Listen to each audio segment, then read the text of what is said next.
Welcome back, brothers, to Hammer Lore. Tonight we're diving into the current state of the Imperium. Before we get to the madness, be sure to like, comment any videos and topics you want to see in the future. Be sure to subscribe for the Emperor. I want to thank you guys for the support. Y'all been killing it. Now, let's get into the video. The Imperial procession crossed the edge of the Nachman gauntlet like a wound learning how to move. It did not resemble an army. Armies had borders, formations, intentions that mortal minds could draw upon parchment and understand. This was a migrating empire of iron hunger and sanctified exhaustion, a continent of ships dragged through the void by faith, plasma, and lies.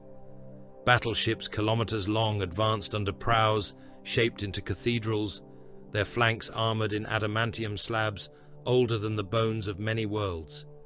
Lance turrets tracked the darkness with the patience of executioners. Macro cannon batteries slept behind blast shutters, large enough to swallow hab towers. Beneath them moved troop carriers with stained glass viewports and corpse-black hulls, each vessel bearing regimental banners, execution lists, devotional censers, and holds full of men who had already been counted as dead by the administratum before their boots touched soil. Forge barges followed, ugly and sacred, vomiting static hymns across the fleet's voxnet. Their engine stacks bled blue fire. Their manufactoria decks hammered out shells, ration tins, augmetic joints, laser gun charge packs, replacement teeth, and coffin plates without ceasing. Pilgrim arcs limped beside them, overburdened with incense, bone reliquaries, martyr choirs, and desperate men packed so tightly in the lower decks that some died upright, held in place by the press of the faithful, until a deck priest came with a hook pole and dragged the stiffening corpse free. Mass conveyors carried entire guard regiments in regimented misery. Penal hulks dragged chains of frozen prisoners in stasis cages. Munition ships groaned under mountains of promethium drums, melter canisters, artillery shells, and sacred oils for machines that would never love the hands that fed them. The gauntlet ahead burned in the augur displays as a narrow mercy between nightmares. Beyond it lay the dark half of mankind's dominion, the Imperium cut by the Great Rift, the Imperium where the light of terror came weak or not at all, where worlds prayed into silence and died waiting for answers. Behind the procession trailed the stink of void sickness, rusted hope, and billions of rationed breaths. Ahead waited the Carcerus subsector, marked in 3 different colors on 3 different maps, because the Imperium could no longer agree with itself about whether a thing was alive, dead, loyal, or damned.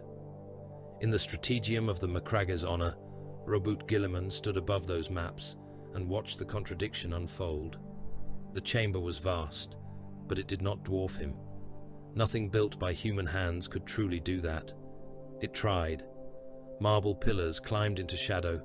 Servo skulls circled on whispering suspensor fields. Data cherubs fluttered on vat-grown wings, their parchment streamers inked with command codes and casualty prayers. A hololithic rendering of the Carcerus subsector hung in the air, a trembling constellation of green, amber, and red. The green came from the ecclesiarchy, the amber came from the administratum, the red came from the navy. That, Guilliman thought, was the Imperium entire. A cardinal seal blossomed above the projection, fat and golden, dribbling devotional script around the edges of the image. Its report declared the Carcerus subsector a miracle front. Pilgrimage yields had increased. Shrine world attendance had trebled. Martyrdom declarations had reached historic sanctity thresholds. Vox choirs reported renewed zeal. Local clergy claimed that entire hive populations had embraced sacred endurance and would rather die in the emperor's sight than abandon consecrated soil. Beside it, an administratum ledger unfolded in hard columns, tithes fulfilled, grain delivered, manpower levies exceeded, ammunition output stable, mutant incidents acceptable, rebellion absent, planetary morale classified as compliant.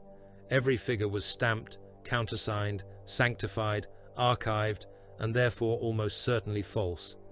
Then the Navy report opened like a knife, fuel reserves collapsing, warp routes unstable, escort losses unsustainable, astropathic contact degraded, pirate and traitor activity increasing, refugee displacement catastrophic, strategic withdrawal advised unless immediate reinforcement secured the corridor.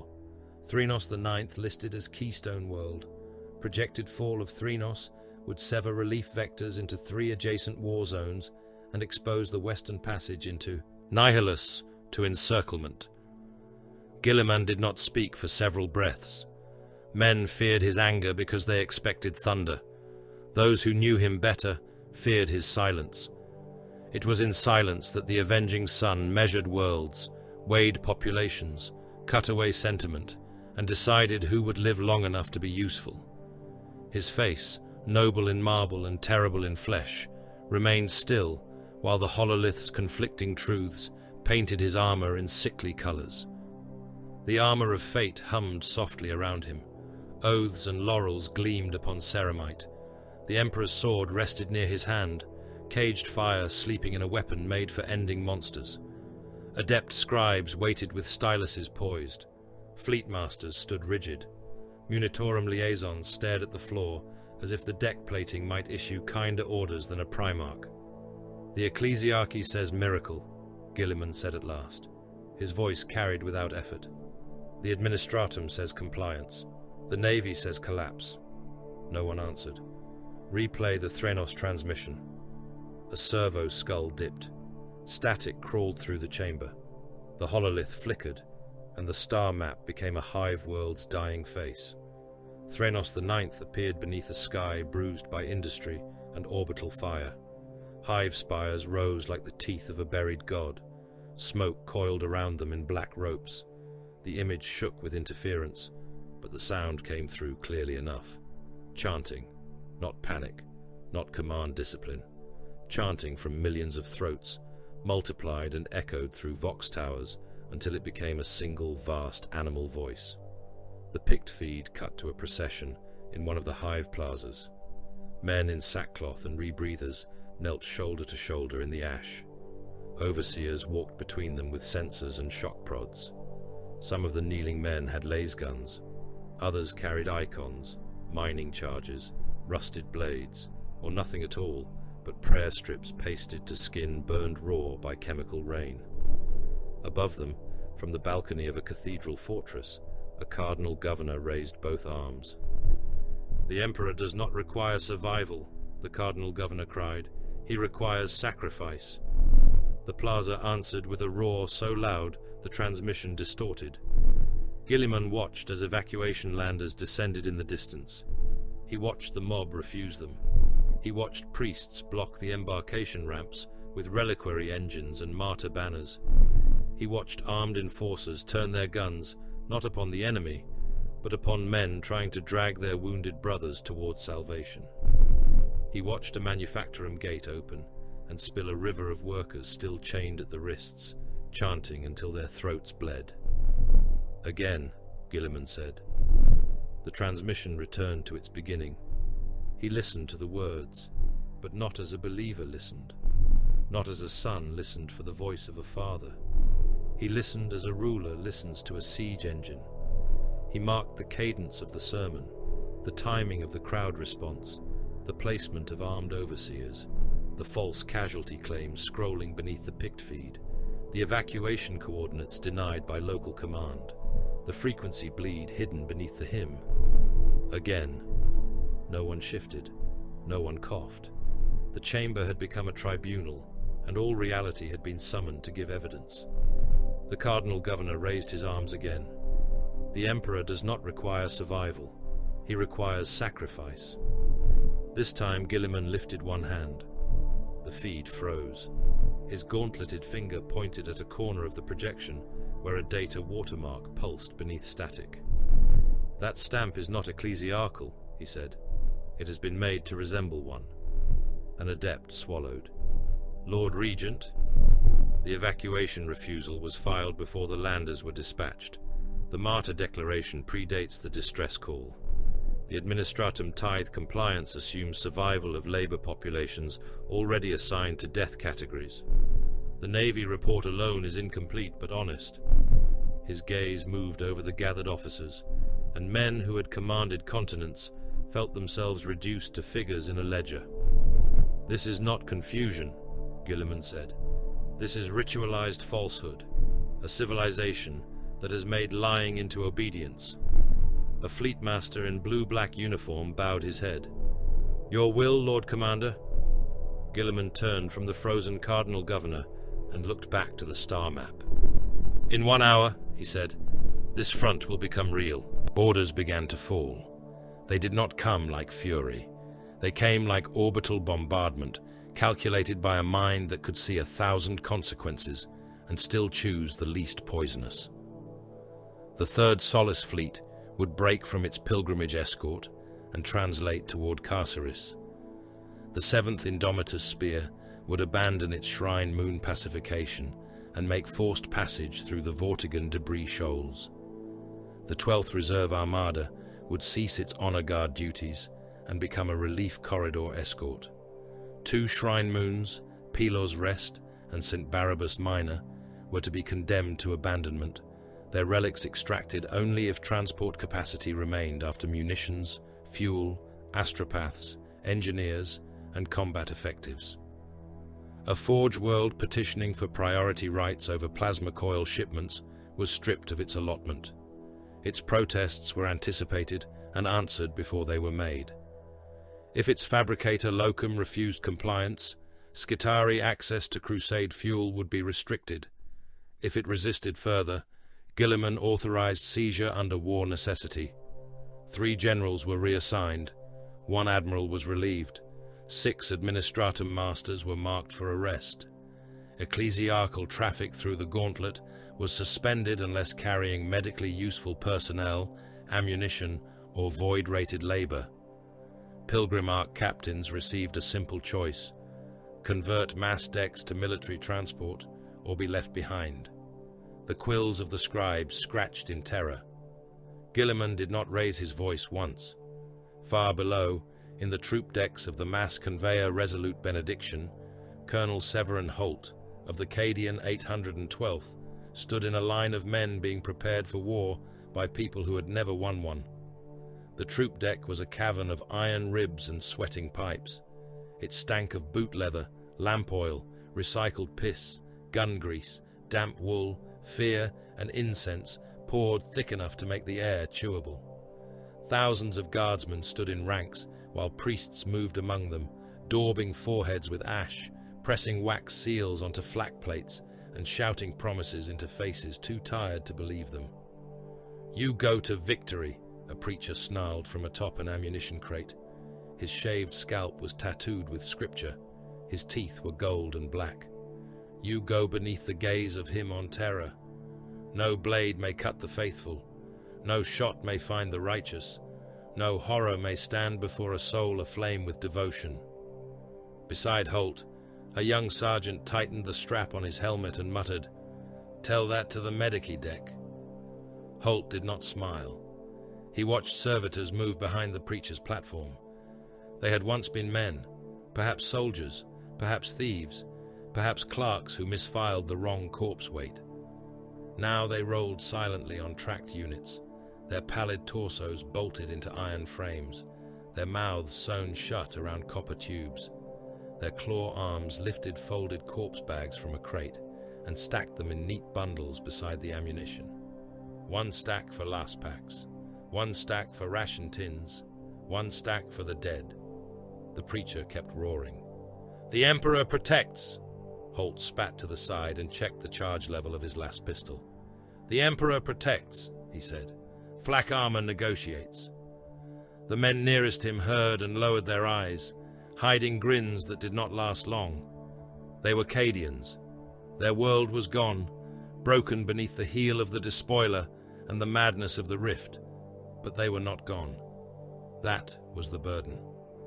Cadia had died standing, and now every Cadian alive was expected to do the same on behalf of worlds too stupid to duck. Holt's left cheek bore a white scar from a shard of blackstone glass. His right hand had 3 augmetic fingers. His greatcoat had been patched so often that original cloth was more rumour than fact. An armoury servitor rolled past, presenting weapons with devotional monotony. Laze gun, pattern cantrail, bayonet, sanctified, frag grenades, crack grenades, rebreather, entrenching tool, field dressing, uplifting primer. Holt took the primer and threw it into a waste brazier. The servitor paused, confused by the absence of reverence. Primer lost, it buzzed. Put it on my casualty form, Holt said. A priest saw and approached, eyes bright with outrage. Colonel, the primer carries the wisdom of the Departamento Munitorum. So does the corpse bag, and it is more often used correctly. The priest opened his mouth, then looked at Holt's medals, his scarred Cadian gate badge, and the line of hard-eyed soldiers behind him. He chose a different target. Above them, launch klaxons began to groan. On another deck, cleaner and far more lethal, Captain Marius Valen of the Victrix Guard watched his warriors prepare. There was no sermon here, no mob heat, no priestly spittle. The arming chamber of the Ultramarines was an altar to disciplined violence. Blue ceramite stood in ordered ranks beneath white lumen strips. Armor serfs moved with ritual precision, fastening seals, checking power feeds, loading magazines of mass reactive bolt shells. Servo skull tactical relays drifted around the chamber, projecting kill zones, descent vectors, atmospheric shear, enemy estimates, and casualty tolerances. Valen's warriors did not need to be told they were brave. They had been made for war in body, mind, gene, and soul. Their silence was not emptiness, but readiness. Master-crafted bolt rifles locked into mag clamps. Power swords were drawn, inspected, and returned to scabbards with oiled finality. Storm shields hummed as their generators awakened, each one bearing scars from battlefields where mortal armies had become red weather. Grav chutes were fitted to assault harnesses. Helms blinked through diagnostic runes. Redemptor dreadnoughts waited in their restraining cradles, sarcophagus lights pulsing like the dreams of wrathful dead.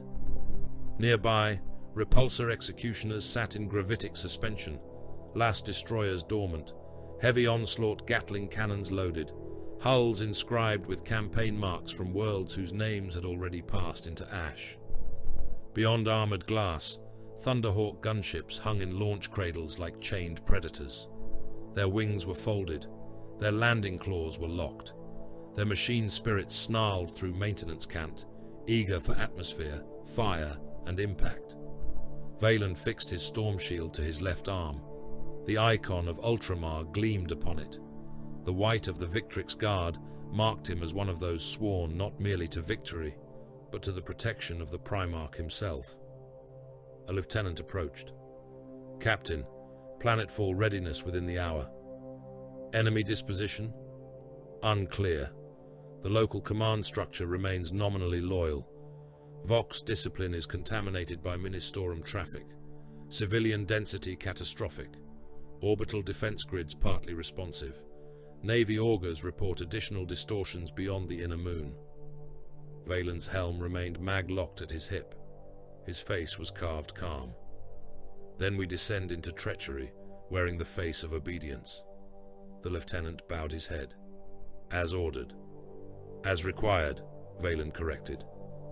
Back in the strategium, a new presence entered without announcement. Shield Captain Tivarian Arx of the Adeptus Custodes moved like a golden blade given human form. His auramite armor did not shine gaudily. It held light in a colder way, as if the chamber were honored by the privilege of reflecting him. His guardian spear rested in one hand, its blade immaculate, its bolter housing dark. He had the stillness of a statue and the danger of a verdict. The officers parted for him without being ordered. Guilliman did not turn immediately. Shield Captain. Lord Guilliman. There were few in the Imperium who could address him without title enough to fill a chapel and not sound diminished. Arx was one of them. You bring word from Terra, Guilliman said. I bring observation from Terra. Observation is often accusation dressed for court. The custodian inclined his head by a fraction. There is unease. That earned the faintest movement from Guilliman. Not amusement, not surprise. Something older and colder. Among whom? Among those who believe reform is indistinguishable from conquest when performed by a Primarch. Among those who remember the legions. Among those who do not remember anything correctly, but possess authority regardless. Several mortals in the chamber discovered sudden interest in distant hololiths. Guilliman looked at the custodian then. Two beings from a dead age regarded one another over the corpse systems of a dying empire. Terra has watched itself rot for 10,000 years, Guilliman said. Its discomfort is not evidence of wisdom. Arx did not react to the insult against the throne world's institutions. He was not there to defend the administratum, the ministerum, the high lords, or the pride of lesser men. His loyalty lay elsewhere, higher and more terrible. Reform creates enemies, Arx said. Necessary reform creates enemies who believe themselves holy. Then they will be holy in prison, holy in chains, or holy beneath the guns if they obstruct survival.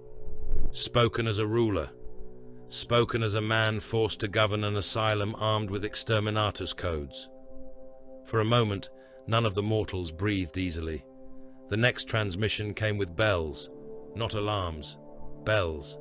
Ecclesiarchal priority tones rolled across the strategium, sonorous and obscene, as Cardinal Vicar Hallex Thane appeared in the hololith. He was gaunt beneath layers of crimson and bone-white vestments, his head shaved, his cheeks marked with script scars. Jeweled aquilus hung from his neck. Behind him stood ranks of confessors with electro-flails, censer-bearers, and bannermen carrying icons of the Emperor enthroned in agony. Thane bowed deeply enough to be correct, not deeply enough to be sincere. Lord Regent, the faithful of Carcerus rejoice that the avenging sun turns his gaze upon their devotion. They will rejoice more efficiently aboard evacuation transports, Guilliman said. A flicker passed through Thane's eyes. The evacuation protocol has caused distress among the devout. Threnos is not merely a hive world, it is a furnace of belief. Its people have chosen witness over flight. I did not ask what they chose after being lied to. They have been taught the highest truth. The flesh is brief. Sacrifice is eternal. Their deaths will ignite faith across the subsector. Guilliman stepped closer to the projection. Men had seen him stride through fire with less menace than he now carried in stillness. You are not spending faith, he said. You are spending lives you did not earn. Thane's expression hardened, but only slightly. A practiced martyr never flinched too early. Every life belongs to him on Terra. Convenient doctrine for men who spend other people's blood. The Imperium was built on blood. The Imperium is drowning in it. Thane lifted his chin. Would you deny the Emperor his martyrs? I deny you the right to manufacture them. The chamber seemed to contract around that sentence. Somewhere far below, war engines continued to load. Somewhere beyond the hull, entire fleets changed course because Guilliman had willed it. Somewhere on Threnos, men knelt in ash and called refusal obedience. Thane spread his hands. I obey, Lord Regent. Of course, the Ministerum exists to guide souls, not to obstruct command. Guilliman did not believe him. No one intelligent did. But the ritual had been performed. The lie had been spoken aloud, sanctified by rank, and given shape enough to move through the Imperium's veins. Your guidance is suspended in all active evacuation zones, Guilliman said. Military command will assume control of embarkation sites, ration distribution, vox towers, and civil movement. Any preacher, confessor, shrine officer, or cardinal guard obstructing evacuation will be detained. Any armed obstruction will be destroyed. Thane's mouth became a thin line. Your orders will wound the faithful. My orders will save those not yet killed by yours." The Cardinal Vicar bowed again. This time the gesture looked like a blade being sheathed. "As you command, son of the Emperor." The transmission ended. Arx watched the empty air where Thane's image had been. "He will not obey." "No," Guilliman said, "but now his disobedience has a shape." Before the silence could settle, the auger pits erupted. Red runes flared across the Carcerus map.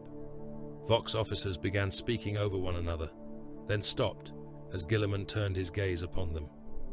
Discipline returned by fear of disappointing a demigod. "Report!"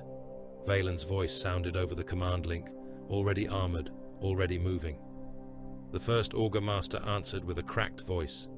"Signal ghosts detected along the outer pilgrim lanes. Pattern resembles traitor liturgical encryption. Possible word-bearer's contamination." A second officer swallowed hard. "Biosignatures at extreme range, Lord Commander. Splinter mass. Not full hive fleet density, but predatory drift consistent with tyrannid organisms drawn by refugee biomass and void traffic." A third spoke last, and his words chilled the chamber more than the others. "Anomalous energy bleed from the dead moon Ossuar Null. Phase distortion. Blackstone resonance possible. Necron signature cannot be excluded." The hololith shifted. 3 threats appeared around the route like jaws closing. Crimson signal ghosts. Pale Xeno's hunger. Cold green dead light. For the first time that day, Guilliman's expression changed. Not fear. Never that. Recognition. He saw the pattern beneath the pattern. The martyr hysteria. The false reports.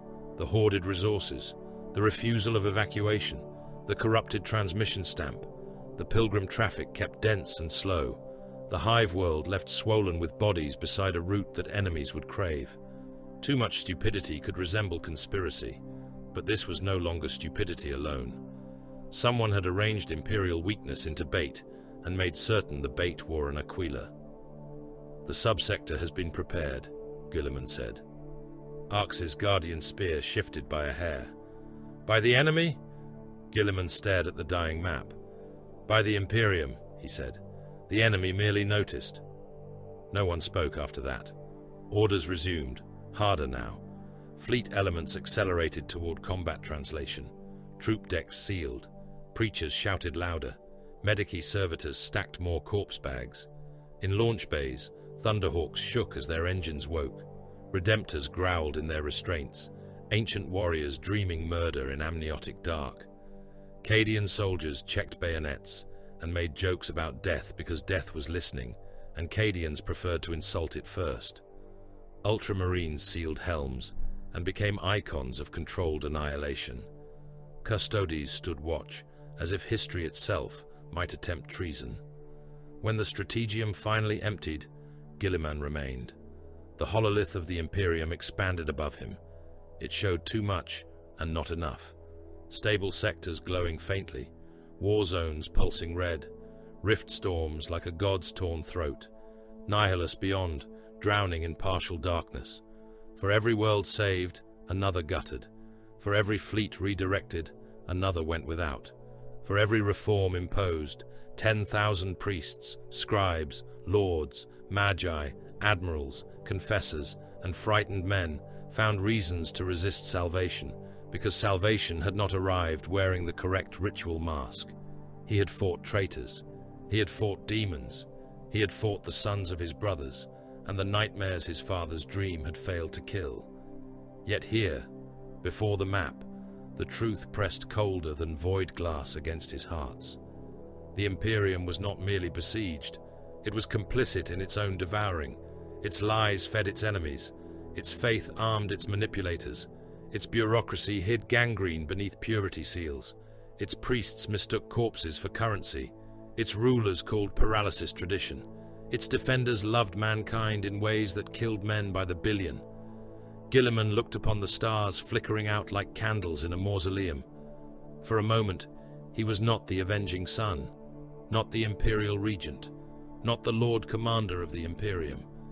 He was a son standing amid the wreckage of a father's impossible ambition, asking whether the dream had died, whether it had rotted, or whether this horror was what it had always been waiting to become. His hand closed slowly around the edge of the strategium rail. Adamantium groaned beneath his fingers. "Father," he whispered, not as prayer, but as accusation. "What did you leave me?" The chamber had been built to remind him of Macraga, and that was why he despised what lesser hands had done to it. Its bones were austere, pale stone, hard angles, measured proportions, nothing wasteful, nothing indulgent. The chamber's central table was a single slab of veined marble, quarried from a mountain that no longer existed, cut flat and unadorned, save for the tactical inlays worked into its surface.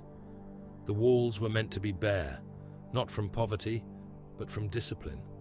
Space was to serve thought. Silence was to sharpen judgment. Even aboard a warship the size of a city, Guilliman had wanted one room where command did not need incense to pretend it was sacred. The Imperium had disagreed. Over 10,000 years, every generation of attendants, priests, admirals, shipwrights, chapter serfs, and devotional imbeciles had added something. A reliquary alcove, a votive chain, a purity seal, a brass aquila nailed over a Macragian relief, a shrine lamp burning corpse tallow, an ivory skull said to have belonged to a saint, though Guilliman doubted the saint, the story, and the species of the bone. Stained banners hung in corners where clean lines had once met clean stone. Servo skulls drifted near the ceiling, their vox grills whispering a litany of titles into the air, as if repetition could make truth kneel. Son of the God Emperor, living voice, avenging saint, bearer of the Father's judgment, Lord of Ultramar reborn, chosen instrument of holy terror. Guilliman stood motionless beneath their orbit. The armor of fate murmured around him, its systems breathing where his own ruined flesh had once nearly failed. Pale lumen light struck the gold of his pauldrons and the blue of his plate, making him seem less like a ruler than a statue erected by a culture too afraid to remember that statues began as men. The servo skulls continued. Son of the God Emperor, living voice, avenging saint. His lip curled. Silence them. The chamber obeyed before any mortal could move. A command pulse cracked through the local noosphere. Vox grills died in a staggered sequence of choked syllables. One skull continued for half a breath too long, wheezing saint through static, before a maintenance cherub struck it from the air with a tiny silver hammer. The skull hit the floor, bounced once, and rolled beneath a devotional banner embroidered with Guilliman's own face crowned in flame.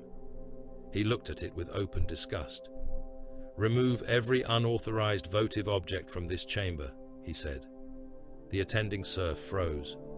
"My lord, some have been consecrated by the ship's chaplains." "Then they may be unconsecrated by my order." The serf bowed so low his forehead nearly struck the floor and began gesturing frantically to the others. Men moved with terrified care. Chains were unhooked, lamps extinguished, icons wrapped, bones lifted. Guilliman ignored them and turned to the table where two texts lay open beneath stasis glass. One was old beyond the memory of almost every living man, a transcript of the Imperial truth, preserved not as scripture, but as law, doctrine, weapon, and dream. Reason over superstition, compliance over chaos, unity over tribal rot. No gods, no demons, no spirits in the dark. The Emperor had spoken against worship with a certainty that had burned across the stars. Guilliman remembered that certainty. He remembered worlds brought to heel beneath banners that did not yet bear halos. He remembered iterators teaching human populations that ignorance was the first chain to be broken.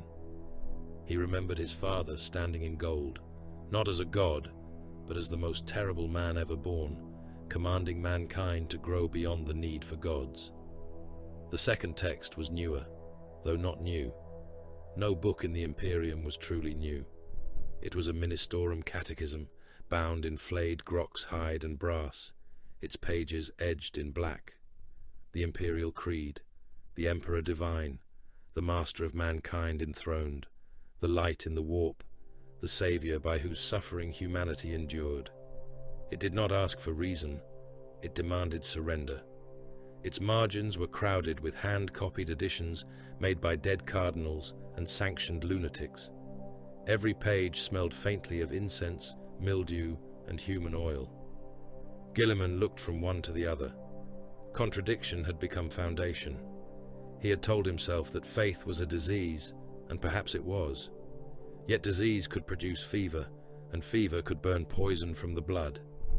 He had seen men hold against horrors no rational courage should have endured because they believed the Emperor watched them.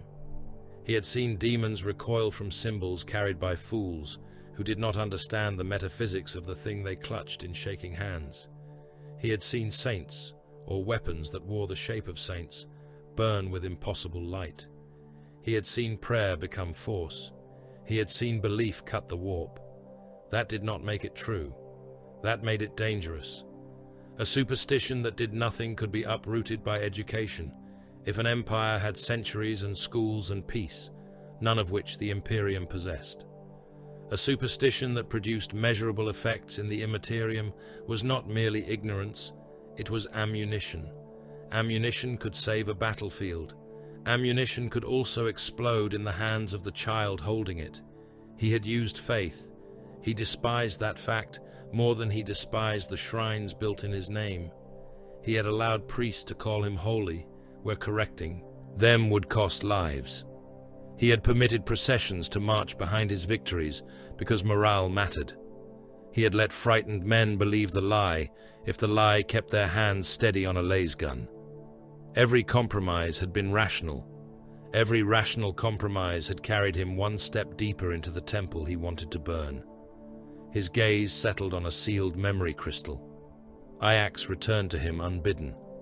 The garden world had died rotting. He smelled it again, though the chamber air was filtered and cold. Sweet corruption. Wet leaves blackened by plague. Flesh bursting with flies. Men screaming prayers through throats clogged by pus. Mortarion towering in the poisoned haze. A corpse angel of resentment and disease. Every breath a curse given armor. Kugath's works crawling through blood and soil. The godblight, crafted not merely to kill a Primarch, but to end him beyond flesh, to make his death a sacrament of despair. He remembered agony so complete that memory itself recoiled from its edges. And then the light, not metaphor, not courage, not the chemical hallucination of a failing brain. Light, power, intervention, the impossible pressure of a will he had known and not known, a presence vast enough to make the garden world's corruption scream. His father had touched the battlefield, or something wearing his father's shape had done so. Mortarion had been humbled. Nurgle's garden had burned. Guilliman had lived. He had no explanation that comforted him. If the Emperor remained merely a man enthroned in psychic torment, then that man's reach had become monstrous. If he had become a god, then the imperial truth had failed more completely than any defeat of the heresy. If humanity's worship had made a god from the corpse of the Emperor, then every prayer, every martyrdom, every screaming death in his name was feeding an ascension nobody understood. If something else answered through the Emperor's memory, then mankind had chained itself to a throne whose occupant might no longer be who Guilliman had called father. The chamber doors opened. The men carrying icons stiffened and dropped to one knee. The temperature seemed to lower, though no environmental rune changed. Inquisitor Lord Radaman Cord entered as if the room had been waiting for his permission to exist. He wore black armor under a long coat of scaled void leather. His rosette hung at his throat, heavy enough to break a lesser man's neck and lawful enough to break worlds. His face was narrow, pale and severe, marked by old rejuvenate treatments that had stretched age into something parchment thin but unyielding. 2 stormtroopers followed him, helms sealed, hellgun's mag locked but ready. A scribe servitor shuffled behind, its hands replaced by quill arrays, its mouth full of wax seals. Cord knelt. He did not kneel like a worshipper. He knelt like a magistrate acknowledging a superior court while preparing appeal.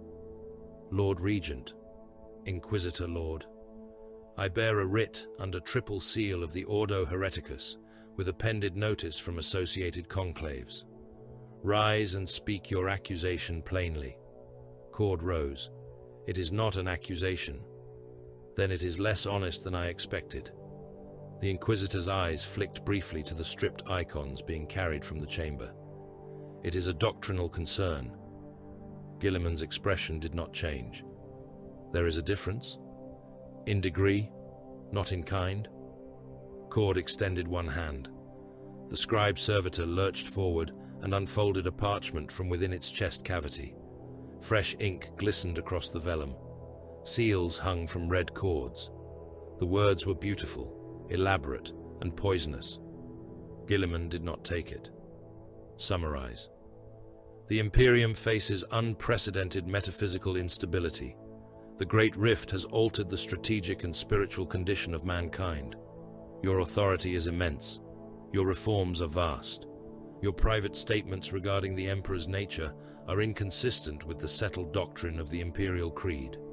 Certain parties believe the Imperium must be protected from primarchal error. A deck serf made a small sound and immediately looked as though he wished to be dead. Guilliman looked at Cord for a long moment. He could kill him. That knowledge did not come as anger. It came as fact. The distance between them was irrelevant. Cord's stormtroopers were irrelevant. The rosette was irrelevant to the movement of a Primarch's hand through a mortal ribcage. Guilliman imagined it with no pleasure. He imagined the brief, wet rupture, the black armor breaking inward, the Inquisitor's old heart crushed before his body understood he had died. Then he imagined the consequence: a murdered Inquisitor Lord, a sealed writ, an Ordo Hereticus martyr, the ecclesiarchy whispering, the High Lords calculating, the hardline chapters watching, the word heresy given just enough blood to grow teeth. So he did not kill him. That was rulership, not mercy, arithmetic. You come into my chamber, Guilliman said, aboard my flagship, during an active strategic collapse, to warn me that my memory offends your theology. Cord did not blink. I come to warn you that memory is not doctrine. I stood beside the Emperor before your order existed, and yet the Imperium survived by becoming what he did not command. The words hung between them like a drawn blade. Cord stepped closer by one pace. The stormtroopers did not move. They were brave men then, or well-conditioned. You speak of the Emperor as a father, Cord said. The Imperium knows him as God. Guilliman's eyes hardened. I knew the man before your order learned to weaponize ignorance. Then perhaps you knew less than we do now. The chamber went utterly still. Outside the armor glass, the stars burned cold along the gauntlet. Inside, the old lie and the new faith stared at each other through two men who could both order planetary death and call it duty. Before Guilliman could answer, the strategium link pulsed red on the table. A transmission from Threnos IX forced itself through priority channels, degraded by atmospheric interference and liturgical contamination. Guilliman accepted it with a gesture. The chamber filled with the sound of machinery and screaming metal. A manufactorum interior appeared above the marble. It was not a factory. It was an altar that made ammunition from human misery. Assembly lines ran through a hall the size of a hive avenue. Chains hung from overhead rails. Workers were locked to their stations by wrist clamps and neck collars, their bodies grey with exhaustion, their eyes sunken from ration thinning.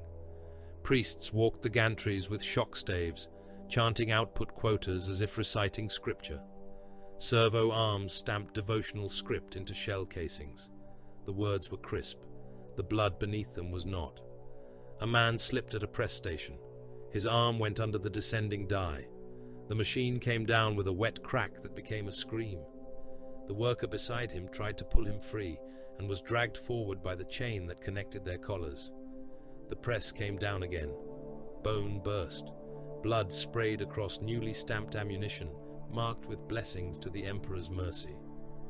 A servitor nailed into a loading frame rotated on rusted pistons and scraped the remains into a disposal trough without interrupting the rhythm of production. Further down the line, another worker collapsed from heatstroke. His chain tightened. The conveyor did not stop. His body was dragged under a rolling loader that crushed his legs into red paste before a priest shocked him until he rose on shattered limbs and returned both hands to his station.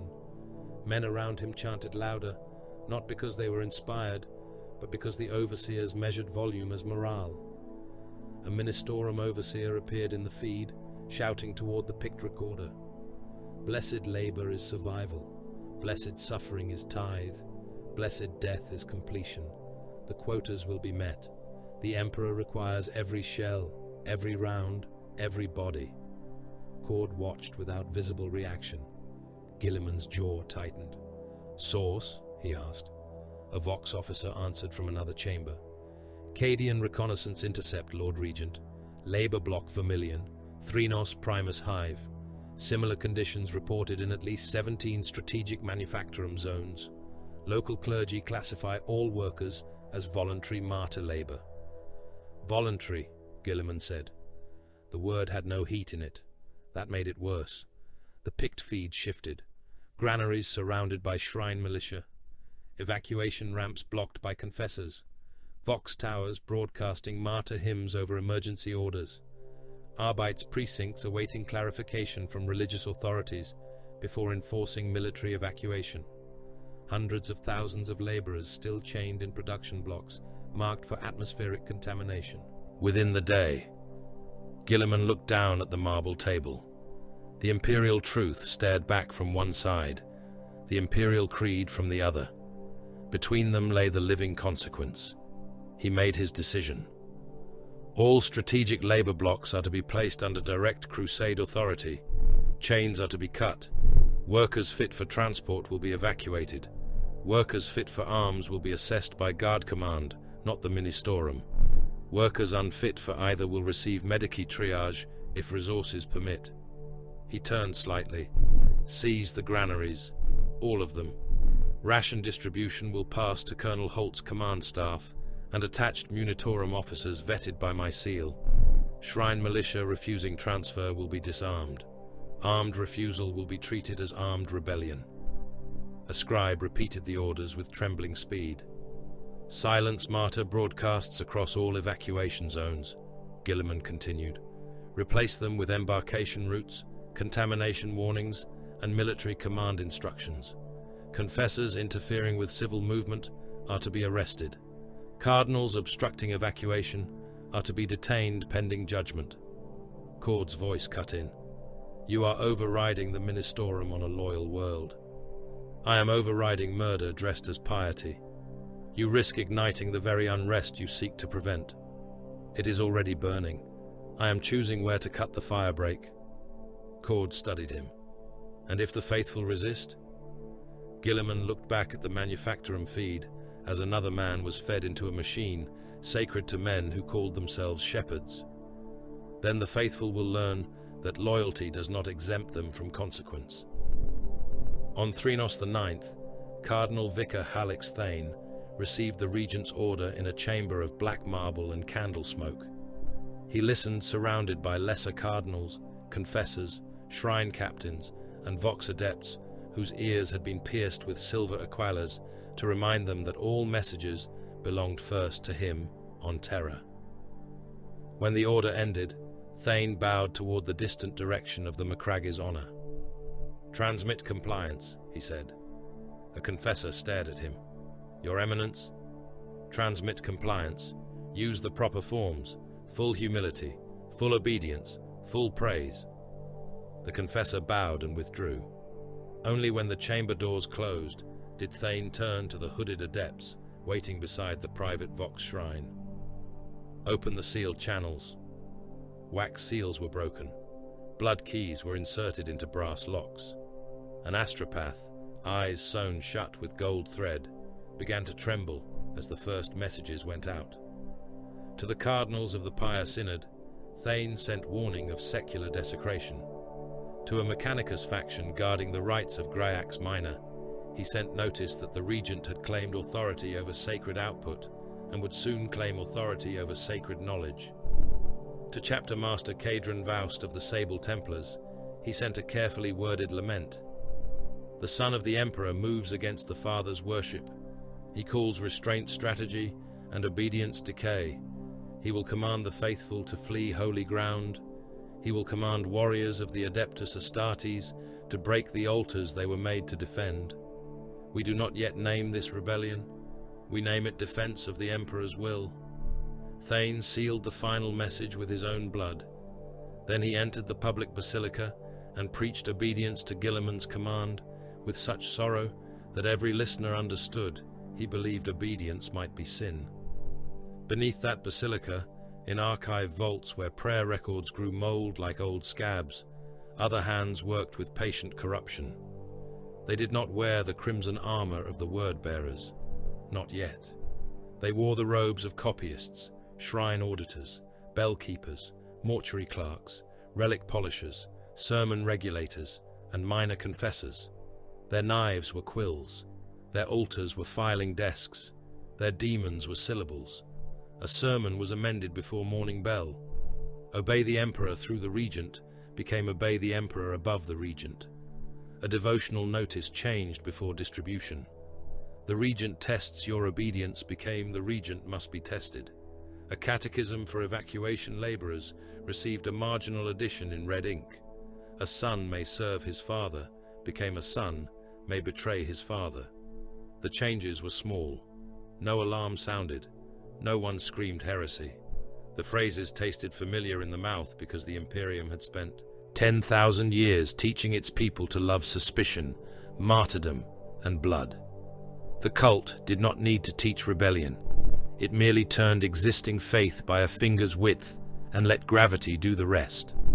By dusk cycle, men in labor blocks whispered that fleeing Threnos might dishonor the Emperor. By second bell, shrine militia captains wondered whether orders from orbit could supersede orders from the altar.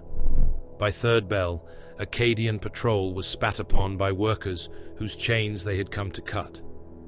By fourth bell, a confessor struck an Arbeitsmarshal with a censer and declared him faithless for opening an evacuation gate. By fifth bell, the first shot was fired. It killed a guardsman whose name had been Joran Pell. He had survived Cadia. He had survived the crossing of the Rift. He had survived the troop decks of the Resolute Benediction and the promises of priests. He died on loyal Imperial stone, shot through the throat by a shrine guardsman wearing an aquila on his breastplate and tears in his eyes. Colonel Holt received the report in a landing zone choked with ash and engine wash. He closed his eyes for half a breath. Then he opened them. Weapons free only on armed obstruction. Mark every body. I want picked confirmation on every priest detained and every bastard who fires first. An adjutant swallowed. Colonel, Lord Guilliman's updated order. Holt took the slate. The command seal of the Imperial Regent glowed cold blue. Mass arrest authorized. Cathedral District Carthax. Ecclesiarchal command nodes compromised. Arbites to breach. Cadian 812th to secure cordon. Victrix elements to decapitate command resistance. Avoid unnecessary destruction of evacuation infrastructure. Resistance by armed Imperial personnel to be answered with decisive force. Holt stared at the words. Then he looked toward the Cathedral District. Its spires rose through smog and firelight, vast and black and holy, loudspeakers roaring hymns over the scream of engines. Pilgrims filled the avenues. Shrine militia locked shields before the basilica gates. Priests moved among them, blessing autoguns and handing out grenades as if distributing sacrament. "The Emperor protects," said the young sergeant beside him, voice brittle. Holt drew his las pistol and checked the charge by habit. Then he can file the complaint. The Arbites advanced first, black armor and suppression shields, shotguns angled low, cyber mastiffs snarling through brass muzzles. Cadians moved behind them in disciplined ranks, laser guns shouldered, bayonets fixed, boots crunching over broken icons and spent shell casings. Above, Thunderhawks split the smoke, and from their assault ramps descended ultramarines in blue ceramite, enormous and pitiless, their bolters held across their chests like verdicts. The basilica bells began to ring, not warning, defiance. A priest on the steps lifted a reliquary skull and screamed that the regent had come to murder Faith. The Arbite's commander ordered dispersal. The mob answered with prayer. The order came again. The mob answered with gunfire. Last bolts cracked into suppression shields. Autogun rounds sparked from Arbite's plate. A grenade bounced once beneath a Cadian chimera and vanished in a dirty orange flash, taking 3 men's legs and painting the transport's hull with meat. For a heartbeat, everyone seemed shocked that the blood was real. Then the Ultramarines opened fire. Bolt rounds struck the basilica steps and detonated inside human bodies. Robed men came apart in red bursts. Shrine militia shields shattered. Stone saints lost faces. The crowd screamed and surged backward, then forward, then sideways, crushed by its own panic and certainty. Arbite's shock mauls rose and fell. Cadians fired in controlled volleys into men who wore the same Imperial eagle they did. A confessor charged with an eviscerator raised above his head, roaring praise to the Emperor, until a bolt shell entered his chest and blew his spine across the doors behind him. The first blood spilled in Guilliman's new war for Carcerus was not Xenos blood. It was not traitor blood. It was Imperial blood, hot on Imperial stone, beneath Imperial icons, shed by men who all believed they were obeying the same throne. The cathedral district did not fall as a fortress fell. It convulsed like a body too diseased to understand the knife was meant to save it. Incense fog rolled through the avenues in thick white sheets, pumped from bronze censers mounted on chapel tanks and reliquary carts. It mingled with promethium smoke, last discharge, engine exhaust, and the wet mineral stink of fresh blood on rain-slick stone. Aquila banners hung from every hab face and processional arch, some bearing the crowned skull of the Emperor, some bearing the blue and gold sigil of the avenging sun. By the time the fighting reached the outer nave, both kinds were burning. Colonel Severin Holt advanced behind a wall of suppression shields, his rebreather lenses filmed with ash. The Cadian 812th moved with him in breacher files, boots striking through shattered votive candles, brass shell casings, broken teeth, and prayer strips trampled into pulp. Arbite's shields formed the first rank, black and scarred, shock mauls crackling in their gauntlets. Behind them came Cadians with combat shotguns, melter guns, lascarbines, and the hard, dead eyes of men who had been ordered to treat loyal citizens as an obstacle. The mob ahead called itself loyal too. That was the obscenity of it. There were no 8-pointed stars painted on the cathedral doors, no Xenos glyphs, no mutant hordes spilling from sewer grates.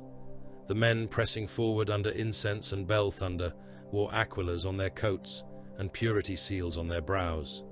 Some carried autoguns, some carried mining blades, some carried devotional icons fashioned from scrap iron and bone. Many carried nothing but their hands, their teeth, and the certainty that the Emperor preferred their deaths to their evacuation. Disperse by order of the Lord Commander of the Imperium, an Arbite's marshal voxed through a magnifier grille. Lay down arms. Withdraw from the basilica steps. Obstruction of military evacuation is sedition under crusade law. The answer came as a hymn. Thousands of throats rose together, hoarse and ragged, filling the avenue with words Holt had heard since childhood. The Emperor protects.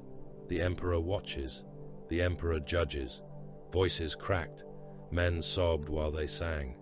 A shrine militia captain lifted a burning Aquila standard and pointed it at the advancing line as if it were a weapon. Holt raised one fist. The Cadians halted. The shield wall locked. Shotguns remained angled down. Second warning, Holt said. The marshal repeated the order. This time the response was louder. Pilgrims surged forward, pressed from behind by more pilgrims, their bodies packed so tight that the front ranks stumbled into the suppression shields and were shoved back by the shock field. A man in a butcher's apron swung a chain wrapped in prayer beads. It cracked against an Arbite's shield and snapped back into his own face. He went down screaming. Those behind him trampled him without malice and without noticing. "Hold," Holt said.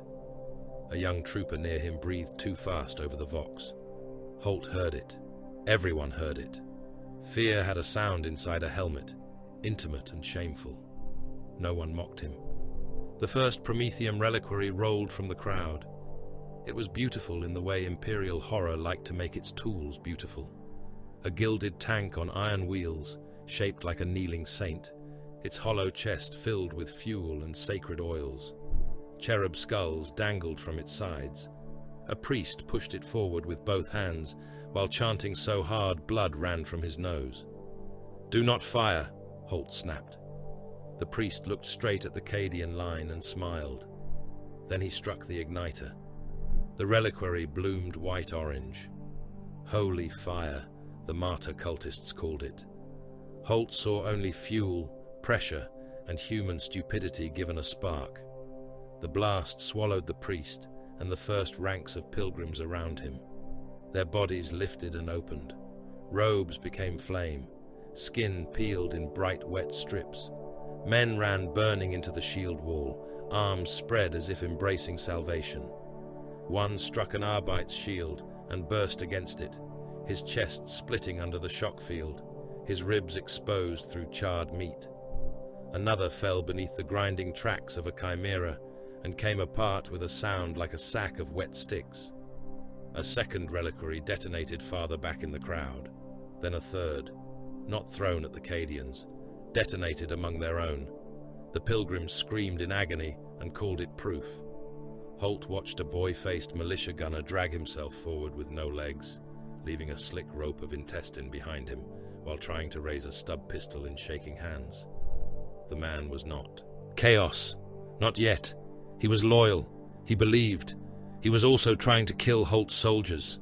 Holt gave no speech, no curse, no prayer. He lifted his hand, palm forward, then closed it. The Cadian line fired. Shotguns thundered at close range, shredding robes, faces, hands, and icons into red mist. Lasfire stitched the fog in hard crimson lines. Meltagans howled and turned barricades of shrine timber and human bodies into bubbling slag. Arbite's shock mauls rose and fell where the mob reached the shields, smashing collarbones, skulls, and forearms with electric cracks. The suppression wall advanced step by step. Men went down beneath it and did not rise. Bones cracked under chimera treads. A banner bearing Guilliman's haloed face caught fire beside a banner bearing the Emperor's Aquila, and both burned the same color. The Imperium turned on itself without changing expression. Above the avenue, gravitic engines roared.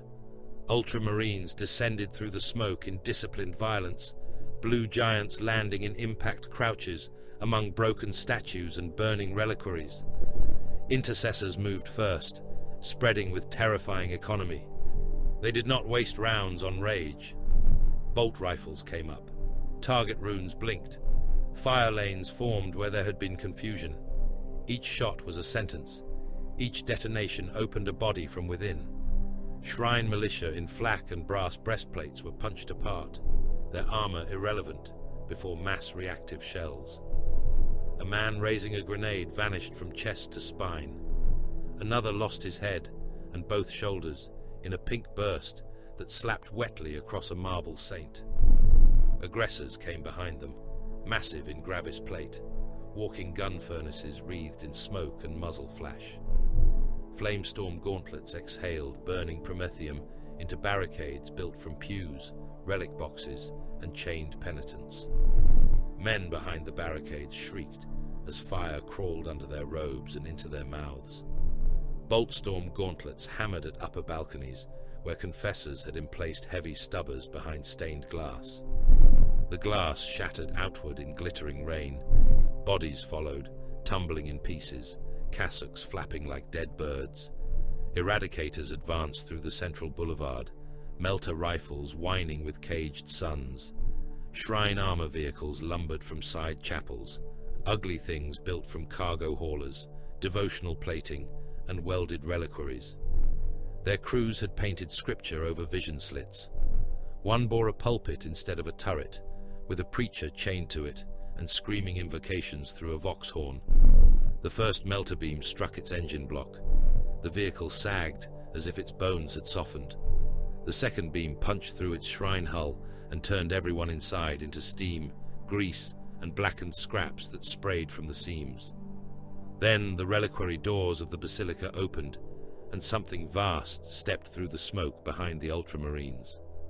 The Redemptor dreadnought's sarcophagus glowed with a cold internal light. Its armor was blue, scarred, and marked with honor scrolls. Its heavy onslaught Gatling cannon rotated with a rising growl. A macroplasma incinerator burned in its other arm like a captive star. Its vox amplifiers crackled, then boomed across the cathedral steps in high Gothic, so pure that even the screaming seemed to kneel beneath it. By command of Robout Guilliman, Lord Commander of the Imperium, lay down arms and return to obedience. You stand in violation of Crusade law. You obstruct the salvation of Imperial lives. Compliance is required. A confessor on the basilica stairs raised an eviscerator and shrieked, "False son! False voice! Only the God Emperor commands!" The Redemptor waited 1 second. Then it walked forward. The reliquary doors shattered under its fist. Brass angels buckled. Plasteel hinges tore loose.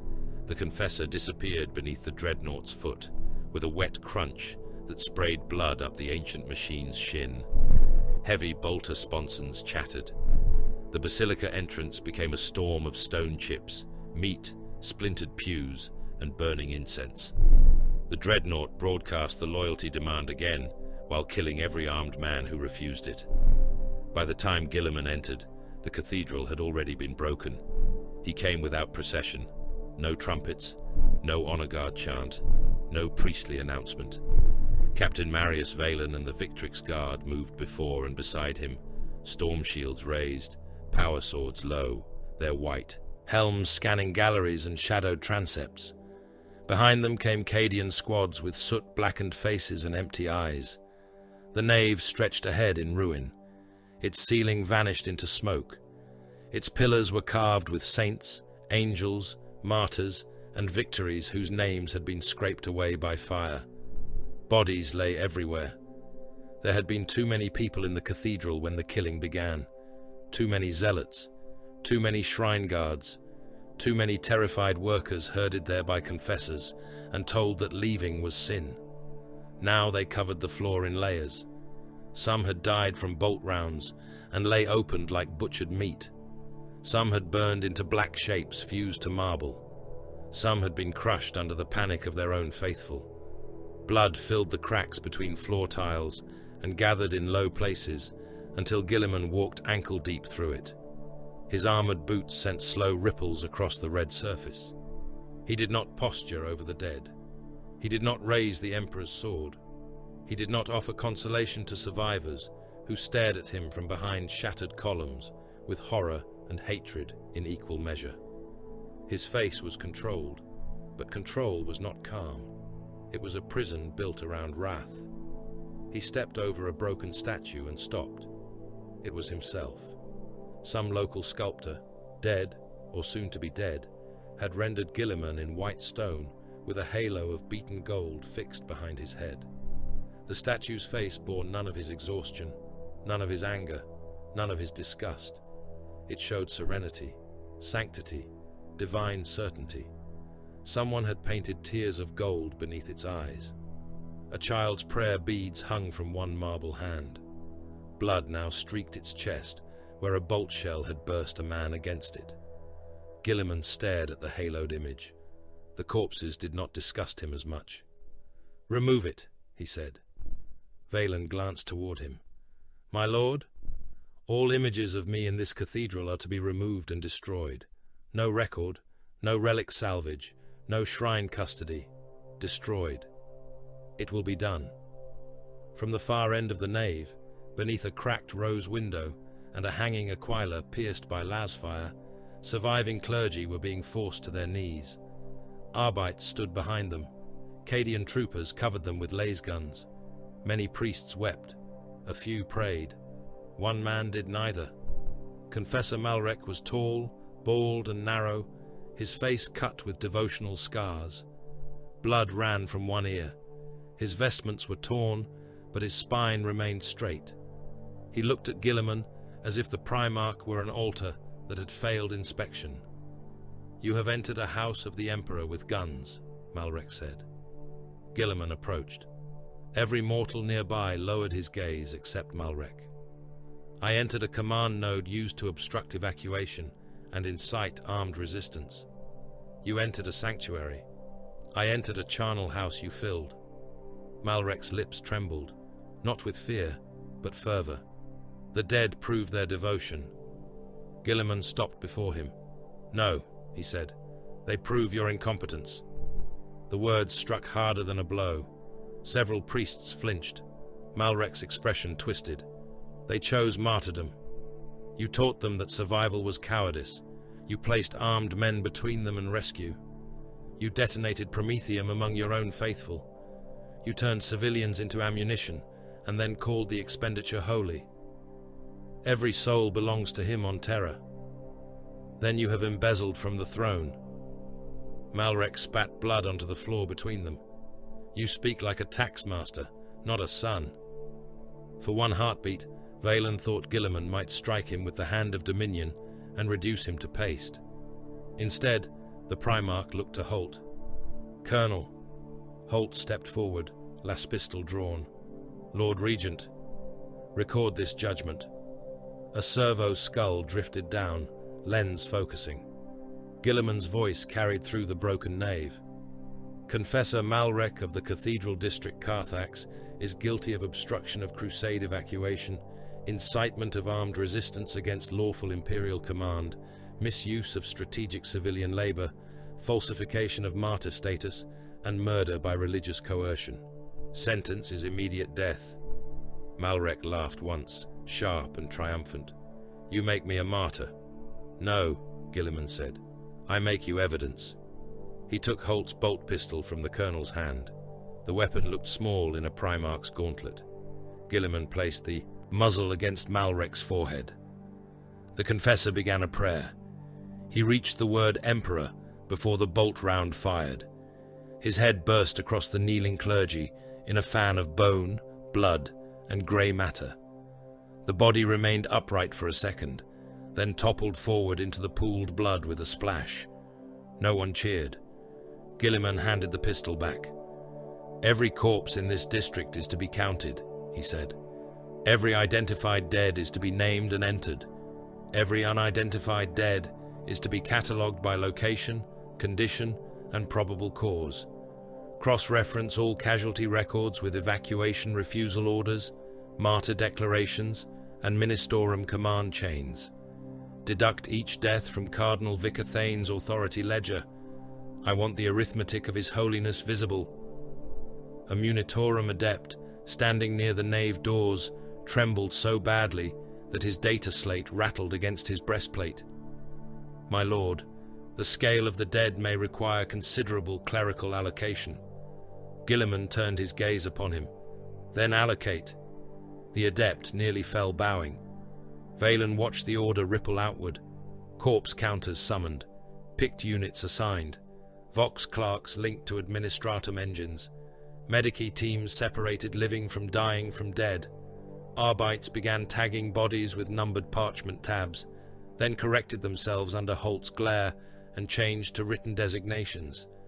Guilliman had turned massacre into administration before the blood cooled. It was not coldness alone. It was his method of preventing horror from becoming myth. Count it. Name it. Assign blame. Make the lie carry weight. In orbit, another lie was taking shape. Aboard the supply bark, St. Drusus Ascendant, Navy armsmen stood before a sealed cargo nave, while red-robed tech adepts lined the gantries above them. Behind the doors lay reactor components needed to stabilize the evacuation carriers and keep 3 troop ships from becoming dead iron within the gauntlet. Plasma baffles, secondary containment ribs, blessed coupling rods, sacred components according to Mars, necessary components according to everyone who intended to survive. The ranking engine seer projected a binharic refusal through a brass throat grill. Release is not authorized. Liturgical sequence incomplete. Martian rites of transference require full observance. Omniscient witness has not been properly invoked. Unauthorized handling constitutes sacrilege against the machine spirit and theft from sacred function. The Navy lieutenant in command listened to the burst of machine cant translated by his own slate. He was pale, tired, and very aware that the Skitari behind the engine seer had radium carbines trained on his men. He opened a sealed order bearing Guilliman's mark. By emergency crusade law and direct command of the Lord Commander of the Imperium, this cargo is seized for immediate strategic deployment. The engine seer's optics flashed angry red. Invalid. Incomplete right. Invalid. Invalid. The lieutenant drew his chainsword. The armsmen behind him raised shotguns and hellguns. I am not here to debate your incense schedule. The engine seer emitted a shriek of static. The first Skitari fired. Radium rounds punched into 2 armsmen, and they collapsed choking, their skin graying as their marrow began to die. The Navy line answered with disciplined brutality. Shotguns roared, hellguns snapped. A shock grenade burst among the gantry adepts, sending red-robed bodies tumbling into the cargo deck. Armsmen charged through the rad haze, hacking down servitors that rolled forward with cutting claws and drill limbs. The sealed doors were blown open with melter charges. The reactor components were dragged out under guard, while tech priests screamed binharic curses and machine litanies over the corpses of their own attendants. Far away, aboard a forge barge black with incense soot, Magos Dominus Xerix Theta received the seizure report through noospheric channels. His body was less flesh than arrangement. Brass ribs, spine of polished steel, 3 faces, only 1 organic, and that one mostly dead. Mechadendrites writhed behind him like the legs of an iron spider. His voice emerged as layered cant, static, and cold translation. Cargo nave violation confirmed. Right interruption confirmed. Skitari casualties recorded. Imperial Navy armsmen acted under Guilliman authorization. A lesser Magos clicked in outrage. Classification? Xerix Theta's eye lenses contracted. Theft from the Omnissiah, he said. The phrase entered Mechanicus' memory. Later, beneath the smoke-stained vault of the broken cathedral, a new force arrived through the western gate. They came in blackened Crusader plate, not the clean blue of Ultramar.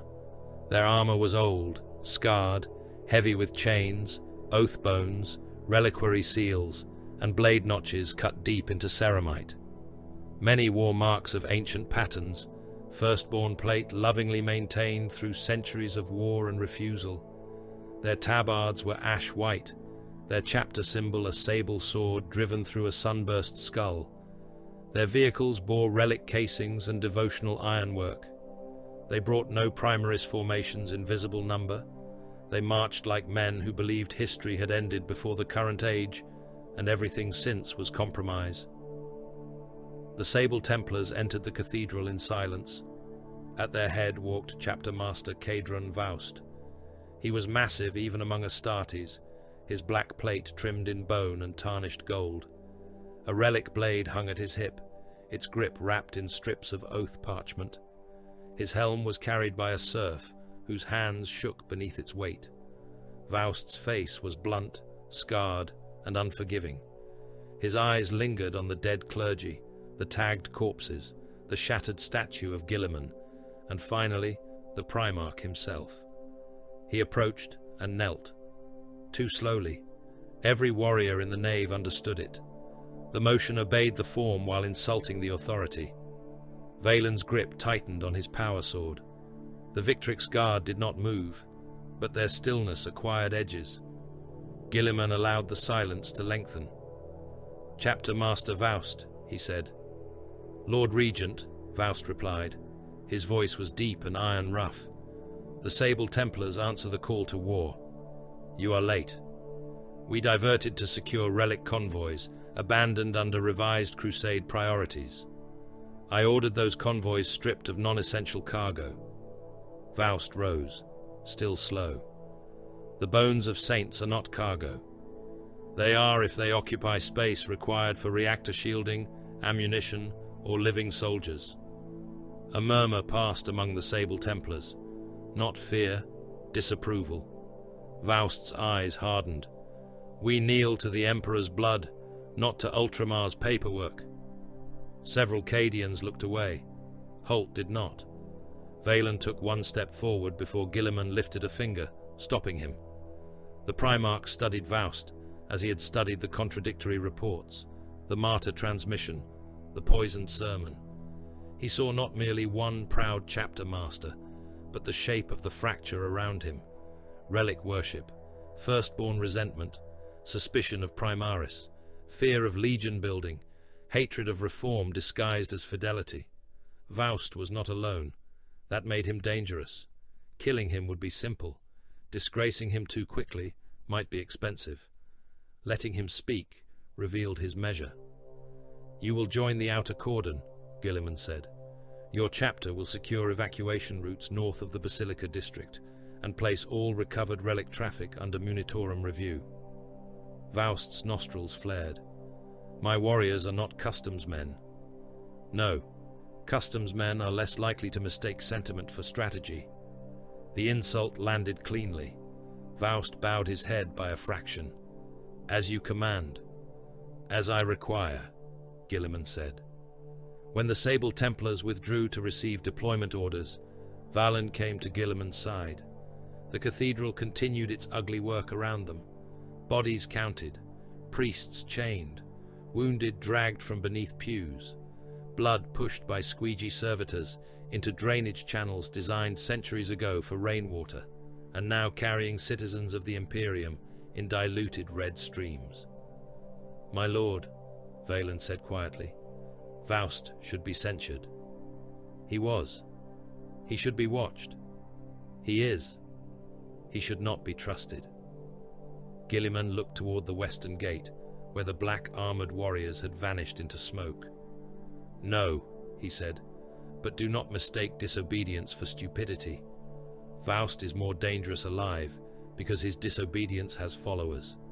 A dead fool becomes a banner.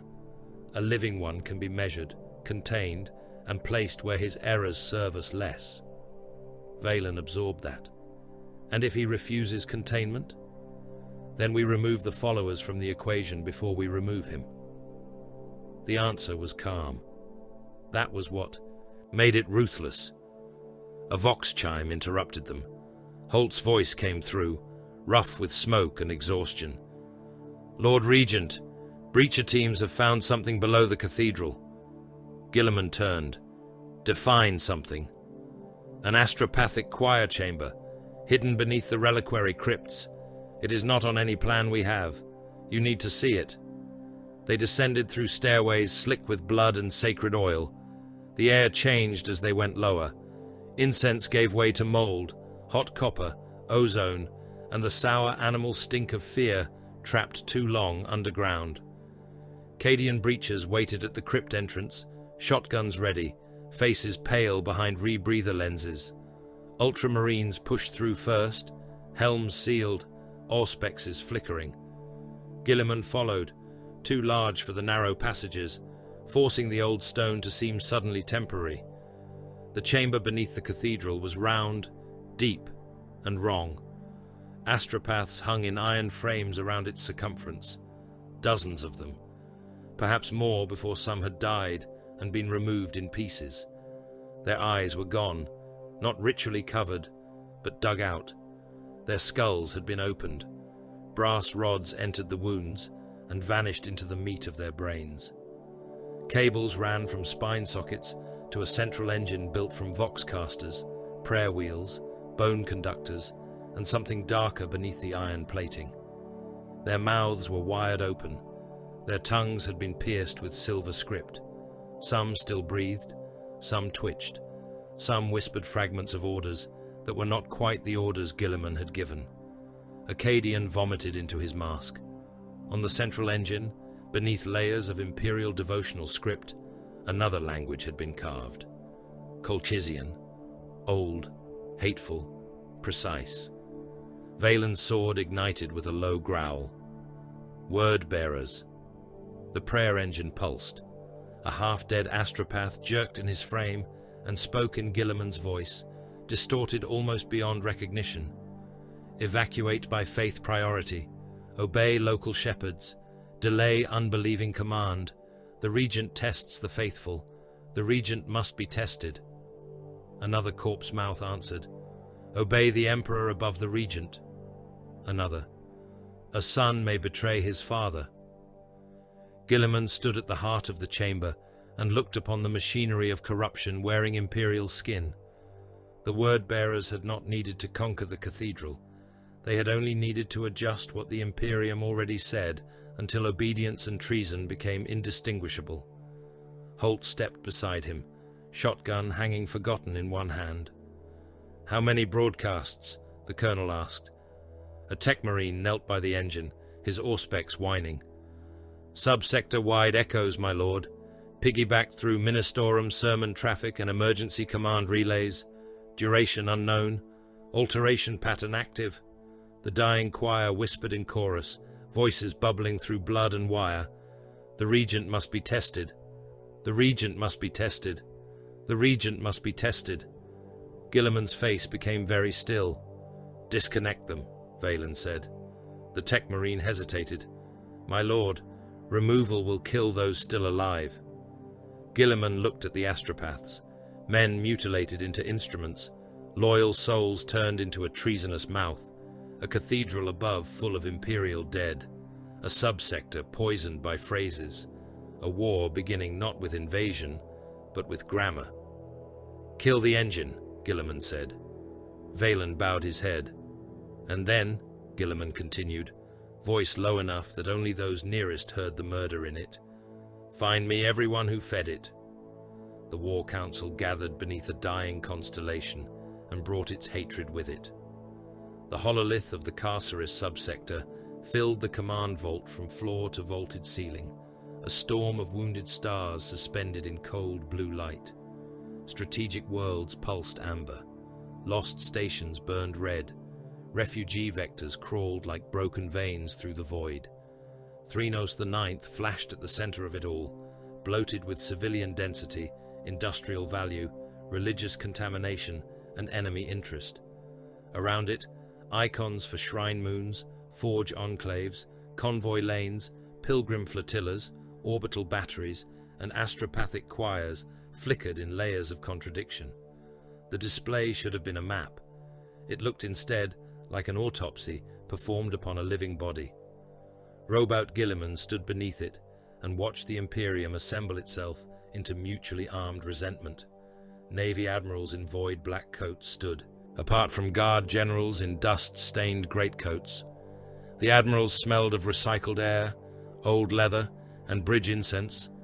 The generals smelled of mud that had crossed the stars in the seams of their boots.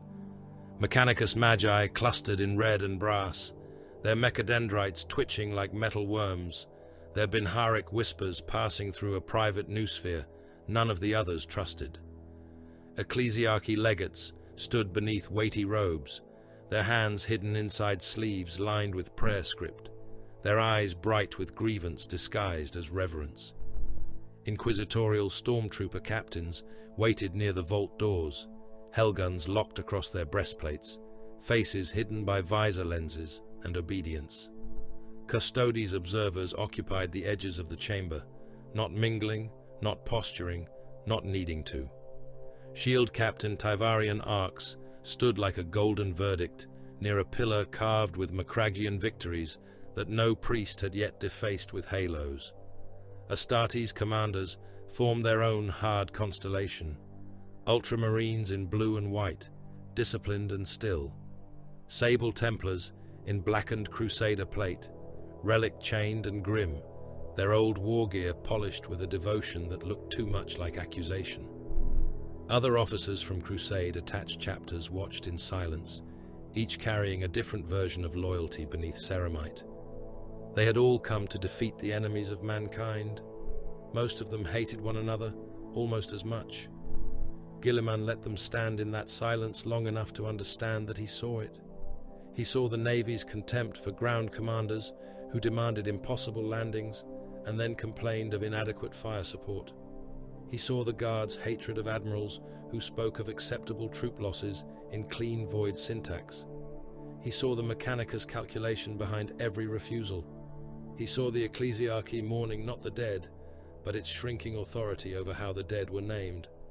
He saw the Inquisition measuring him, as if a Primarch could be reduced to a threat category and sealed in black wax.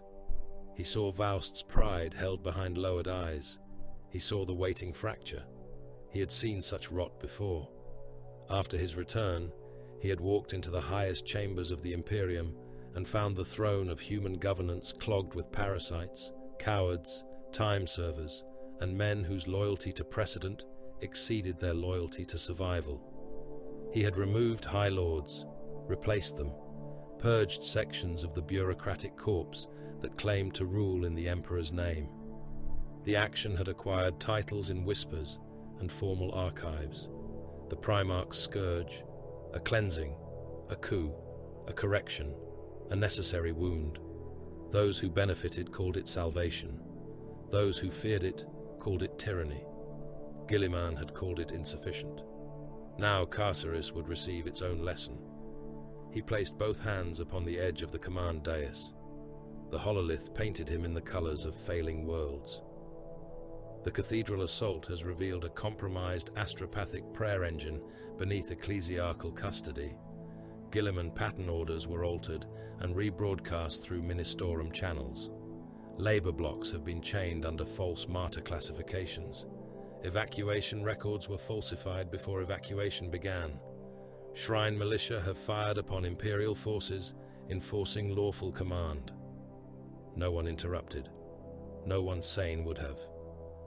Therefore, Guilliman said, the Second Scourge Protocol is enacted across the Carcerus subsector. The ecclesiarchy legates stiffened. One of the Mechanicus Magi emitted a faint burst of static.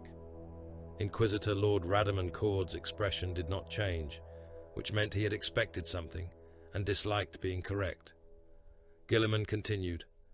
All tithe records, shrine levies, munition contracts, astropathic transcripts, casualty rolls, labor classifications, convoy manifests, relic priority claims, evacuation exemptions, and ration distributions are to be audited by ultramarine logisticians and Cadian provost cadres. Administratum seals will not shield falsehood. Ministorum sanctification will not shield obstruction. Martian right will not shield hoarding. Inquisitorial classification will not shield strategic sabotage unless I personally confirm necessity. Cord's eyes narrowed a fraction. Any official found falsifying survival critical data, Guilliman said, will be executed, mind scoured, or servitorized depending upon utility. The words struck the chamber harder than artillery, not because they were loud, because they were administrative, because a Primarch had just transformed paperwork into a killing field. An administrator master attached to the relief command tried to speak, thought better of it, then tried anyway. His face was waxy with terror. My lord, the verification burden across an entire subsector will be immense. Records span centuries. Noble charters, ecclesial immunities, forge compacts, ancestral tithe privileges, hereditary exemptions. Then we begin with the most useful crimes, Guilliman said. The hololith shifted. Names appeared, houses, dynasties, prefectures, shrine cartels, munition combines, every name linked to shortages, inflated tithes, delayed convoys, vanished food, ghost soldiers, exaggerated pilgrim yields, or false martyr rosters. The chamber watched old power become exposed anatomy. House Kelthorn of Threnos Primus falsified famine mortality to preserve grain exports and tithe ranking, Guilliman said. Their titles are void, their estates are seized, their heirs are detained, their household guard is disarmed, their personal voidcraft are impressed into evacuation duty. A seal flashed red. House Varnak hid Prometheum reserves inside reliquary vaults and reported them consumed in devotional rites. Their patriarch is to be executed. Their quartermasters are to be mind-scoured. Surviving logisticians will be assessed for servitor conversion. Another seal died. The Administratum Collegia of St. Odrin's Spire erased labor deaths from 3 manufactorum hives and reassigned the dead as voluntary martyrs. Their senior adepts are to be hanged from the data spires at Shift Bell, with parchment copies of their own lies nailed to their chests. Junior adepts who provide usable testimony will be spared until their testimony ceases being useful. A Navy admiral stared openly. One of the guard generals muttered an oath under his breath. The ecclesiarchy legates had gone white with outrage. Guilliman did not mistake their horror for conscience. They were not horrified by the deaths.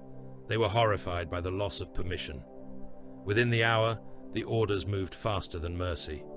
Across Threnos, noble crests were torn from gates by Arbite's cutters and Cadian breaching teams. Men who had dined beneath painted saints while their hive workers starved were dragged through their own courtyards in nightclothes and jewels. Their private chaplains shrieked about ancestral sanctity until shock mauls put them down. Data spires opened like iron flowers under emergency access codes. Administratum adepts, who had erased famine numbers, found those numbers returned to them on parchment strips nailed through their robes and into their flesh. Some prayed, some offered names, some cursed Guilliman as a tyrant with their final breaths. They dropped from the upper gantries in rows when the hang cables tightened, their feet kicking above the crowds of clerks forced to watch. Servo skulls recorded everything, not as cruelty alone, as evidence. In the council chamber, Cord finally spoke. "You are destroying Imperial institutions during wartime." Guilliman turned slowly toward him. "They were already destroying themselves. I am merely accelerating the honest part. The Imperium cannot survive if every pillar is cut at once. The Imperium cannot survive if every pillar is made of rot, and we keep painting it marble." Cord's voice remained measured. "There are processes. There are graves filled by processes. There is law. There is survival. There is faith. There is also arithmetic, Inquisitor. You may dislike it because it does not kneel." Cord's jaw tightened. For a heartbeat, his stormtrooper captains seemed to become more still. Arx watched them with the polite disinterest of a predator deciding whether prey had understood the weather. A burst of machine cant interrupted before Cord could answer. Magos Dominus Xerix Theta projected himself through a noospheric relay, though parts of his body stood physically within the chamber. The effect was unpleasant, a layered presence of brass, red robes, and overlapping faces. His organic mouth remained closed, while a vox grill in his sternum spoke. "Clarification request. Classification of Gryax minor resource withholding." Guilliman looked up at the hololith. A small forge moon expanded. Gryax minor, a machine. Worldlet, chained to the gravity well of an irradiated gas giant, marked as compliant in Mechanicus records and deficient in Navy reality. "Report," Guilliman said. Xerix Theta's mechadendrites stirred. Gryax minor maintains reserve stores of plasma coils, macro shell propellant, Baneblade engine sanctums, reactor reliquary housings, replacement void shield matrices, and super heavy drive catechism cores. These stores are bound under Martian exemption, right lock, and sanctified contingency. A guard general barked a laugh without humor. "My armor columns have been waiting on engine cores for 3 weeks." "Your armor columns failed to observe supplication sequence," Xerix Theta replied. "They observed enemy artillery instead." The Magos ignored him. Gryax Minor cannot release sanctified materiel without proper rites of awakening, transfer, appeasement, machine spirit negotiation, data tithe reconciliation, and omniscient witness. Emergency seizure would constitute theological breach. Guilliman's eyes remained on the Forge Moon projection. How many Baneblade-compatible engine sanctums? Quantity classified under Martian right. Guilliman did not raise his voice. How many? Xerix Theta's lenses clicked. 189 complete, 47 partial, 23 awaiting incense calibration. The guard side of the chamber erupted. Men swore, then remembered where they stood. The Navy admirals looked suddenly murderous. Even some Astartes shifted. Guilliman's expression did not change, but the chamber seemed to darken around him. How many plasma coils suitable for void carrier stabilization? 412. How many macro shell propellant reserves? Enough to sustain current fleet bombardment projections for 6 months, assuming proper distribution, though Gryax Minor claims sacred reserve status. The hololith of the dying subsector pulsed red around the Forge Moon. Religious exemption denied, Guilliman said. Strategic hoarding confirmed. Classification is treason. Xerix Theta emitted a shrill chord of Binharic rejection. Incorrect. Treason requires intent against the Imperium. Gryax Minor preserves sacred function. It preserves material, while Imperial worlds die for lack of it. Function must be sanctified before deployment. Function unused is failure. The Omnissiah witnesses all theft. Then let him witness requisition. The Mechanicus Magi whispered in angry static. Guilliman let them. He wanted their outrage audible. Hidden resentment was harder to map. He turned to the wider council. The campaign will proceed on 3 simultaneous fronts. The hololith became a blade of converging vectors. First, Captain Valen and attached ultramarine strike elements will purge the word-bearer signal network. Cathedral nodes, astropathic relays, sermon archives, and hidden choir vaults are to be seized, audited, and burned where compromised. Kill teams will decapitate command handlers before they relocate. Valen bowed his head. By your will, my lord. Second, Navy armsmen, Mechanicus loyalist assets, and designated Astartes boarding cadres will break Gryax Minor's refusal. We do not destroy the Forge Moon unless necessary. We take its stores, its manifests, and its compliance. If resistance becomes organized, resistance becomes targetable.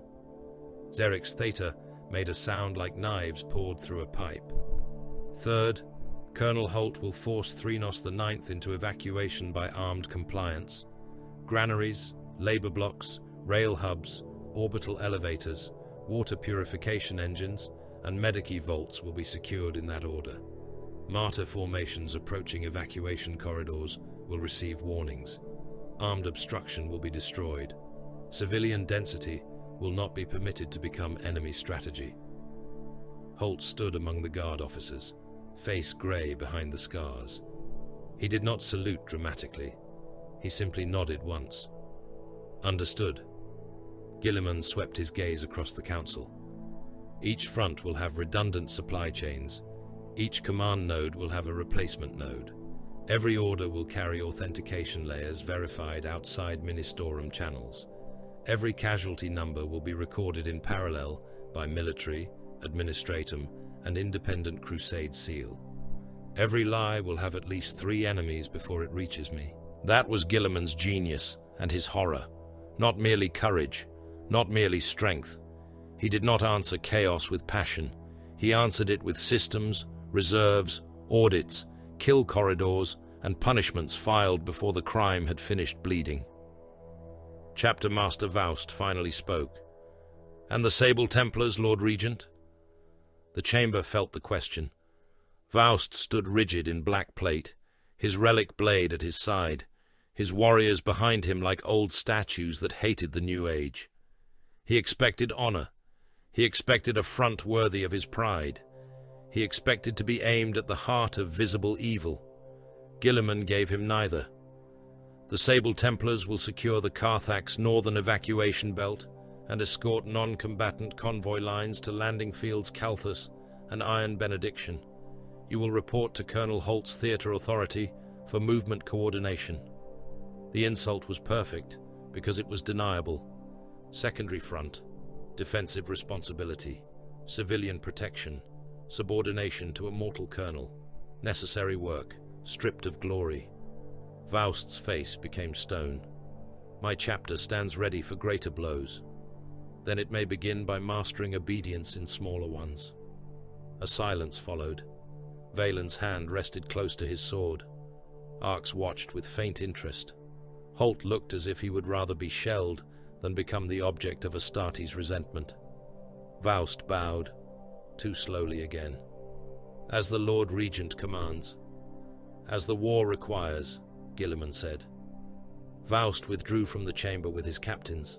His boots struck the deck in measured impacts. His anger did not need words. It marched with him. Later, in a side chapel converted into a Sable Templar command cell, Faust stood beneath a cracked icon of the Emperor enthroned. The chamber had been swept for conventional listening devices. It had not been swept for sanctified distrust, because such things were harder to name. A dead drop servitor waited before him. It was a small thing, limbless, its body suspended in a bronze reliquary shell, its mouth sealed with wax and prayer wire.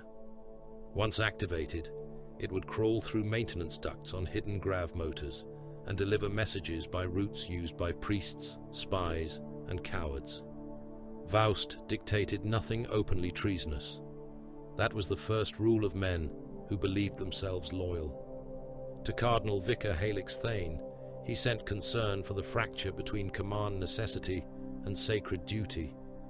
To Inquisitor Lord Cord, he sent notice of excessive centralization, forced subordination of independent Astartes operations, and indications that the regent's reforms were becoming indistinguishable from personal dominion. He did not write rebellion. He wrote vigilance. He did not write refusal. He wrote conscience. The servitor swallowed the wax-sealed capsules and drifted away into the dark. On Threnos, the scourge became flesh. Colonel Holt followed a stench through an industrial quarter that the maps called Provisionary Depot 9. The locals called it the Mercy House. Both names were lies. The warehouse doors had been sealed from the outside with Ministorum stamps and Administratum supply locks. Cadian breaches cut them open with melter charges, while Arbites held back a crowd of clerks, priests, and warehouse overseers who had become suddenly desperate to explain jurisdiction. When the doors fell inward, the smell came out like an animal. Holt had smelled dead men before. He had smelled trenches after artillery, tank crews cooked inside hulls, plague pits, ship decks after decompression, and the sweet black stink of demonic corruption. This was different. This was industrial. Rows of vats stretched into the gloom. Conveyor hooks carried stripped human torsos toward grinder mouths. Limbs lay in sorted bins. Heads had been stacked in wire cages, mouths open, eyes filmed white, hair shaved for some secondary use. Processing servitors moved without pause, scraping meat from bone, pulping tissue, extruding grey nutrient paste into stamped ration blocks. Prayer scrolls hung above every machine. Blessed are those who feed the faithful. Every corpse had a tag: voluntary martyr, labor excess, evacuation refusal, nutritional reclamation approved. A Cadian trooper beside Holt swore, then vomited. Another began reciting the names on the tags until his voice broke. The warehouse overseer tried to speak. "Colonel, these are sanctioned reclaim processes. The dead offered themselves. The tithe requirements were extreme. The Cardinal Vicar's office approved classification. The Administratum countersigned. All legal, all sanctified." Holt turned toward him very slowly. The overseer was a fat man with ink-stained fingers and a devotional brand on his forehead. He smelled of soap. That was what Holt noticed most. In this place, the man smelled clean. Holt took one step toward him then stopped. Rage came up in him, hot and useless, and he swallowed it, because rage made men sloppy. He had seen what sloppy righteousness did in cathedrals. He pulled off his rebreather, vomited onto the warehouse floor, spat, wiped his mouth with the back of his glove, and sealed the mask again. "Preserve the sight," he said. His adjutant stared. "Sir?" "Preserve it. Picked record every vat, every tag, every body, every ration stamp. Nobody burns this, nobody cleans it, nobody gets to turn it into rumor. I want guard posts at every entrance and a vox line to Lord Guilliman's audit staff." The overseer began to tremble. "Colonel, I must protest the implication of wrongdoing." Holt looked at him. "Good. Protest loudly. I want your voice on record." Back aboard the McCragger's Honor, reports flowed into Guilliman's private command queue until they formed a portrait of the subsector more accurate than any official map had dared to be. Hoarded engines, false deaths, murdered workers, altered sermons, hidden food, disobedient relic convoys, noble districts with private void shelters built beneath public martyr shrines, priests who preached sacrifice from bunkers stocked for years, adepts who erased starvation to preserve tithe honor, loyal men killing loyal men because the lie had become easier to obey than the order. Guilliman read it all. He did not look away. Captain Valen stood nearby, silent. He had learned that there were moments when even counsel was intrusion. A final slate arrived under triple verification. Noble district Auric Septima, Threnos Primus Hive. Population of ruling houses, private armsmen, sanctioned clergy, chartered administrators, and bonded retainers. Evidence confirmed: concealment of grain, diversion of evacuation fuel, use of shrine immunity to shelter armed obstructionists, falsification of labor martyrdom, participation in altered sermon distribution, and refusal to surrender private void lifts to military control. Projected consequence if left intact: delay to evacuation corridor, additional civilian dead, risk of word-bearer signal persistence, possible armed noble uprising in rear zones. Recommended action: removal. Guilliman placed the slate on the marble table. For a moment, his hand rested beside it. Huge, armored, made for war, yet now used to sign the death of a district. He could have ordered arrest only. He could have ordered negotiations. He could have sent more warnings into an inferno built by warnings ignored. He considered each option. He discarded them one by one. "The warrant," he said. A scribe servitor extended the execution parchment from its chest cavity. Valen's voice was quiet. "My lord, the district includes many retainers who may not know the extent of their master's crimes." "Yes." The word contained no comfort. "They will die with the houses?" "They are part of the defensive structure. Warning will permit evacuation of the guilty, destruction of records, and armed delay. Delay will kill more outside the walls than action will kill within them." Valen said nothing. Guilliman looked at him. "Do you object?" "I understand. That is not what I asked." The captain's jaw tightened. "I object as a man, my lord. I obey as an ultramarine." Guilliman held his gaze for a long moment, then nodded once. Not approval. Recognition. "I object as a man also." He signed. The seal of the Imperial Regent burned into the parchment. Across the command vault, the hololith marked Auric Septima in red. Artillery coordinates appeared. Arbite's cordon routes locked. Cadian assault lanes opened. Ultramarine kill teams received target names. Noble lineage files collapsed into execution priority. Guilliman looked upon the mark and spoke without heat, without pleasure, and without mercy. "The Imperium has mistaken age for legitimacy. Burn the mistake." Gryax Minor circled its volcanic primary like a skull chained above a furnace. From orbit, the forge moon did not resemble a natural body. Whatever stone it had once possessed had been buried beneath iron, plasteel, adamantium reinforcement ribs, reactor towers, void shield pylons, macro conveyor spines, and manufacturum continents welded into the shape of a death's head. Its crater seas were cooling sumps. Its mountain ranges were heat exchangers.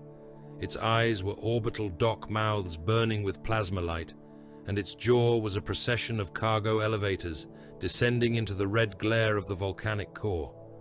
Rivers of molten slag ran through channels carved like devotional script. Smoke rose from its surface in black columns, then flattened against the shimmer of void shields. The moon sang in machine cant. The sound did not travel through space, but every auspex in Guilliman's fleet heard it translated into code, vibration, heat bloom, and stubborn refusal. Binary hymns pulsed from its vox towers. Data prayers crawled across encrypted channels. Forge bells rang through the noosphere, summoning cohorts to readiness. The cult Mechanicus did not panic. It calculated, sanctified, armed, and judged. Skitari cohorts marched across gantry roads in Binharic lockstep, their robes the color of dried blood, their metal feet striking sparks from grated steel. Vanguard maniples advanced through oil-slick chapels, where incense mingled with radiation haze. Rangers took positions along exhaust bridges, with transuranic arquebuses resting on servo braces, their hooded heads turning in perfect machine-assisted synchrony.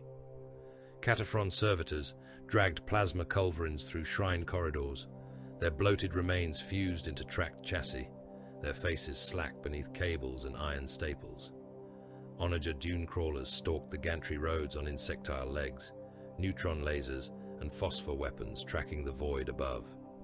Tech priests moved among them with swaying mechadendrites, chanting that flesh was debt, that weakness was an unpaid balance, that the machine endured where meat failed.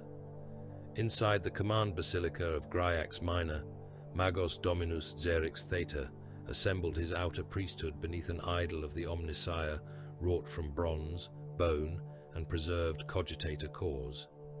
His own body hung from an articulated throne of brass limbs and suspensor hooks. 3 optic clusters revolved around his skull. His organic face, what remained of it, was waxen and nearly forgotten, stretched over a lattice of steel. His thoughts moved faster through the noosphere than speech could bear, but he spoke aloud because ritual demanded witness. Imperial demand received, Guilliman authority confirmed, strategic claim acknowledged, Martian exemption invoked. 100 lesser priests answered in fractured Binharic. Exemption sanctified, function preserved, flesh command disputed. The Forge Moon did not consider itself rebellious. That was the essential truth Guilliman understood, and others did not. Gryax Minor was not raising banners for Horus, nor whispering to demons, nor opening its gates to Xenos. Its tech priests believed themselves loyal. They believed themselves more loyal than the flesh-born commanders who wasted engines through haste and misunderstood the patience of sacred machines. To them, Guilliman was politically legitimate and spiritually hazardous. A Primarch returned from an age of flesh arrogance, a Lord Commander who spoke of survival as if survival could override right, a son of the Emperor who treated Martian autonomy as a variable in a logistics table. That made him dangerous, not false, dangerous. Guilliman gave them one chance. His ultimatum passed through layered encryption, astropathic seal, Navy authentication, Mechanicus translation matrices, and the cold authority of the Imperial Regent. Release the war material, submit production data, accept Crusade oversight, open inventory sanctums for immediate requisition, preserve essential forge function, avoid bloodshed in service to enemies already approaching the route. Xerix Theta responded with a 37-minute theological refusal. It came in Binharic cant, high Gothic legalism, machine code recursion, Martian rite citation, and devotional equation. It stated that the plasma coils were sleeping machine spirits not yet ritually awakened. It stated that macro shell propellant reserves could not be transferred under void distress without appeasement of containment spirits. It stated that Baneblade engine sanctums had entered sacred contemplation after prior misuse by unaugmented crews. It stated that crusade oversight by non-mechanicus authorities risked data contamination, doctrinal trespass, and spiritual injury to the Forge Moon's functional integrity. It stated that obedience to the Omnissiah required delay. Guilliman listened to all of it, not because he respected the conclusion, because he respected information, even when information arrived dressed as insanity. When the refusal ended, the strategium aboard the Macragger's honor remained silent except for the soft hum of cogitators and distant ship heartbeats. Captain Marius Valen stood armored beside the command dais. Navy officers waited with eyes fixed forward. A mechanicus liaison emitted soft static that might have been fear. Colonel Holt, present by hollow from the Threnos Surface Command, looked as though he had already guessed the shape of the answer. Guilliman turned from the Forge Moon projection. "Void blockade," he said. "No vessel enters or exits Gryax Minor without my seal. Disable runners. Capture if efficient. Destroy if delay threatens the operation." The fleet masters began transmitting. "Boarding torpedoes will deploy against distribution control spires, data choir vaults, inventory command nodes, and transference relay stations. Sacred reactors are not to be targeted unless they become weapons. We are not here to murder a Forge Moon. We are here to make it obey." Valen bowed his head. "Victrix elements stand ready. Not first. They will expect Astartes at the visible gates. Send Navy armsmen to the cargo docks, Kazarkin to the lower catacombs, ultramarine breaches to the data choir spires, cyber mastiff packs with rad shielding, tech marines only where necessary. I want control of distribution before control of symbolism." A Navy admiral allowed himself a thin smile. "Take the throat before the crown." Guilliman looked at him. "Take the arteries. Crowns are distractions." The blockade formed like a closing fist.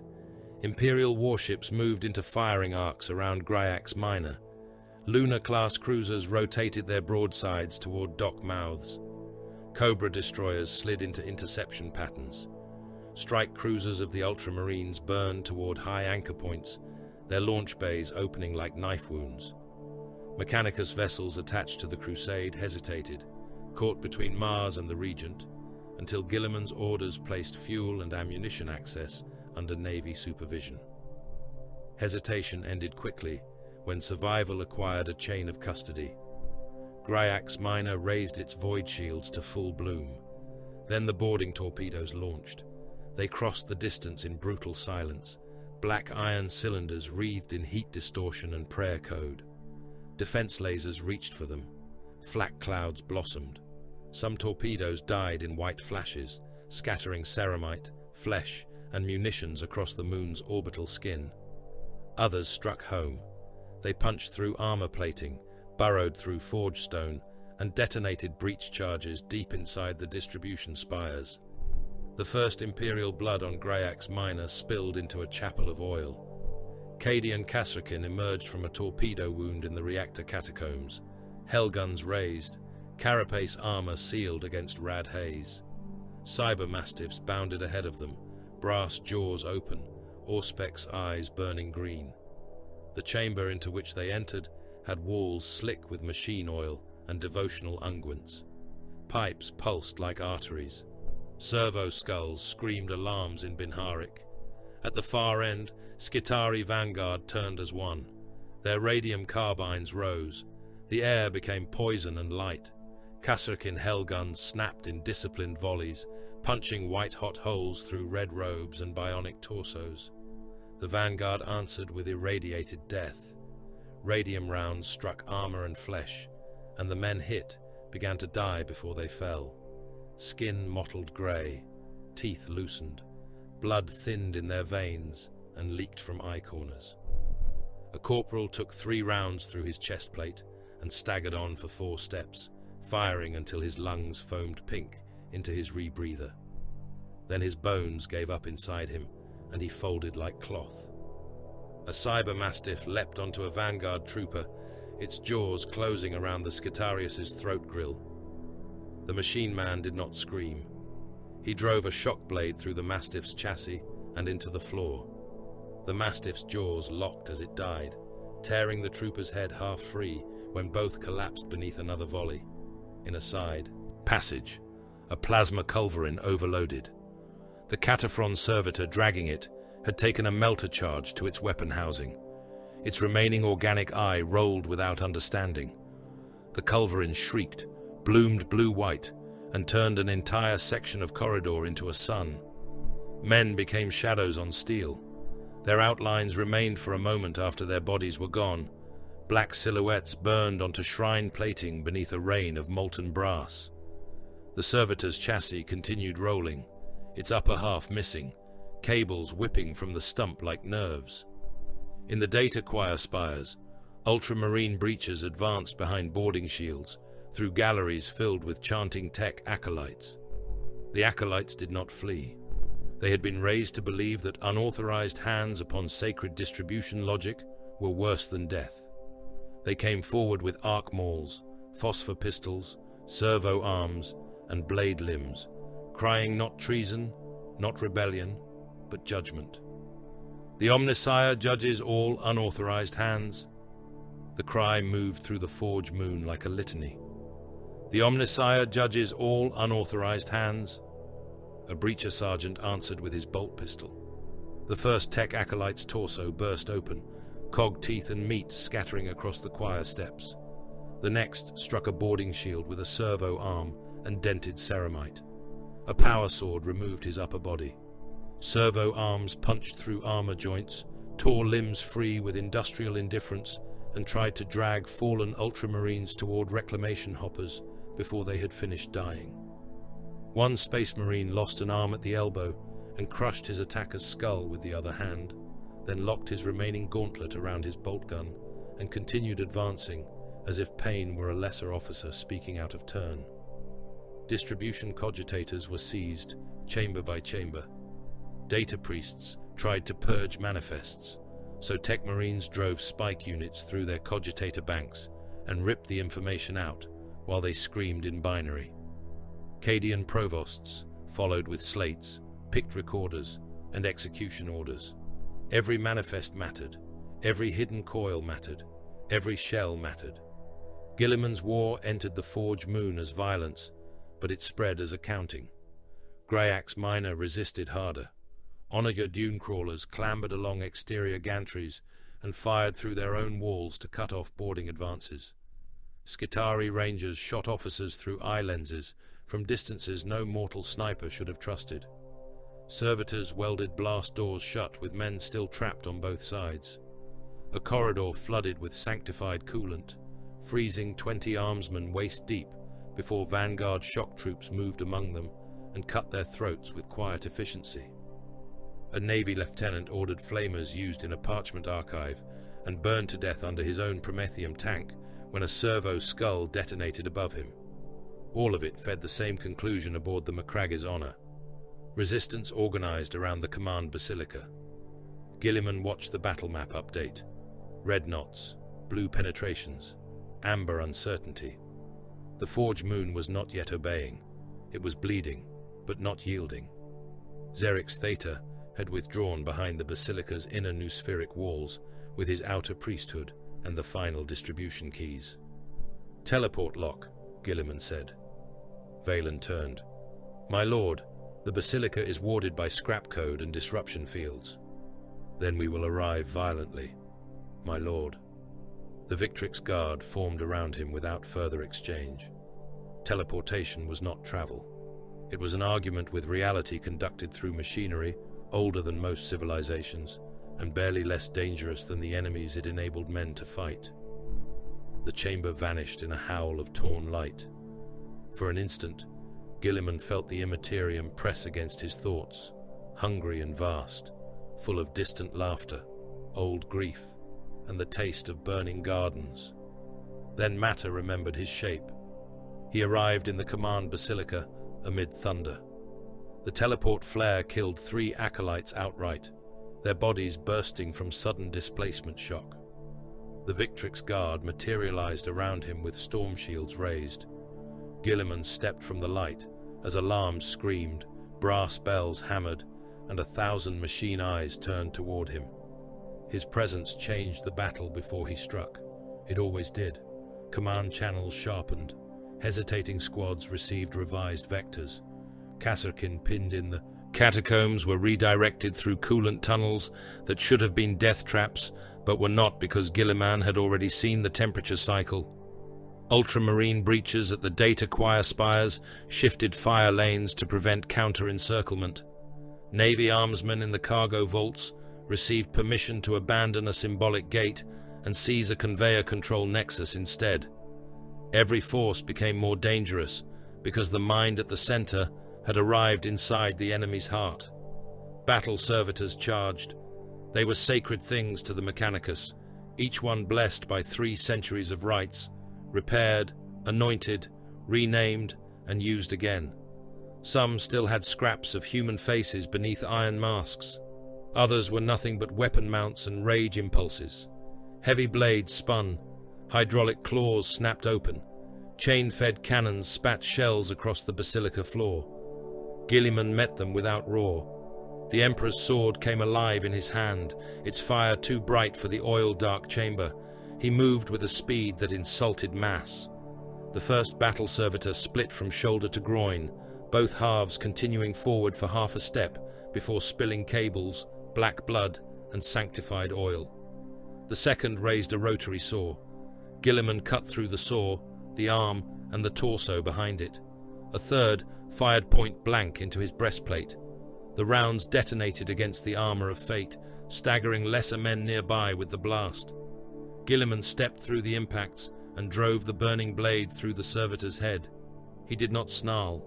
He did not curse. He audited destruction. The hand of Dominion rose and fired, each bolt a miniature execution. A Cataphren chassis rumbled toward him, plasma weapon charging, tracks grinding over the bodies of dead acolytes. Guilliman closed the distance before it fired. His gauntlet struck the machine thing's front plate with the force of a falling shrine tower. Armor buckled inward. The organic torso fused within ruptured under the pressure, spraying blood through cracked metal seams. The chassis folded around his fist. He tore it aside and hurled the wreck into 2 approaching servitors, breaking them into scrap and twitching limbs. The Victrix Guard held the flanks. Valen's power sword took heads from tech priests whose mechadendrites stabbed like scorpions. Storm shields caught arc fire and rad beams. Bolters hammered the galleries. A custodian would have called it efficient. A mortal would have called it divine. Guilliman would have called it not yet sufficient. Xerix Theta appeared above the central dais as a full noospheric projection and a physical horror enthroned behind armored glass. His outer priesthood surrounded him, red-robed, multi-limbed, armed with Volkite relics, arc scourges, and sacred data blades. "Cessation proposal," Xerix Theta said, his voice layered through a dozen speakers. "Negotiation pathway acceptable. Grayax Minor will release limited materiel under shared rights if assault on data vaults ceases." Guilliman cut a battle servitor in half while listening. "How many vaults lost?" he asked Valen. 3, my lord." Guilliman looked up at the Magos. "You negotiate after losing 3 data vaults. Negotiation is optimal to preserve forge function. No, negotiation was optimal before resistance. Compliance was optimal before blood." Xerix Theta's lenses flared. Outer priesthood acted in doctrinal defense. They acted against direct wartime requisition. Martian autonomy does not include the right to starve a war front of engines.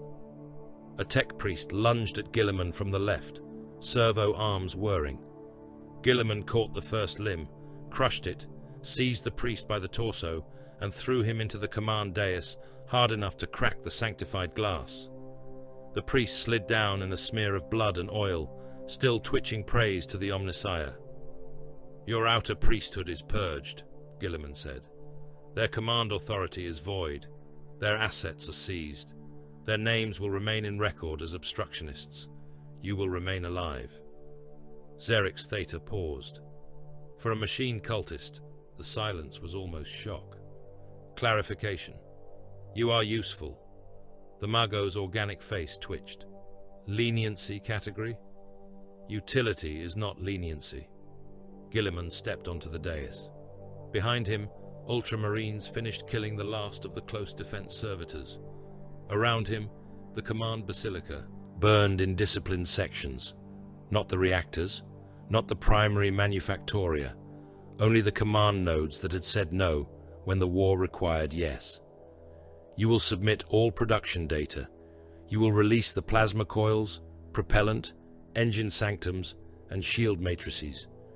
You will accept Crusade oversight.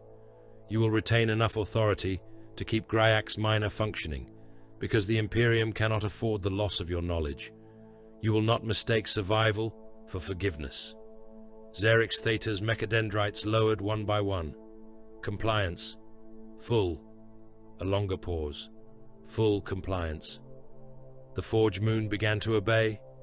Far from the Basilica, in hidden Vox corridors buried beneath shrine traffic and false sermon repeats, Dark Apostle Vorak the Nail-Tongued listened to the battle recordings and smiled. He wore robes over crimson warplate, the cloth stitched with stolen Imperial prayers and Colchizian scripture. His Crozius rested across his knees, its demon face asleep, but not silent. Around him, mortal scribes with cut tongues arranged picked captures in devotional sequence. Guilliman's ultimatum, Mechanicus refusal, boarding torpedoes, burning chapels, dead tech priests, broken servitors, seized vaults, the Primarch striding through sacred halls with the Emperor's sword in hand. The truth was useful. Lies became stronger when they had truth inside them like bone. Vorak lifted one clawed finger, and the recording began to transmit through stolen shrine relays. "Behold the Regent," he whispered, and his voice rode the Vox in 1,000 softened echoes. "He burns priests, breaks oaths, and steals from gods." The message spread. It worked because it was close enough to truth. In the deepest vault of Gryax Minor, below the distribution sanctums, below the reactor catechism chambers, below even the sealed rooms, whose existence had not appeared in the first 6 manifest extractions, Akkadian Provost team found a door that did not sing in machine cant. It was black, not painted black, not forged from dark metal, black in a way that drank lumen light and made Auspex returns stutter. A tech marine stood before it for several seconds, then ordered every mortal in the corridor to step back. The air felt wrong, not corrupted, not demonic, emptier than that. The prayers inscribed on the surrounding walls seemed suddenly childish, like men shouting into snow. The vault opened under forced Mechanicus codes extracted from a dying data priest. Inside, suspended in a containment lattice of silver, lead, and stolen Necron geometry, hung a fragment of blackstone. It was no larger than a sarcophagus lid. It bent the chamber around itself. Vox clicks died near it. The lumen strips dimmed. Akkadian trooper who had been muttering a prayer stopped halfway through the words and stared at nothing, his face slack, his weapon lowering by inches. Another man began to weep without knowing why. A servitor rolled forward, then halted, its obedience routines looping into silence. Magos Xerix Theta's remote presence flickered in the chamber feed. "Research classification sealed," he said. Guilliman, watching from the command basilica, felt the cold of the thing through layers of projection and distance. Necron derived. Material origin probable. Purpose. Xerix Theta hesitated too long. Warp dampening application. Demonic suppression potential. Crowd pacification side effect under study. Crowd pacification. Guilliman understood then why some of Gryax Minor's labor cohorts had not rebelled under conditions that should have broken them. Not loyalty, not discipline. Hollowing. The Blackstone fragment had been dampening more than warp signal. It had been pressing upon human will, making men obedient not through faith, not through fear, but through absence, a spiritual numbness, a silence where defiance, terror, devotion, and hope should have lived. The pariah sickness had reached his war in miniature. not as a Necron phalanx marching beneath green light, as an Imperial experiment. Guilliman stared at the Blackstone fragment, and the victory over Greyak's Minor curdled in his mouth. Behind him, the Forge Moon complied. Material moved, engines woke, shells entered conveyors, plasma coils were released, the war effort strengthened. Before him, the deeper truth waited in the dark. The Imperium did not merely fear its enemies, it learned from them. The Crusade fleet entered the Gauntlet of Bones under a sky that looked as if half the stars had been butchered. The Great Rift stained the void beyond the Nachman Passage in a red and violet glare, a wound across reality so vast that even warships measured in kilometers appeared as flakes of ash drifting before it. Its light touched the hulls of the Imperial procession and made every cathedral prow, every lance turret, every armored shrine, every gun deck, every scar of old battle seemed dipped in drying blood. The fleet advanced at battle readiness through a corridor choked with the dead. Derelict pilgrim arcs drifted in slow, tumbling procession, their stained glass viewports cracked, their hull chapels dark, their devotional banners frozen stiff in vacuum. Dead Navy escorts rolled between them, broken spines trailing cables and frozen bodies. Merchant haulers lay split open, spilling cargo crates, corpse pallets, shrine statuary, fuel drums, and shredded void suits into the debris field. Some wrecks still broadcast prayers on failing power. Others emitted only emergency clicks from machines too stubborn to understand that everyone aboard them was dead. The route toward Imperium Nihilus had become a graveyard with a navigable channel through it, and every ship that passed added its engine wash to the bones. The Macragge's honor led from the heart of the formation, immense and terrible, its command decks burning with disciplined light. Around it, battleships moved into a shield wall, their prows angled outward, their broadsides ready to answer the dark. Lunar-class cruisers took flanking positions where the debris lanes opened. Destroyer squadrons threaded through wreckage like knives between ribs. Troop carriers and mass conveyors remained in the protected center, vast and vulnerable, packed with soldiers, ammunition, engines, hunger, fear, and the living cargo the Imperium called manpower. In the strategium, Robout Guilliman watched the void become hostile by degrees. The first warning was not an enemy icon. It was an Imperial transponder, then another, then 20, then too many. They blinked awake among the wrecks, old identification codes from shrine vessels declared lost, pilgrimage barges listed as destroyed, escort craft whose crews had been entered into the casualty ledgers weeks before.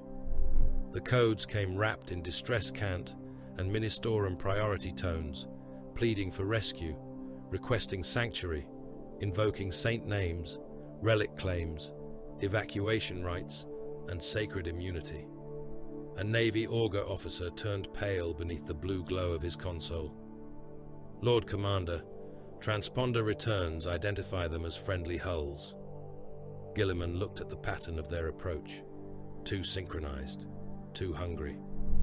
No, he said. They identify themselves as bait. The nearest shrine ship emerged from behind the corpse of a merchant hauler. Its hull had once been white and gold, with processional balconies and a basilica spine rising from its dorsal plating. Now its flanks were blackened by impact scars and daubed with script that made the eyes resist reading it. Its chapel windows glowed red from within. Its engines burned too hot. Auspex scans showed promethium caskets stacked through its lower decks, plague incense furnaces chained into the ventilation shafts, and life signs packed into the central nave. The Vox opened without permission. Imperial hymns spilled through the strategium backward, not merely reversed, defiled. The cadence remained familiar enough to wound recognition, each sacred phrase dragged by its heels through a throat full of knives. Behind the choir came screaming, thousands of voices, maybe more, muffled by bulkheads and static. Prisoners, pilgrims, crew, men chained inside a ship remade into a weapon and still being made to sing. The shrine ship accelerated toward the fleet. More followed. Captured pilgrim arcs, dead escorts, chapel haulers, reliquary barges, fire rafts wearing the skins of Imperial vessels, their holds packed with fuel, prisoners, incense toxins, scrap bombs, corpse gas, and vox choirs forced to chant praise in reverse. Word-bearer signal ghosts flickered behind them, guiding each burning offering with the patience of priests arranging candles. "Contact confirmed," the fleet master said. His voice was steady, because terror had been disciplined out of him long ago. Traitor mortal crews. Possible word-bearer command presence masked behind wreckage. Multiple fire. Rafts closing on convoy core. "Battleships hold shield formation," Guilliman said. "Lunar-class cruisers. Lance fire through lanes marked amber. Destroyer squadrons. Intercept those with viable approach angles. Ignore relic codes. Ignore shrine priority. There are no friendly hulls inside that attack pattern." The order became motion. The Imperial battleships fired first. Their broadsides woke in rolling thunder. Not sound in the void, but vibration felt through decks, bone, armor, and old ship souls. Macro cannon shells the size of hab blocks hurled into the debris lanes. Lance beams cut white-blue scars across the darkness, passing through wreckage and enemy hull alike. A captured shrine barge took 3 lance strikes along its spine and opened like a corpse under a saw. Its cathedral tower sheared away, spinning slowly, pews and bodies bursting into vacuum. A promethium hold ignited. The explosion bloomed in silence, large enough to swallow a city district, scattering burning metal and flash-cooked prisoners into the dark. Lunar-class cruisers fired in disciplined sequence, threading lance shots through gaps so narrow that lesser crews would have called them impossible. One beam passed between 2 dead pilgrim arcs and punched through the engine chamber of a traitor escort. The ship folded inward, reactor light bursting through its ribs before the wreck vanished in a sphere of white ruin. Nova cannon answered from the rear line. The first shot missed by thousands of kilometers. It still annihilated an entire formation. The shell detonated beyond the visible enemy mass, and space became a brief artificial dawn.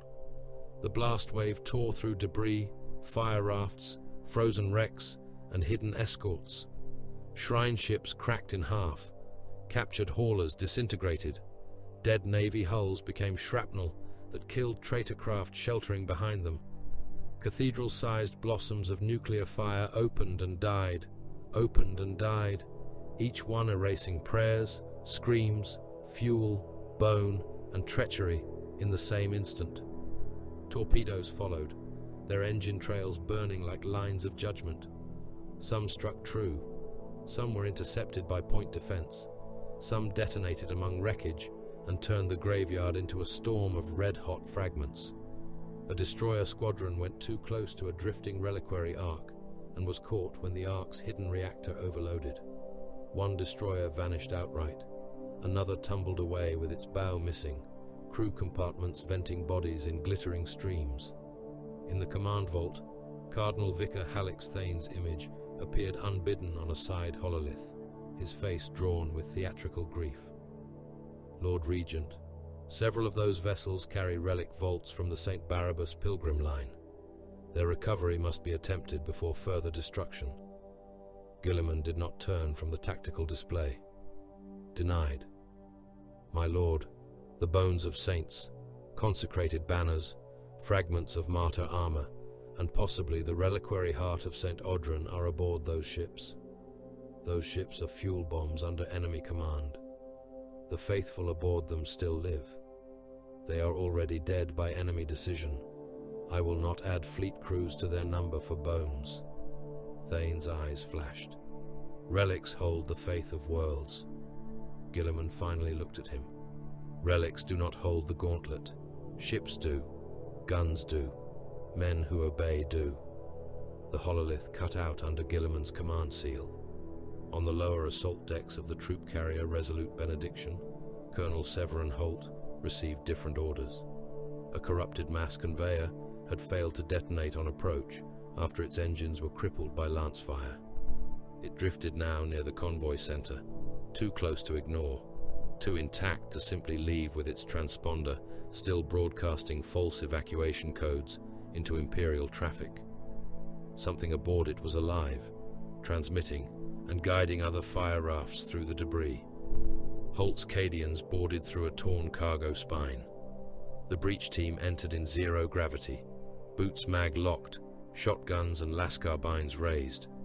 Their helmet lamps cut narrow cones through mist that should not have existed in vacuum-sealed compartments. It clung to the air in greasy beads. Blood droplets drifted through it, red spheres trembling whenever a weapon fired or a body moved. Prayer strips floated everywhere.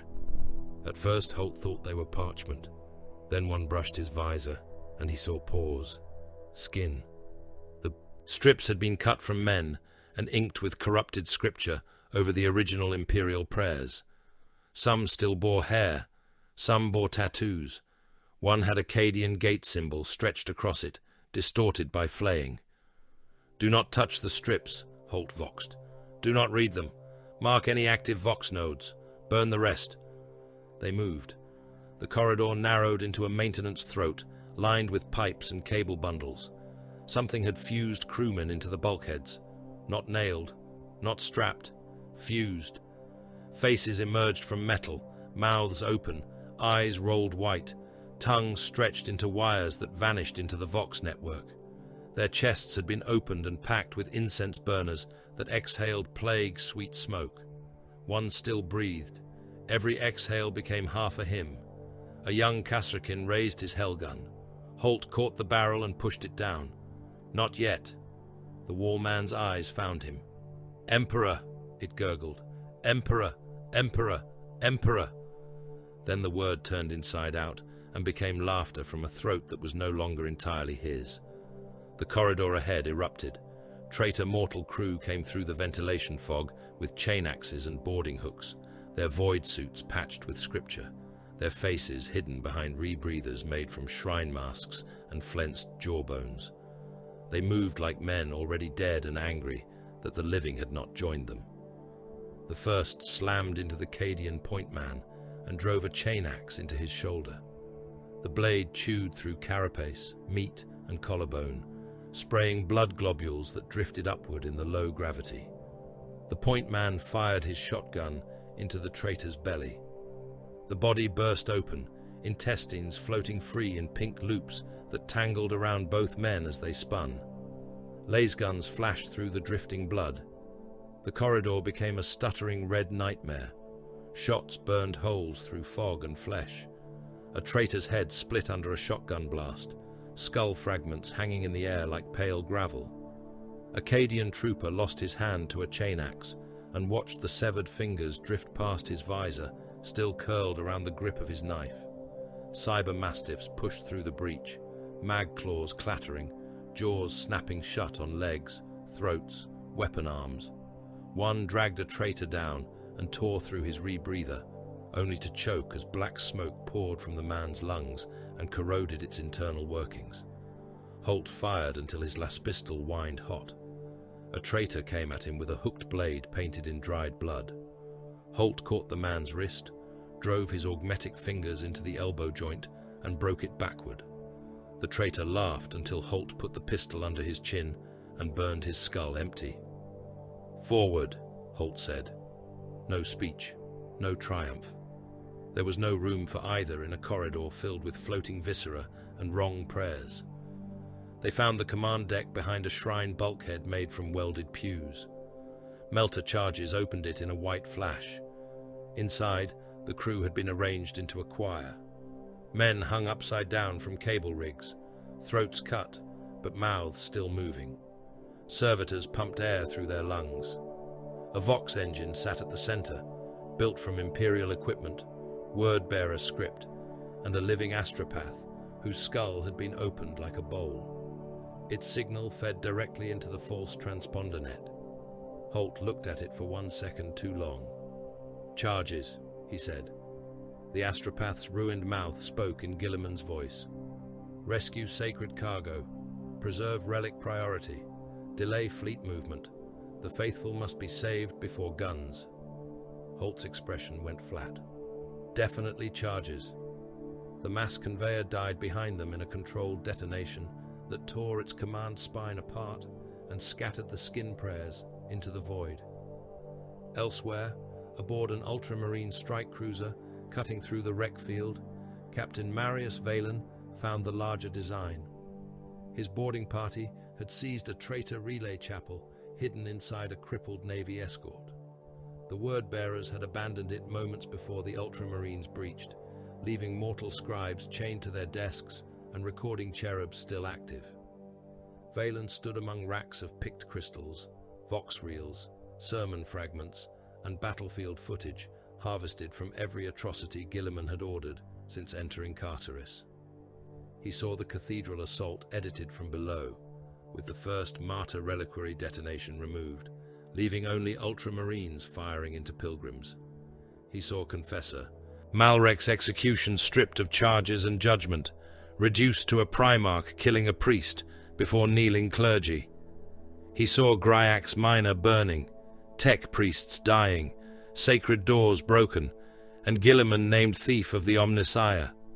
He saw noble houses purged, administratum adepts hanged, granaries seized, shrine broadcasts silenced, corpse starch warehouses preserved as evidence and framed as desecrated martyr stores. The word-bearers were not merely invading, they were curating. Valen crushed one crystal in his gauntlet and looked toward the bound scribe still breathing beside the archive altar. "Where is your master?" The man's lips had been sewn with red thread. He smiled through blood. Valen nodded to the tech marine. The tech marine did not ask for permission twice. A servo probe entered the scribe's skull through the nose. The man convulsed, legs hammering against the deck, eyes bulging as data was ripped from pain. The information came in fragments: Vorak, nail-tongued, sermon vectors, shrine relays, faith fracture, the sun kills the faithful. Valen watched the words assemble on his helm display and felt something colder than anger.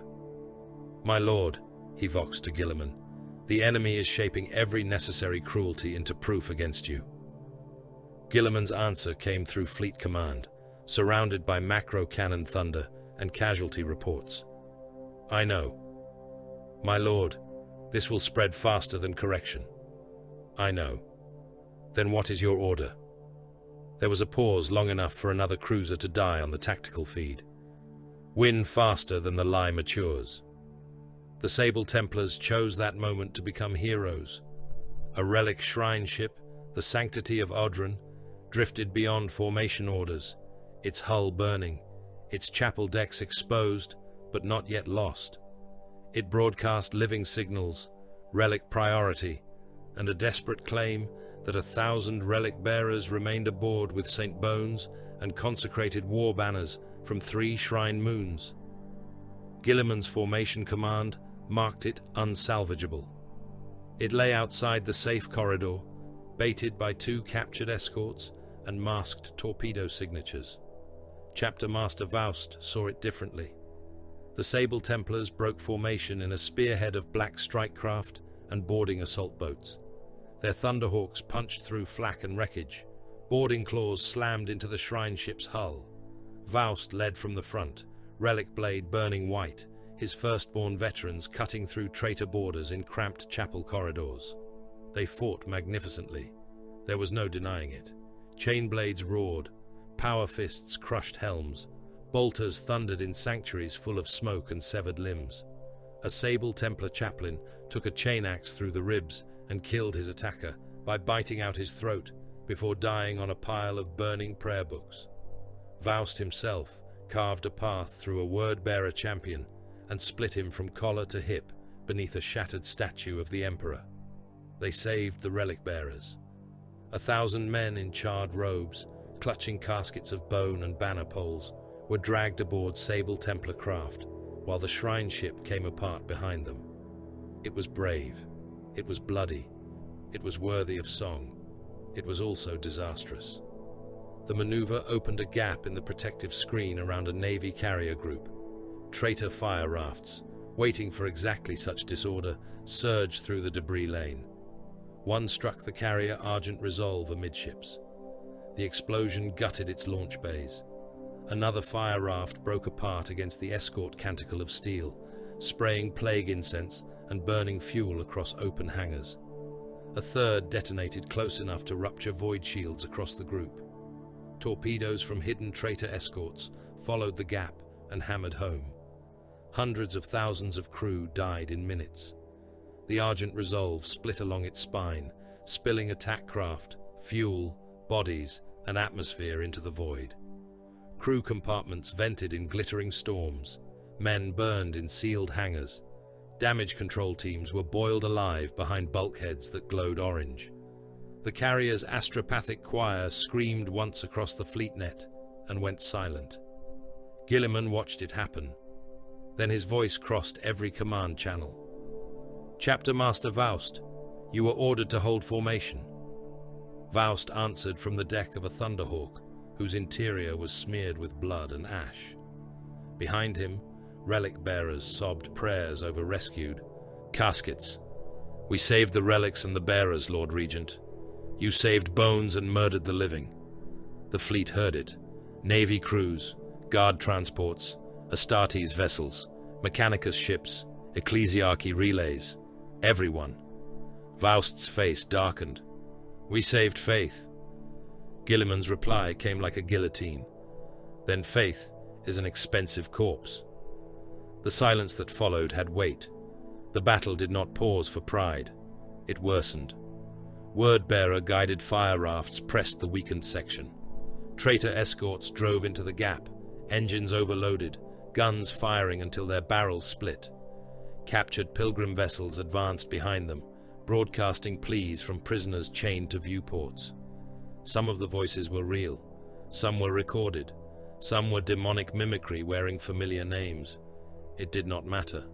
All of them cost time, and time was the one resource Guilliman refused to spend on sentiment. 3 Imperial pilgrim vessels remained in the breakthrough lane. They had not yet been corrupted enough to detonate, according to Auspec's readings. They carried millions between them. Pilgrims, refugees, penitents, laborers, men who had fled one holy death and now floated inside another. Their engines were crippled. Their helm control was compromised. Traitor ships used their mass as cover. A Navy admiral turned toward Guilliman, face rigid. "My lord, if we maneuver around them, the convoy corps is exposed. If we slow, enemy torpedo solutions improve. We lose troop carriers. If we board, too long." Guilliman looked at the 3 icons, friendly, living, doomed. He could hear, beneath the vox chatter, one of them broadcasting prayer. Not reversed, not corrupted, pure human fear trying to become devotion before death. He closed his hand. "Battleship line, macro cannon fire, destroy the pilgrim vessels and the traitor screen behind them." No one spoke. The order passed. The battleships obeyed. Macro cannons turned upon Imperial hulls. The first pilgrim vessel took a full broadside through its central nave. Its sanctum decks vanished in a chain of internal detonations. 1,000,000 lives became heat, light, and fragments. The second tried to broadcast surrender, rescue, a plea, anything, but lance fire from a Luna-class cruiser cut it open from bow to stern. Its atmosphere froze in a glittering plume filled with men, benches, icons, ration crates, and burning parchment.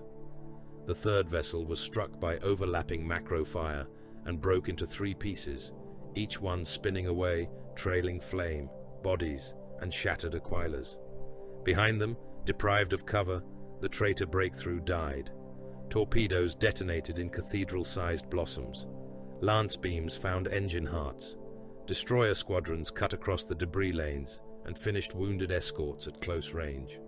The last fire raft exploded against empty void where troop carriers would have been had Guilliman hesitated. The shield wall held. The gauntlet remained open. The crusade survived. The living did not cheer. Aboard the Macragge's Honor, Guilliman stood amid the aftermath, and watched casualty figures climb. Millions from the pilgrim vessels, hundreds of thousands from the carrier group Faust's disobedience had exposed, thousands from boarding actions, more from radiation, decompression, fire, and delayed wounds. The numbers did not accuse him. Numbers had no voice. That was why he forced himself to read them. Accusation without language was too easy to ignore. Cardinal Thane's private channels were silent. Cord's seal requested preservation of the order logs. Xeric's Theta demanded salvage rights over engine remains. Faust sent no apology. In the hidden relays beneath the surviving shrine traffic, Dark Apostle Vorak received the footage he had wanted. Guilliman's voice ordering destruction, Imperial guns turning, pilgrim vessels dying, Aquilas breaking under Imperial fire. The truth, selected cleanly. The context, excised with priestly care. The grief, weaponized. The broadcast spread across the Carcerus subsector before the last wreck stopped glowing. It passed through compromised sermon towers, pilgrim vox nets, altered astropathic echoes, mourning channels, and ministorum grief relays. Men on Threnos heard it in manufactorum lines. Shrine militia heard it in barricades. Priests heard it and wept with satisfaction. Noble houses hiding in sealed vaults heard it and called it vindication. Sable Templars heard it and said nothing. Guardsmen heard it and checked their weapons with hands that shook. The title came first, spoken in a voice like a cathedral bell filled with flies. The sun kills the faithful.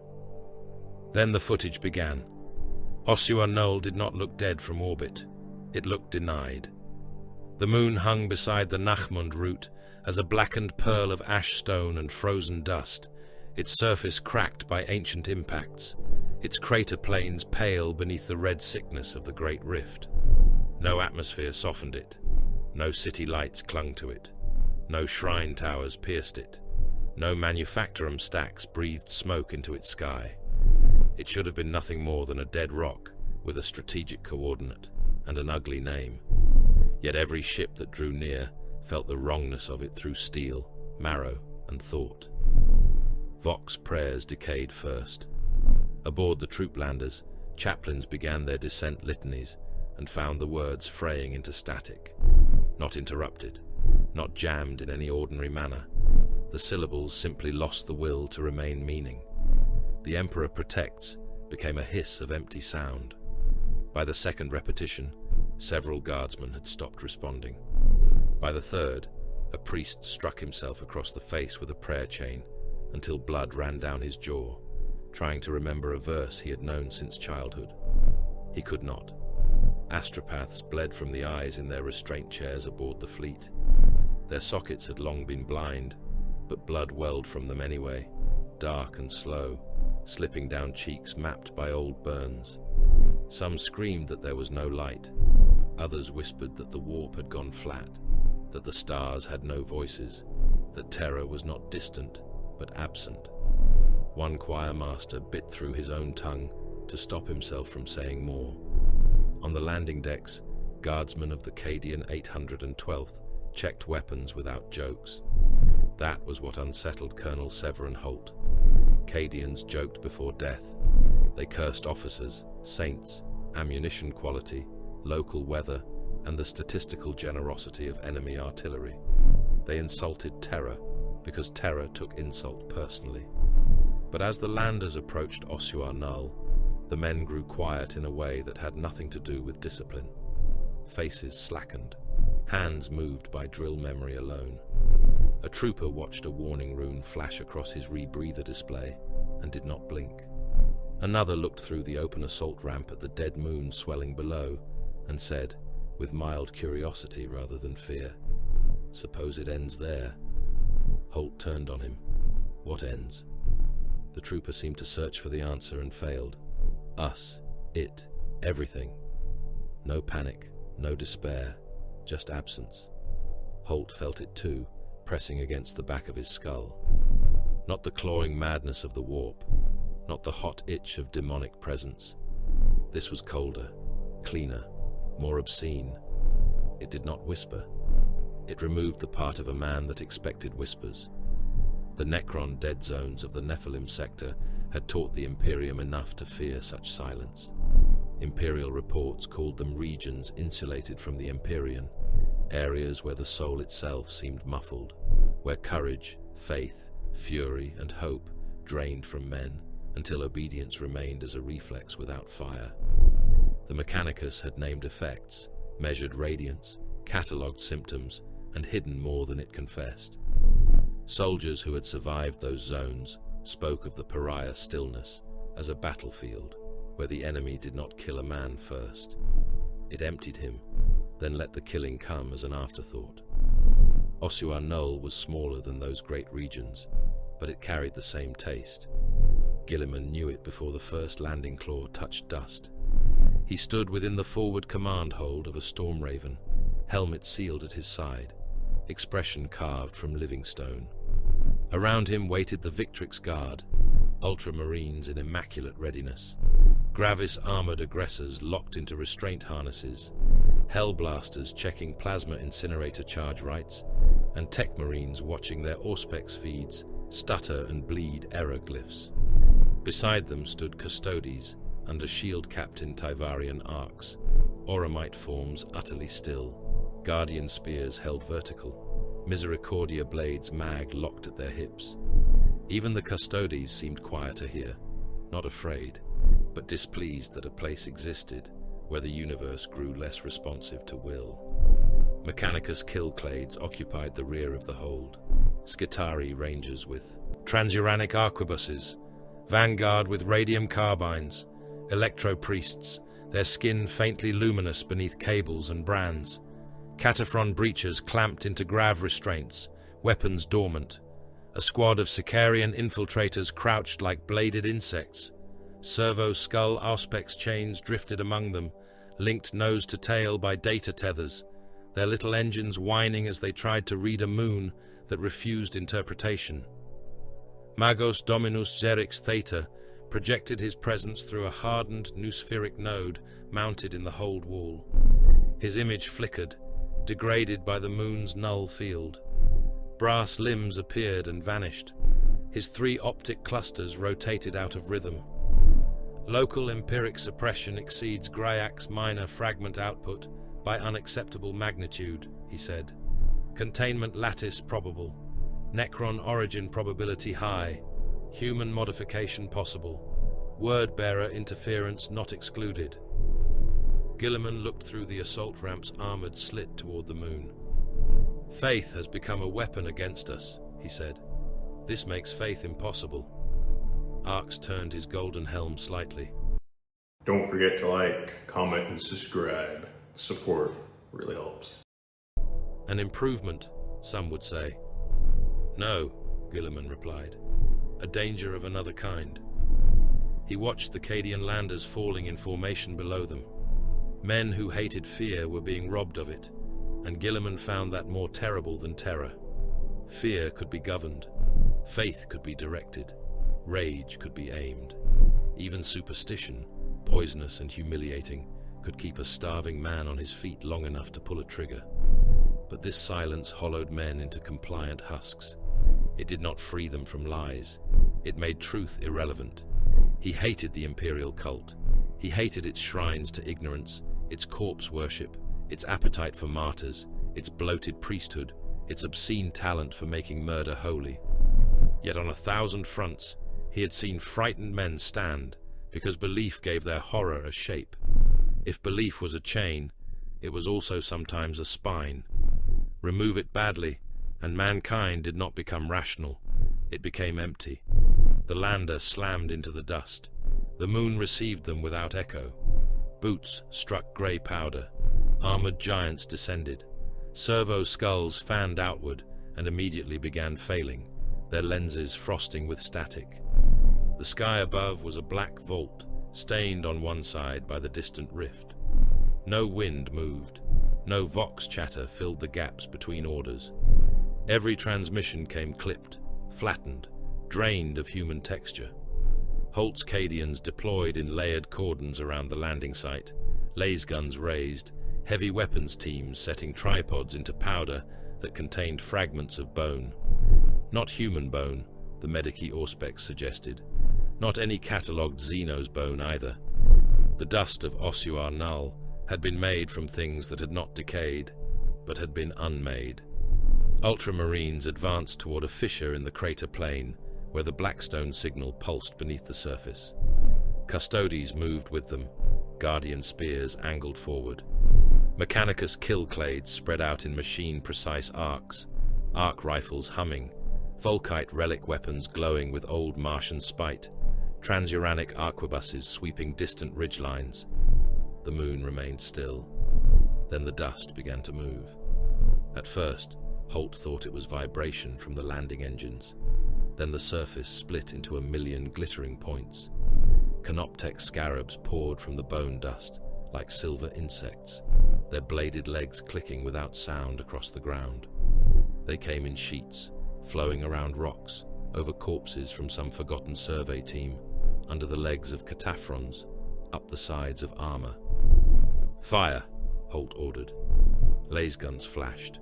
Heavy bolters hammered. Phosphor weapons streaked through the dark. Scarabs burst under impact, their bodies breaking into sparks and green vapor. More came, a tide of living blades. One climbed Acadian's leg and opened his armor with mechanical delicacy. Another found the seam at his hip. Then a dozen entered him. Holt saw the man look down with only mild confusion as his abdomen collapsed inward, meat separated into neat red ribbons by tiny working mandibles. He fell without screaming, because the moon had stolen even that. The first Necron warriors rose from the crater walls. They did not climb. They assembled from green light and metal memory, skeletal bodies unfolding from nothing, Gauss flares lifting in perfect unison. Their eyes burned cold. They had no hatred. That made them worse than traitors.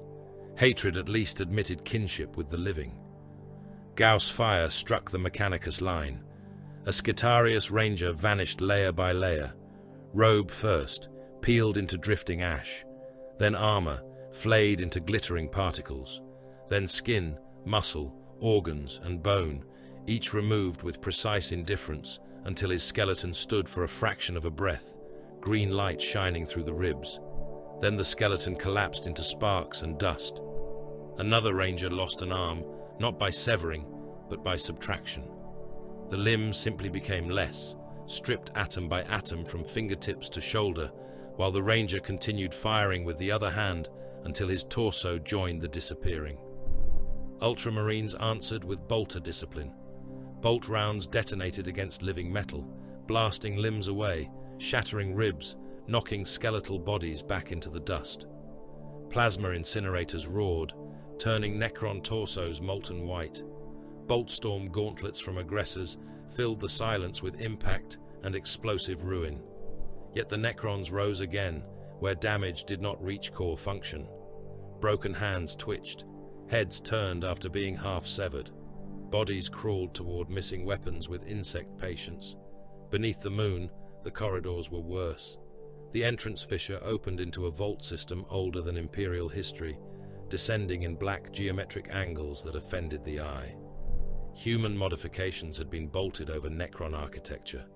Mechanicus cables, Ministorum prayer strips, ward plates, Vox relays, blood seals.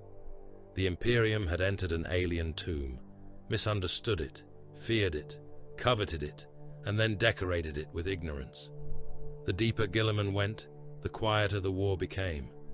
Bolter fire sounded distant, even beside him. Prayers died in throats. Oaths became breath.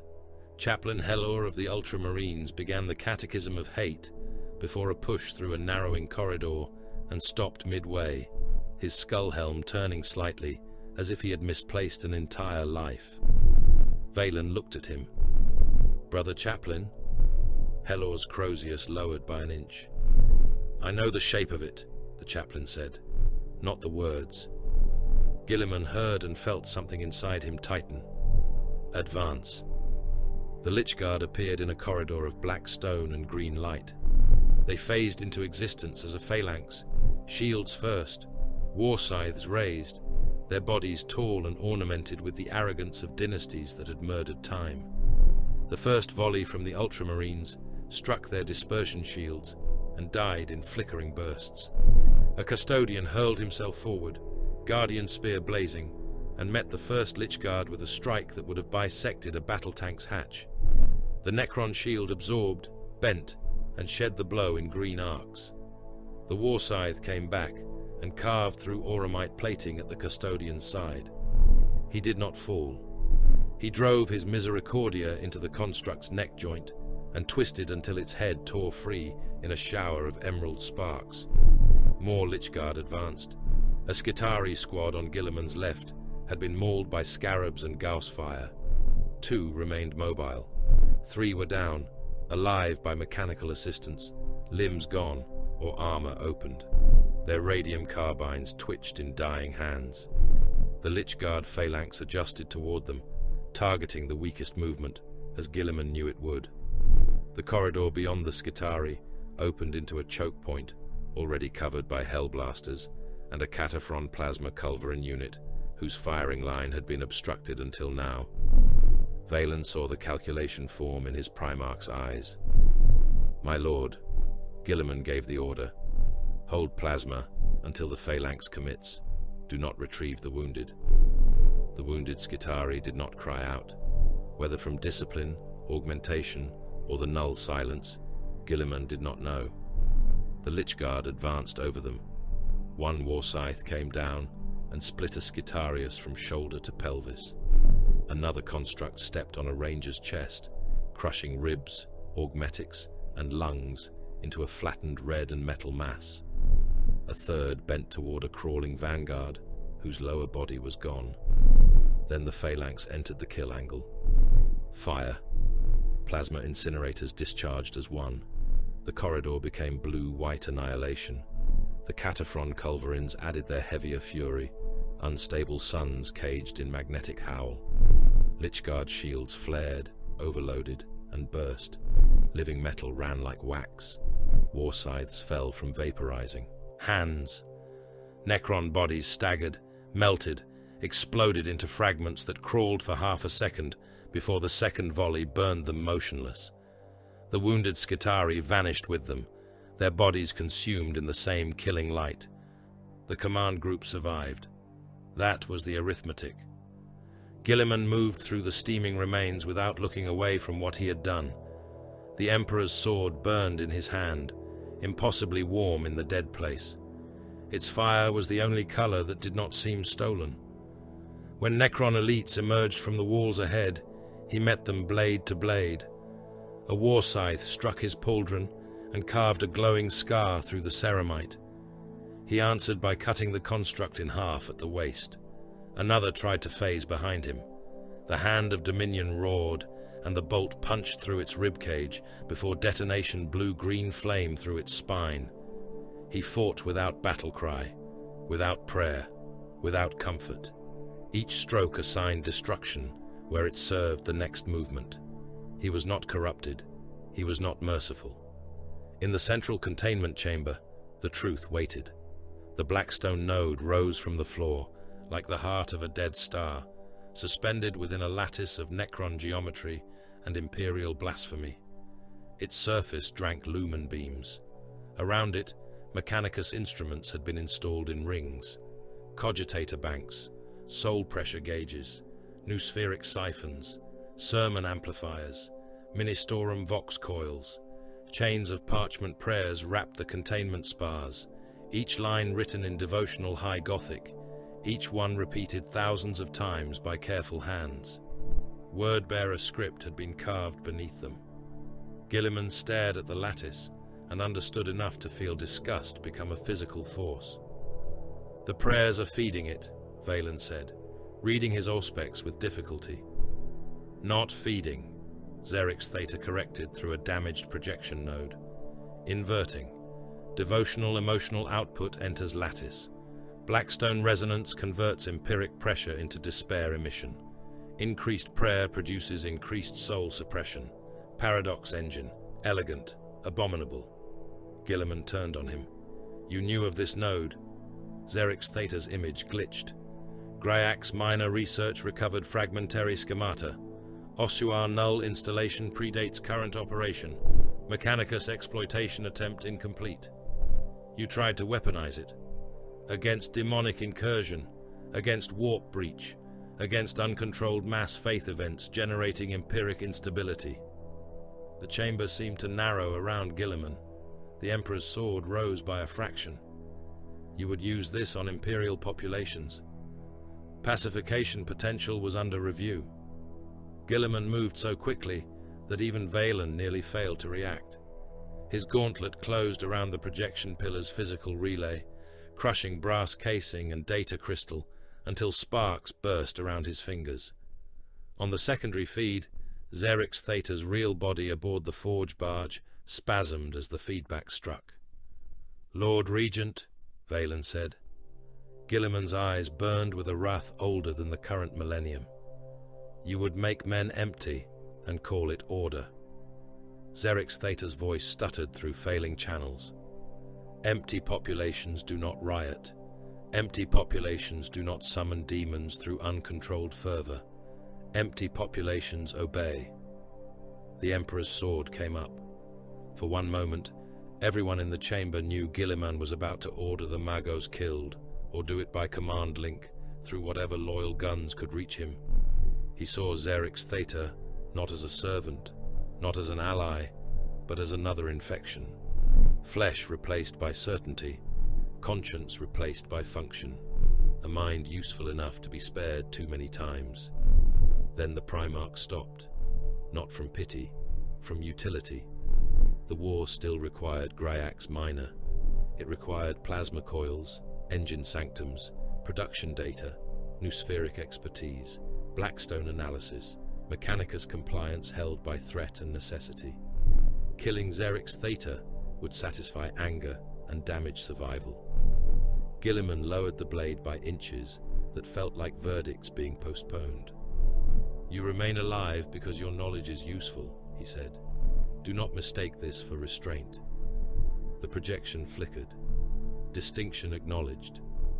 Cord's voice entered the chamber through a hard line from the fleet, dry and unwelcome. "The Magos is not wrong in one respect.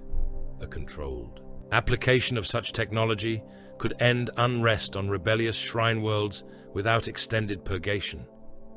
Guilliman turned toward the Vox node as if Cord stood before him. "It would be a prison for the human soul."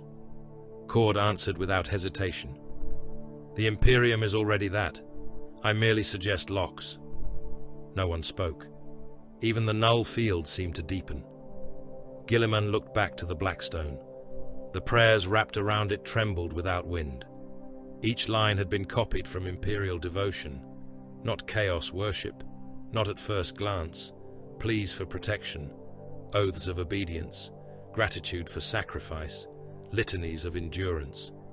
The word-bearers had taken mankind's own language of faith and wired it into a machine that turned worship into despair. The more the faithful prayed, the more hollow they became. The more they begged for the Emperor's light, the more the node taught them absence. It was perfect corruption, because it required almost no lie. "Can it be taken?" Valen asked. Xerix Theta answered before Guilliman. "Removal risks uncontrolled release. Study potential immense.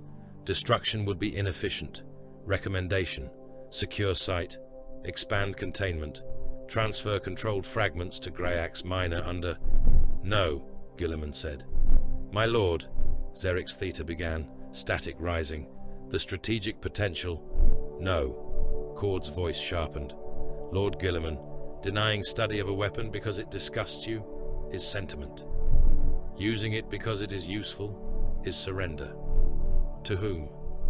To every enemy that has ever taught us to become less human in order to survive. That silenced Cord for the length of one breath, no more." Guilliman opened the fleet channel. "Prepare cyclonic torpedoes. Target Ossuar Null. All ground forces withdraw to minimum safe distance. Mechanicus objections are noted and overruled before they are spoken." Xerix Theta emitted a shriek of Binharic protest, so harsh it cracked the chamber speakers. Data loss unacceptable. Relic loss unacceptable. Strategic. Guilliman cut the channel.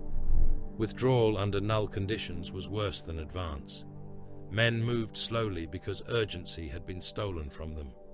Ultramarines dragged wounded without the comfort of oaths.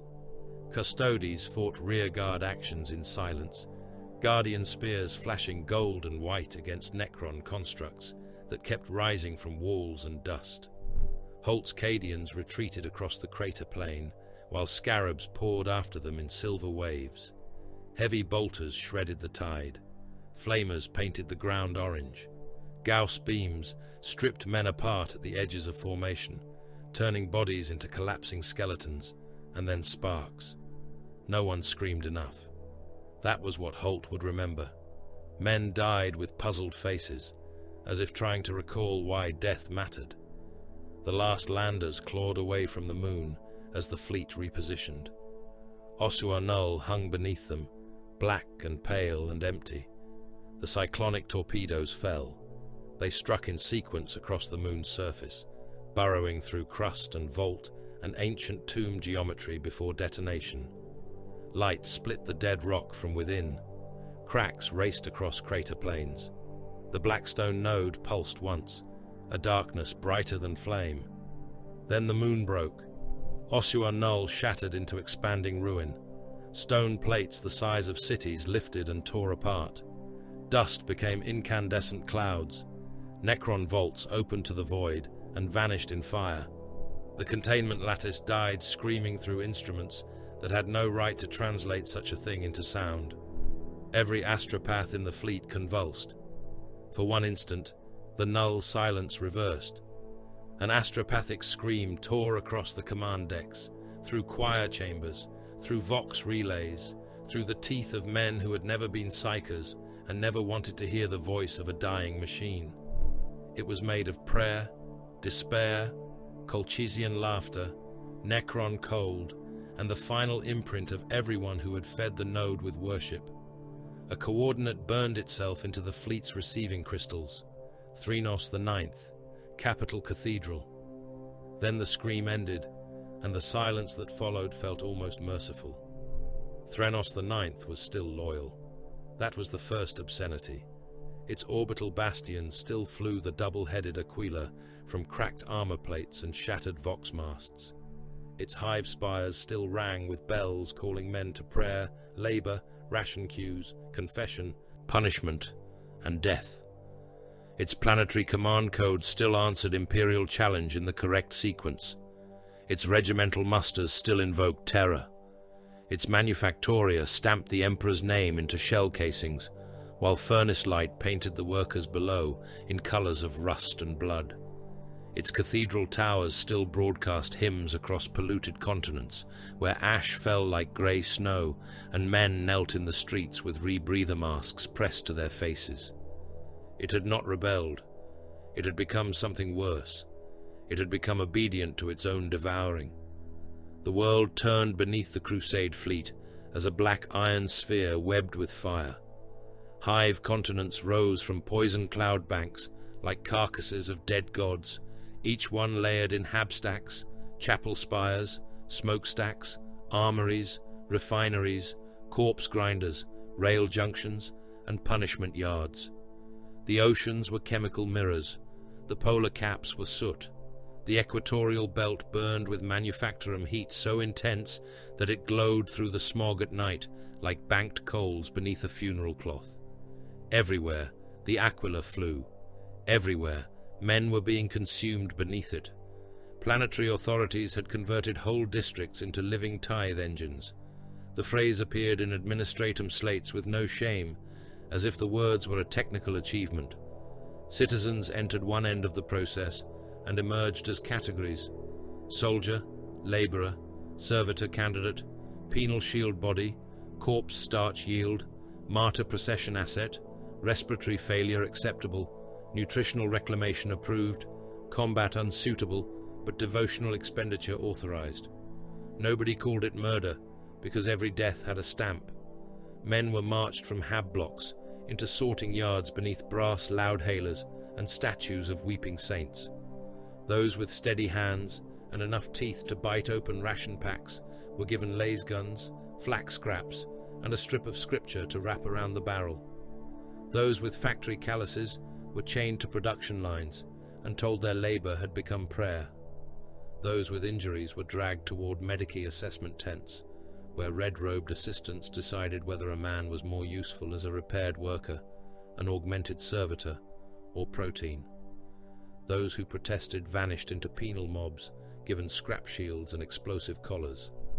Those who sang loudly enough were placed into martyr processions, handed icons, mining charges, promethium candles, and the promise that their deaths would be remembered by the Emperor, even if the records misspelled their names.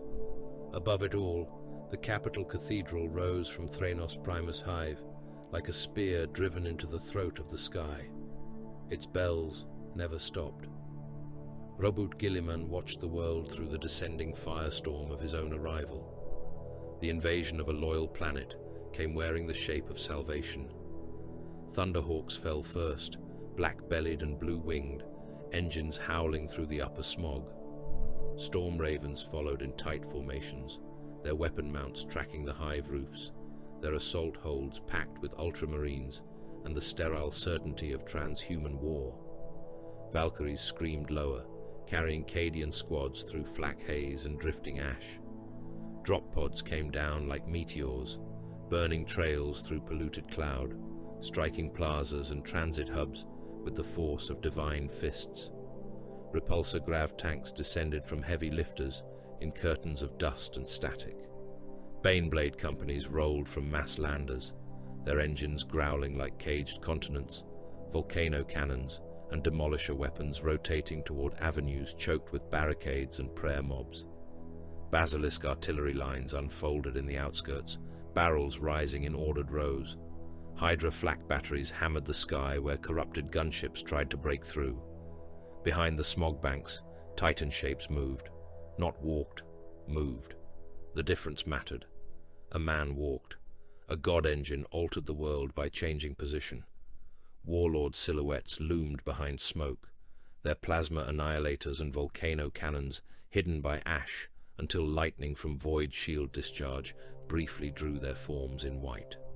War horns sounded from somewhere beyond the murk, so deep that men felt them in their ribs before hearing them.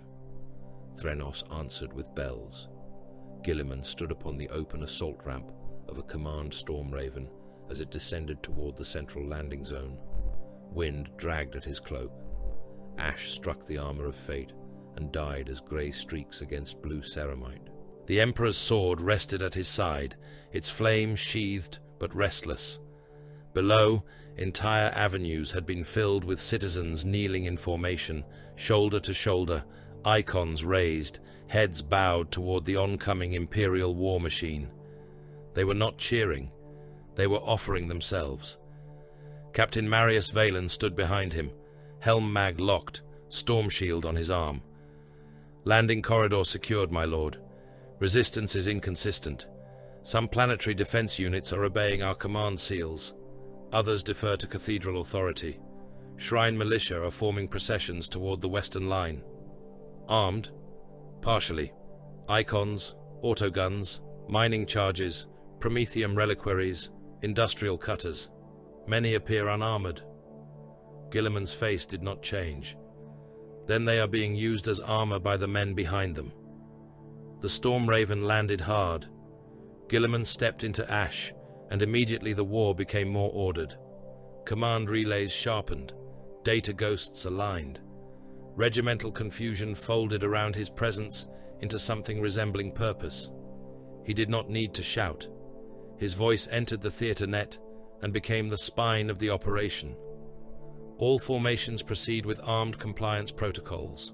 Secure granaries, water engines, rail arteries, orbital elevator bases, labor blocks, and medici vaults.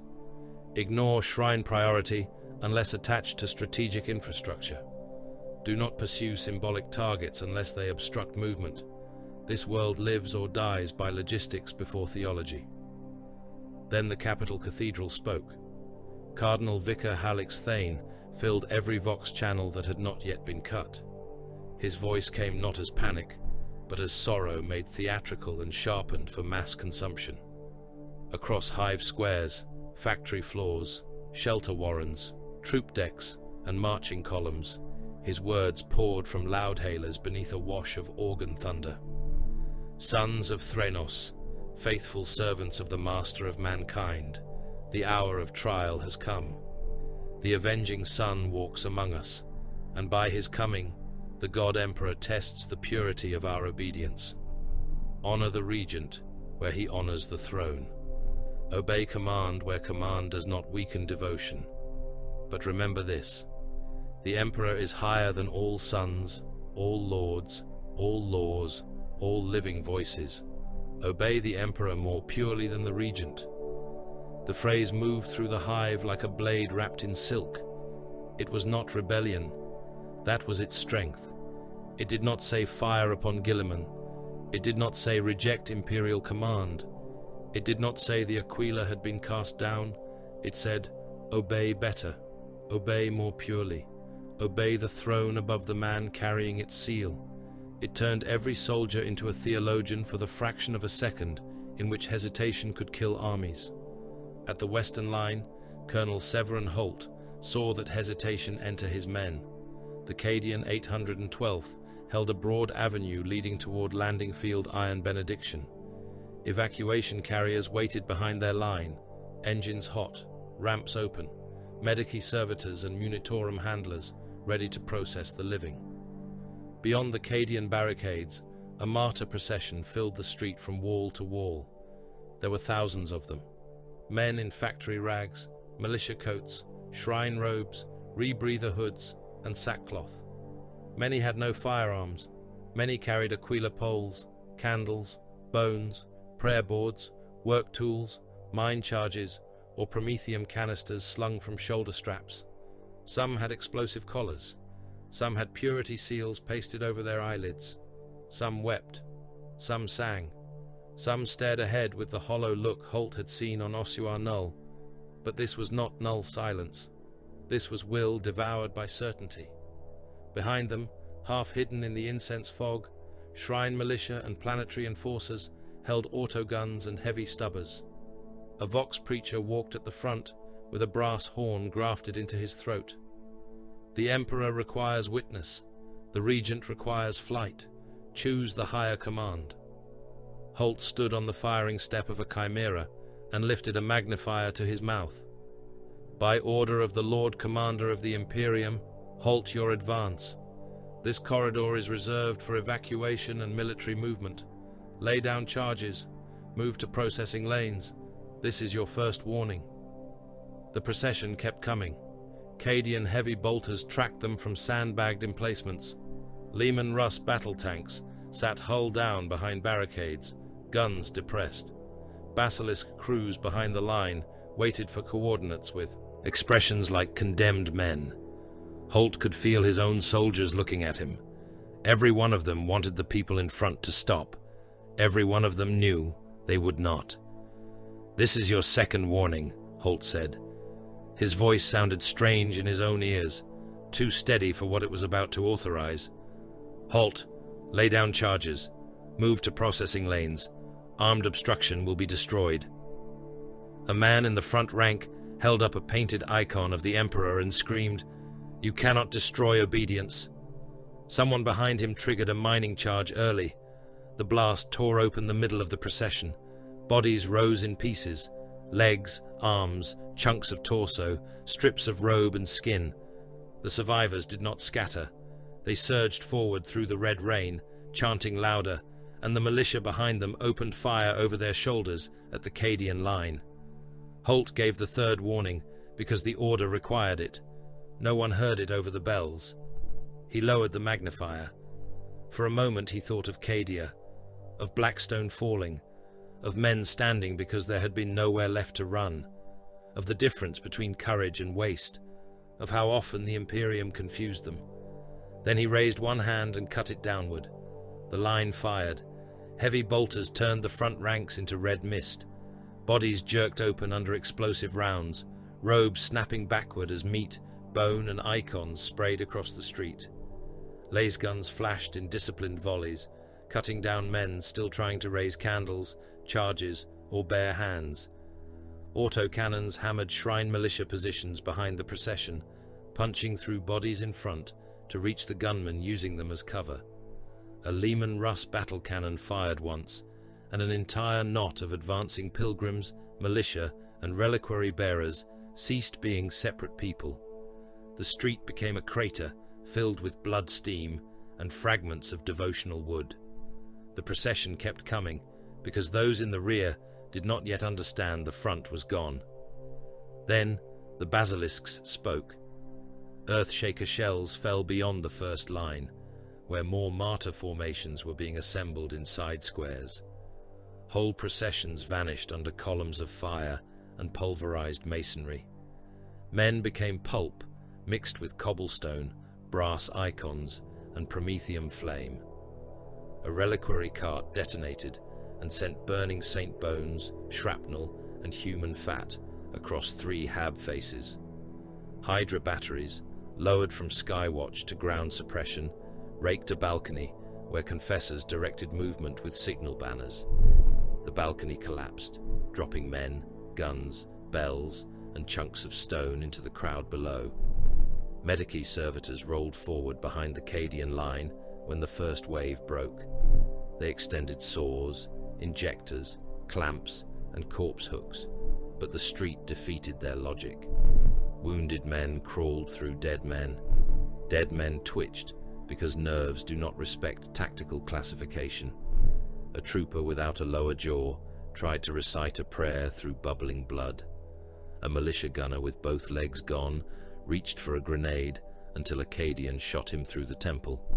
Flesh, mud, ash, and ration paste mixed beneath tank treads until the servitors could no longer separate living from dead by limb count or heat signature.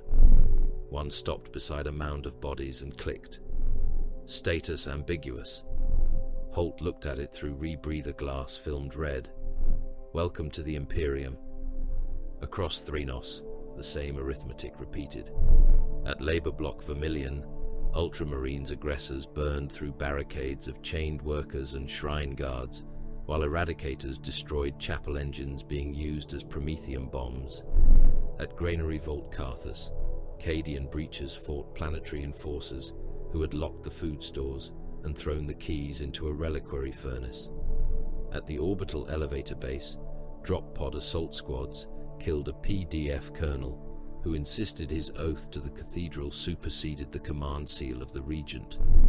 At water engine Primus, Skitari, loyal to Gryax Minor under forced compliance, shot their own red-robed brethren when a Mechanicus splinter faction tried to deny access under purification rites. The world did not fall. It was processed. Guilliman watched from a forward command bastion established in a shattered tithe hall. The hall's roof had collapsed before his arrival, leaving its broken arches open to a sky full of ash, flak bursts, and descending landers.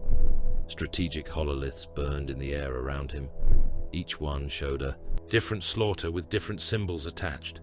Civilian obstruction, armed militia, confirmed cult infiltration, shrine command resistance, evacuation success, munition seizure, casualty unknown, casualty unacceptable, casualty necessary. Valen entered without ceremony, helm removed, face marked with soot and dried blood not his own. He waited until the surrounding officers withdrew to a respectful distance. Guilliman did not look away from the hololiths. "Speak," the Primarch said. "My lord, the western corridor has been secured. At least 7 martyr formations destroyed. Colonel Holt requests additional corpse counters and Medici support. He also requests permission to shoot any preacher approaching within Vox range of the evacuation lines." "Granted." Valen's jaw moved once. Guilliman turned to him then. "There is more." "Yes, my lord." "Say it." The captain of the Victrix Guard looked like a statue trying to remember that it had once been a man. Was there another way? Around them, the war continued to speak in artillery and bells. Guilliman looked back toward the hololith, where thousands of red casualty markers glowed along Iron Benediction Avenue. "There is always another way," he said. "Most are worse." Valen did not answer. Guilliman continued, not as justification to Valen, but as judgment upon himself. Delay would have allowed the martyr formations to reach the evacuation ramps. They would have detonated among transports, clogged the corridors, ignited panic, and given Vorak another 1,000,000 deaths shaped by our hesitation. Negotiation would have strengthened Thane's authority and weakened ours. Withdrawal would have surrendered the corridor. Precision arrest was impossible under crowd density and hostile fire. Non-lethal suppression would have failed against explosives, fanaticism, and rear-line gunmen. You knew what the order would look like. Yes. You gave it anyway. Yes. Valen looked down for a moment, not in shame, in weight. "My lord, some of them were only afraid." "All of them were afraid," Guilliman said. "Fear did not spare them from being used as a weapon." The answer was correct.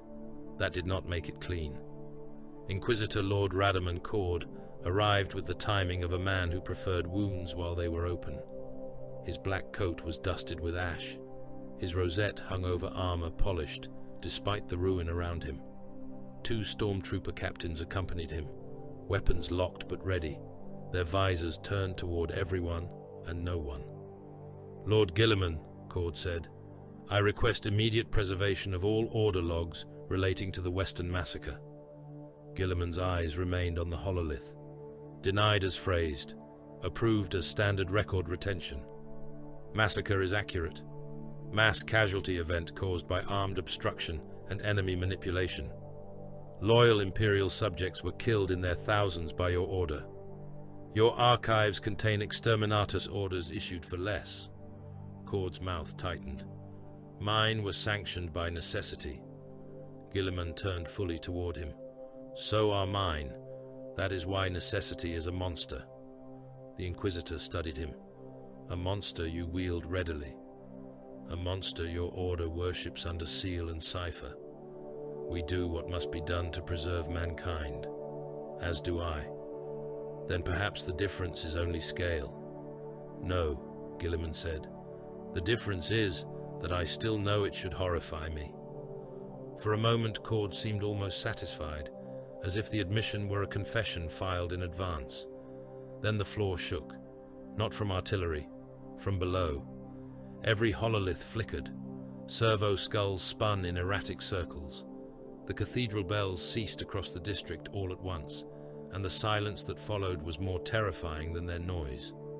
A Vox officer cried out, "Subterranean breach beneath Capital Cathedral. Multiple armor signatures. Unknown numbers. Wait. Transponder ghosts resolving. Heretic Astartes." The central hololith shuddered and displayed the foundations beneath the Capital Cathedral. Tunnels opened where none had been mapped. Reliquary vaults split apart. Procession crypts became armories. Under the nave, beneath 10,000 tons of marble, gold, bone, and lies, crimson icons flared. Word-bearers emerged wearing stolen ecclesiarchal vestments over crimson plate. They came through the lower cathedral doors, like scripture learning to walk. Their armor was the color of old blood, trimmed in black iron and blasphemous brass. Over it, they wore robes taken from murdered priests, vestments embroidered with the Imperial creed and then cut to reveal Colchizian script beneath. Their helms bore horned crests, hidden until now beneath mitres and shrine cowls. Crozius mauls crackled with warp fire. Chain blades growled. Bolters fed with ammunition, marked in both High Gothic and the language of Lorgar. Behind them came cult militia, not frenzied now but organized, guided by dark apostles in stolen purity seals. Penitent engines awoke with demonic laughter. Cherub servitors split open and unfolded into things of claws and wet wings. Cathedral statues turned their heads and wept black oil. At the center, Dark Apostle Vorak, the nail-tongued, climbed the altar steps of the Capital Cathedral, and opened a channel Guilliman could not silence quickly enough. His voice entered the command bastion like smoke under a door. "Robut Guilliman, avenging son, regent of the Corpse Empire, how tirelessly you labor in our service." The hololith sharpened. Vorak appeared beneath the cathedral's broken golden dome. He was immense in crimson armor, his face hidden behind a helm shaped like a skull crowned in nails.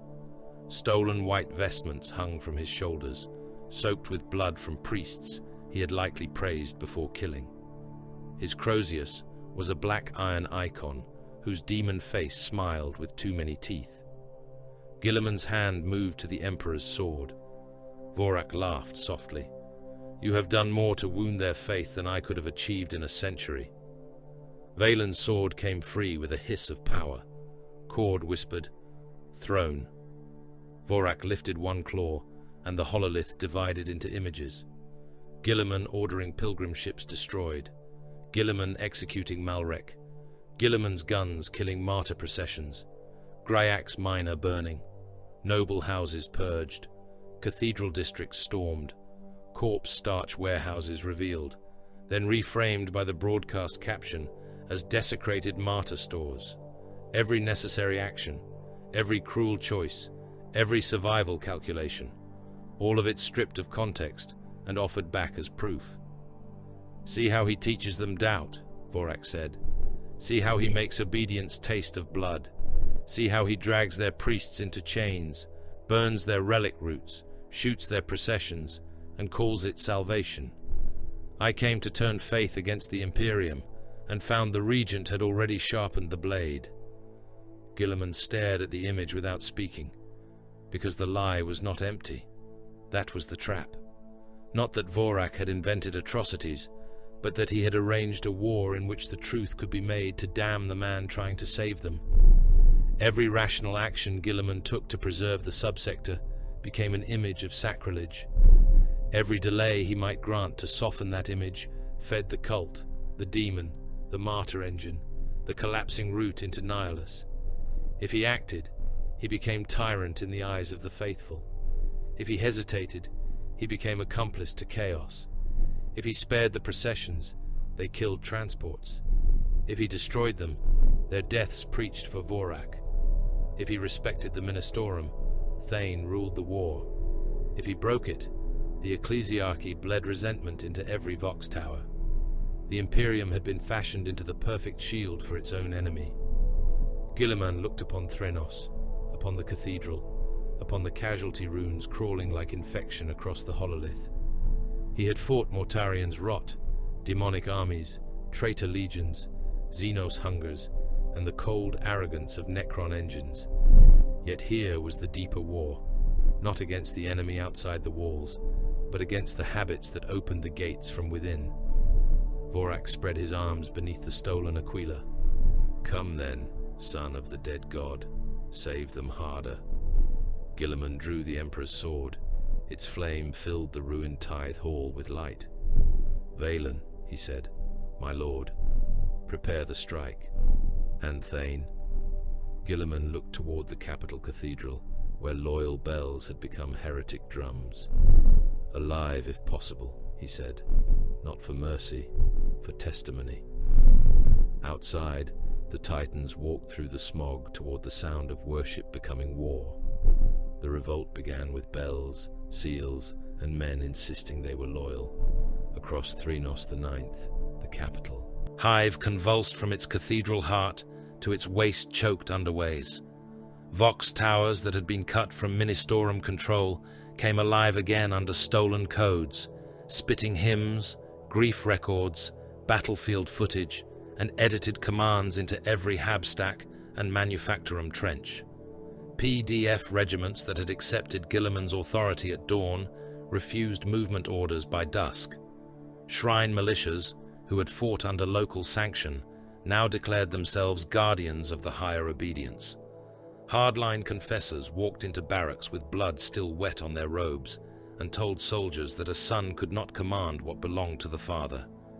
Rogue Arbites precincts sealed their fortress doors and claimed they would enforce Imperial law against all men, including the regent, which meant they would enforce nothing except their own fear. On the ash plains beyond Threnos Primus, detachments of Sable Templars turned their armor columns away from evacuation corridors and placed themselves before relic convoys, chapel fortresses, and shrine roads marked for military seizure. 3 nearby worlds followed within the same cycle. Carthane's vigil declared a fast of obedience and stopped fuel exports. Mordak's Lumen refused to open its astropathic choir vaults to crusade audit, claiming that Guilliman's data scribes carried secular contamination. St. Boris Minor raised void shields around its orbital basilica and broadcast that no law of flesh could overrule a vow made to the god emperor. None of them lowered the Aquila, none of them invoked Horus, none of them praised the dark gods. Their officers stood before banners of terror and wept as they gave orders that would kill the men Guilliman needed to save the route. Nobody thought they were traitors. That was what made the rebellion terrifying. Men who knew they were damned could be hunted. Men who believed themselves righteous had to be broken out of their own reflection before they could even understand why the gun was pointed at them. The Vox name spread faster than any command seal could bury it. The Emperor's unbroken will. Its symbol appeared first on a barricade in Threnos Primus, painted in white ash and arterial red upon the side of an overturned chimera. The Aquila remained, wings spread, crowned in flame. Beneath it lay a broken laurel wreath, the mark of Guilliman's authority snapped under the talons. The slogan came with it: "The Father is God, the Son is only flesh." Men shouted it from hab balconies as artillery ranged the streets. Priests carved it into the doors of evacuation shelters. PDF sergeants muttered it while checking lasgun packs issued from Guilliman's own stores. Pilgrims whispered it over ration tins delivered by the Crusade Logistics Corps they now claimed was faithless. It passed from mouth to mouth with the comfort of a truth simple enough to hide all crime inside it. On the northern belt, Chapter Master Cadron Vaust received Guilliman's recall order, read it once, and placed the slate upon the altar of a mobile shrine tank. The command cell around him smelled of incense, machine oil, and old blood. Sable Templars stood in black armor along the walls, helms held beneath arms or locked in place, their warplate heavy with chains, oath bones, relic seals, and the accumulated disapproval of centuries. A hololithic image of Captain Valen waited above the slate, blue and cold, representing the authority of the Lord Regent. Vaust looked at it as if it were a tax summons. "Chapter Master," Valen said, "you are ordered to disengage from relic convoy protection and proceed to Rally Field Iron Benediction for reassignment. Your detachments have deviated from Crusade formation. My detachments stand between sacred cargo and secular confiscation. Your detachments obstruct theatre command. No Primarch may command a chapter of the Adeptus Astartes into desecrating Imperial faith." Valen's expression hardened. "Choose your next words with care." Vaust stepped closer to the hololith. The scar across his cheek whitened as his jaw tightened. The Sable Templars remain loyal to the Emperor, to Terra, to the defense of mankind, and to the holy prosecution of war against the alien, the mutant, and the heretic. We do not renounce our oaths, we do not break faith, but neither will we become jailers for shrine worlds, butchers of relic bearers, or clerks in Ultramar's ledger empire. You are refusing. Direct order. I am refusing sacrilege mistaken for strategy. The connection ended before Valen could answer. Aboard the Macragge's Honor, the report reached Guilliman as part of a storm of fractures. Valen stood before him in the strategium, helm under one arm, face controlled and grim. "My lord, Vaust has crossed the line." "Not yet," Guilliman said. "He has refused recall. He has not declared secession. He has not fired upon our forces. He has not invoked an alternative chain of command in formal record. He has committed disobedience, not treason." The distinction is thin. It is the thickness of an Astartes civil war. Valen fell silent. Guilliman marked the Sable Templars on the hololith with an amber rune rather than red. Classify Voust and all attached detachments as temporarily non-compliant assets. Limit their fuel. Restrict their ammunition resupply. Place their Vox traffic under passive capture. Do not engage unless they fire first or compromise a primary objective. Valen inclined his head. You still hope to recover them. I hope to avoid spending Space Marine lives proving that pride is not strategy.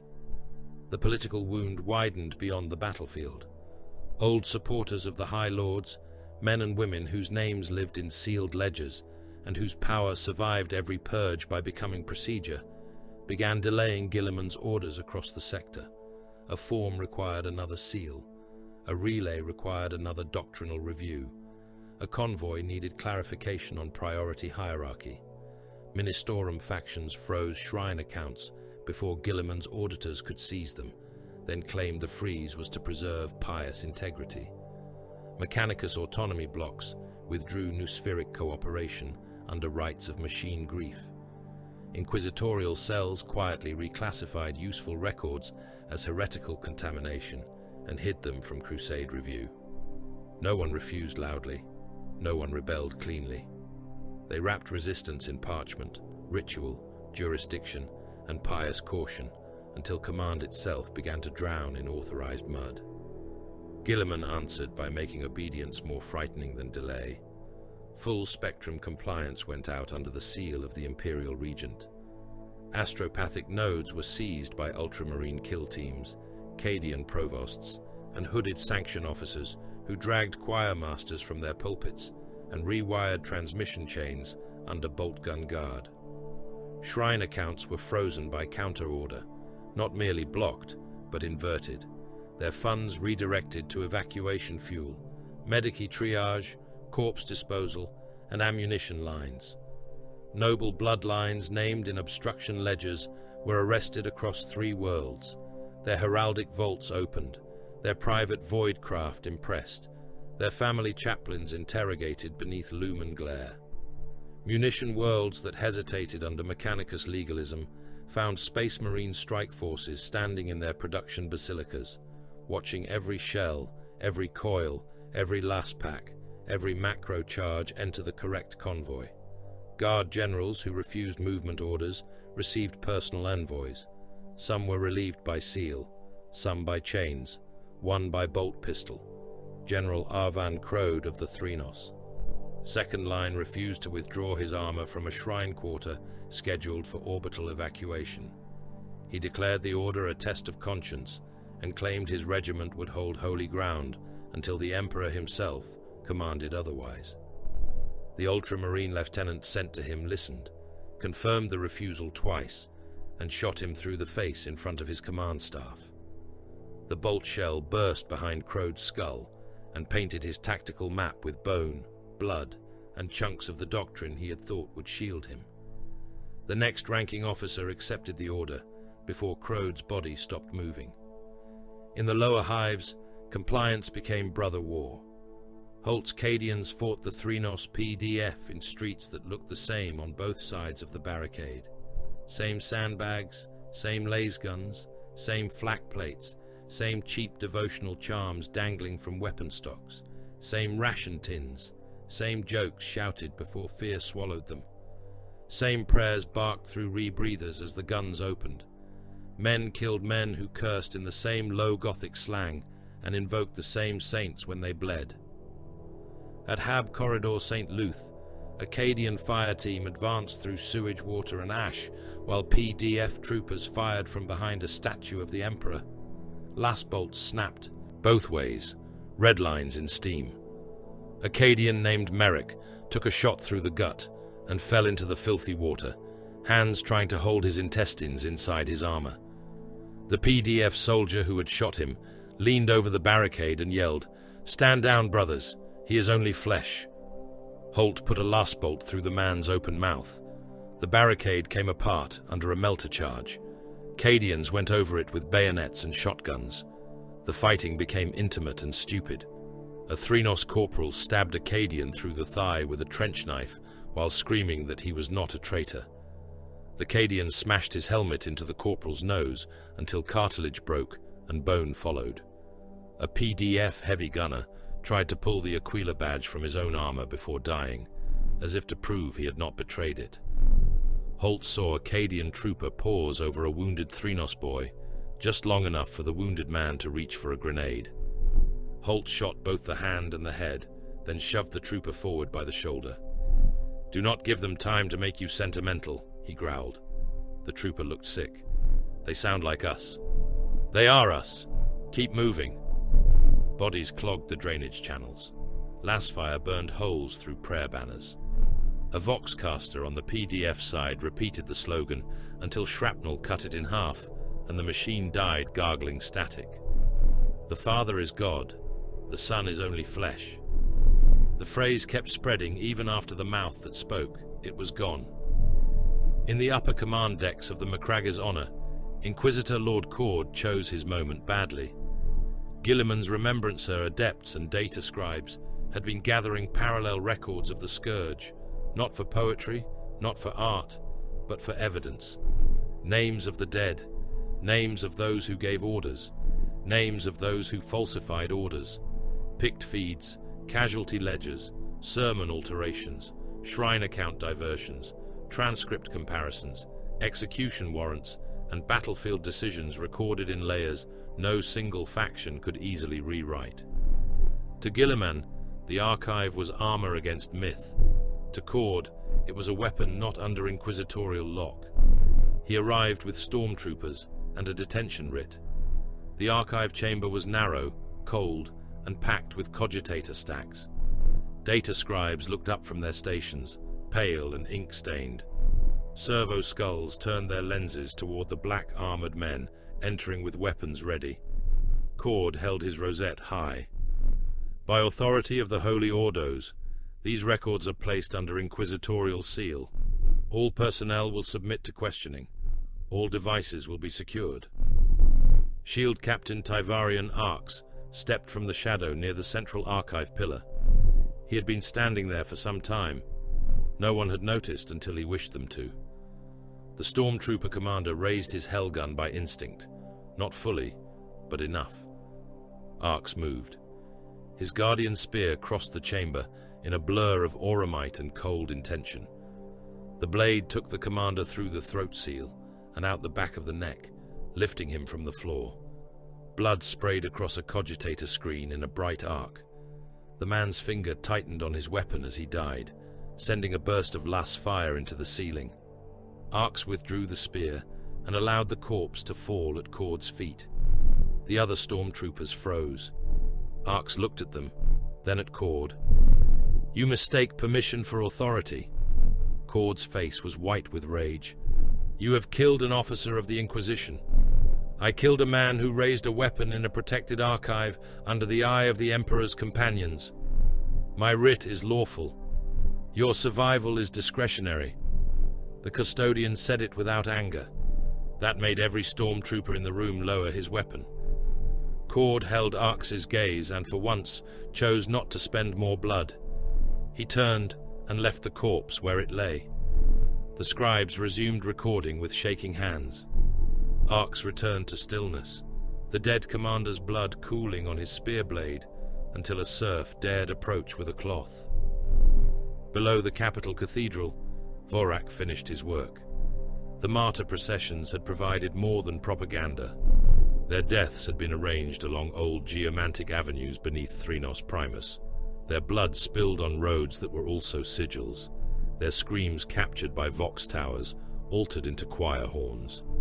Each massacre, each artillery strike, each desperate prayer had fed the lower cathedral, where word-bearer, acolytes wrote sermons in blood across the walls and read them backward until the words began to open.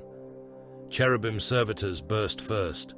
Their plump vat-grown bodies split down the sternum, revealing wet wings, finger teeth, and clusters of black eyes. They screamed in voices much older than their flesh and hurled themselves into priests and soldiers alike. Bells rang without hands. Bronze clappers moved by no rope hammering the air until men's eardrums burst and blood ran down their necks. Statues cracked open and leaked smoke. Reliquaries shook, then exploded, spraying bones that crawled like insects across the floor. Blood-lettered sermons became warp gates, not great portals wreathed in spectacle, but slits in meaning. Sentences written on stone deepened into wounds. The phrase, "The Father is God," opened along its letters, and red hands reached through. The phrase, "The Son," is only flesh peeled apart, and something with a horned skull forced its way screaming into reality. Lesser demons poured into the cathedral crypts, slick with the blood of men who had died believing they were defending faith from reason. Vorak stood amid the birth of his sermon and laughed. Guilliman finally stopped reacting and began ending. The full fury of the crusade came down upon Threnos with annihilating organization. Ultramarine strike forces did not chase mobs. They decapitated command. Drop pods hammered into Vox Spire roofs, and within minutes, every rebel broadcast tower in the eastern hive either carried Guilliman's command seal or burned. Suppressor squads cut down signal runners.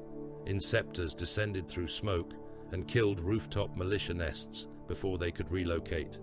Intercessors advanced by grid, not by street name, clearing fire lanes with bolt rifles and marking surviving civilians for evacuation processing without slowing to argue with fear.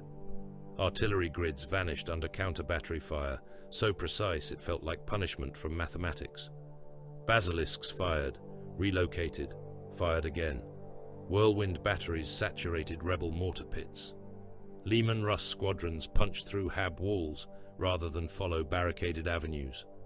Baneblades turned intersections into kill boxes, their main guns erasing shrine armor and PDF strongpoints in blasts that threw torsos across balconies and filled the air with brick dust and shredded uniforms. Food distribution points were seized because Guilliman understood hunger as command. Water engines were seized because thirst would end sermons faster than argument. Munition depots were seized because righteous men without ammunition became loud civilians. Medical vaults were seized because whoever controlled survival controlled obedience. He did not defend. He removed the rebellion's organs.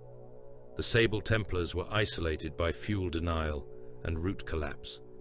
Faust's relic convoys became proud islands in a sea whose bridges Guilliman owned.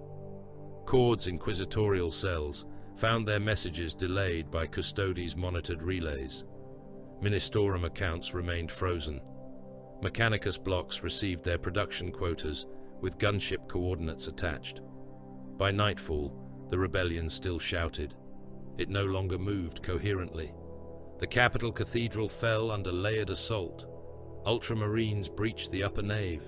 Cadians and Arbites stormed the lower chancery. Custodes cut through demon things in the reliquary vaults, their guardian spears burning gold through red flesh. Valen led the Victrix Guard into the cardinal sanctum, stepping over priests, cult scribes, and cathedral guards who had died with Imperial hymns and Colchizian script on the same tongues. They found Cardinal Vicar Halix Thane behind the altar of the living flame, seated in a throne of carved bone beneath a cracked aquila. He was alive, though badly beaten by the collapse around him. Blood covered his robes. Several teeth were gone. One eye had swollen shut. His hands were folded in prayer. Guilliman entered after the room had been secured. Thane looked up and smiled through broken teeth. "My Lord Regent." Guilliman stood before him, huge, ash-streaked, terrible, the Emperor's sword burning low in his hand. "You are under arrest for sedition, obstruction of crusade command, mass murder by religious coercion, and collaboration by negligence with the enemy." Thane's smile widened. Blood slipped down his chin. "You cannot kill me, Lord Regent." Guilliman looked down at him without pity. "I can." "No," Thane whispered. "You can end my body. You cannot kill me." Around them, wounded priests sobbed. Ultramarines watched, and distant bells rang on without hands. Thane leaned forward as far as his broken ribs allowed. I am exactly what the Imperium wants. Cardinal Vicar Halleck's Thane did not scream, because Guilliman did not give him pain to hide behind. The interrogation chamber had once been a reliquary court beneath the capital cathedral, a circular room of black stone, iron confession grates, and dead candles. The icons had been removed, the blood had not. It remained in the grooves between the floor tiles, darkening into clots around the bases of broken prayer stands. The air tasted of ash, antiseptic, scorched parchment, and the old copper stink of men killed indoors. Thane sat in a restraint throne with his wrists locked in adamantium cuffs and his ankles bolted to the floor. His vestments had been stripped away and catalogued. He wore a plain prisoner's robe, grey and stained where broken ribs had leaked beneath the skin. One eye had swollen almost shut. His lips were split. Several teeth were missing. None of the damage had come from torture. He had been pulled from a collapsing sanctum and detained by men who did not care whether a cardinal's bones were handled gently. Robert Guilliman stood before him with a table between them. Upon the table lay weapons sharper than knives, records, casualty rolls, tithe ledgers, intercepted sermons, vox transcripts, astropathic distortion maps, granary inventories, shrine account diversions, labor classifications, martyr rosters, picked captures from the corpse starch warehouses, names of the dead from the cathedral district, names of those shot beneath martyr banners at iron benediction, names of workers chained to presses, sorted as voluntary devotional output after their hands had been crushed in machines they never owned. Captain Marius Valen stood at Guilliman's right. Shield Captain Tivarian Arx stood near the chamber door in golden silence. Inquisitor Lord Radaman Cord observed from the shadows, hands folded over the rosette at his chest. Several data scribes recorded every word, their styluses moving over parchment and slate with terrified devotion to accuracy. Guilliman lifted the first slate. Labor Block Vermilion. You approved the classification of chained manufacturing workers as voluntary martyr labor. Thane breathed through blood crust. Their suffering served the throne. You falsified the category after the chains were installed. I recognized the spiritual truth beneath the material condition. Guilliman set the slate down and lifted another. Granary Vault Carcerus. Food stores sufficient to sustain evacuation labor for 29 days were sealed under shrine immunity, while adjacent hab blocks starved. The granaries were consecrated. Desecration would have broken morale. Men ate their dead while your priests guarded wheat. Men have eaten worse in the Emperor's wars. Guilliman's expression did not change. Here, sermon transmission from the day before the first evacuation refusal. You said survival without sanctity is cowardice prolonged. Correct. Here, sermon transmission after the fire raft broadcast. You said those who flee holy ground flee judgment. Correct. Here, private message to the Pyre Synod. You described my evacuation orders as secular contamination. Thane's mouth twitched. Also correct. Guilliman leaned forward slightly. He did not need to loom. He did anyway, because biology itself made him a verdict. You publicly complied while privately organizing obstruction. I preserved faith from your impatience. You preserved your authority. I preserved the only thing that makes this empire more than a feeding trough for Xenos and demons. Guilliman's hand moved across the table. The hololith above it awakened.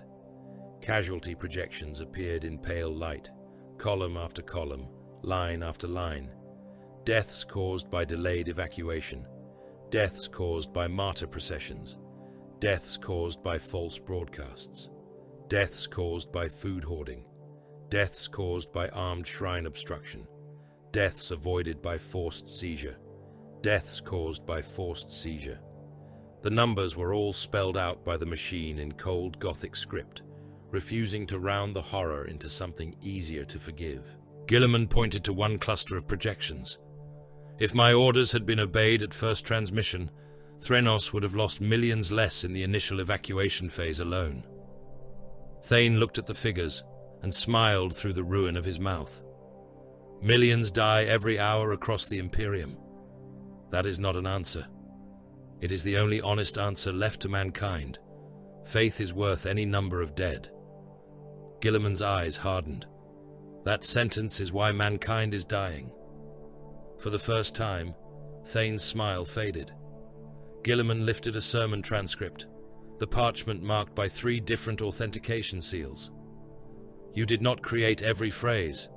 Some were altered by the word-bearers after passing through your archives. Thane said nothing. You knew there was contamination before you reported it. Still nothing. You hid it because the altered phrases served your political purpose. Thane's swollen eye opened wider. You think this began with Vorak? You think rebellion required a traitor's hand? No, Lord Regent. He did not plant the seed. He watered what already grew. Guilliman watched him. Thane's voice grew stronger, fed by the chance to confess without repenting. Men fear you, not cowards, not fools, loyal men. Chapters fear your Primarch sons and the shadow of legions reborn. Cardinals fear a returned warlord who remembers a time before the Creed and looks upon 10,000 years of worship as contamination. Nobles fear Ultramar, becoming the model by which all their ancient rites are judged and found useless. The Mechanicus fears you will reduce sacred mystery into supply efficiency. The Inquisition fears any authority it did not invent. Terror fears you because you can command what others can only petition. He leaned forward until the restraints creaked. And the faithful fear the simplest truth of all. The Emperor's own son may not worship him. Silence filled the chamber. Cord's eyes did not leave Guilliman's face. Thane whispered, I did not make that fear. I gave it language. Guilliman turned from him. For a moment, no one moved. Then the Primarch spoke. He will stand trial. Valen looked at him. My lord? Publicly. Before representatives of the Navy, Guard, Mechanicus, Ministorum, Inquisition, Adeptus Astartes, and Custodes. Before the surviving command authorities of Threnos. Before every relay we control. Cord's brows lowered. You intend spectacle. I intend evidence. You intend execution. Yes. Thane began to laugh, a wet sound through broken teeth.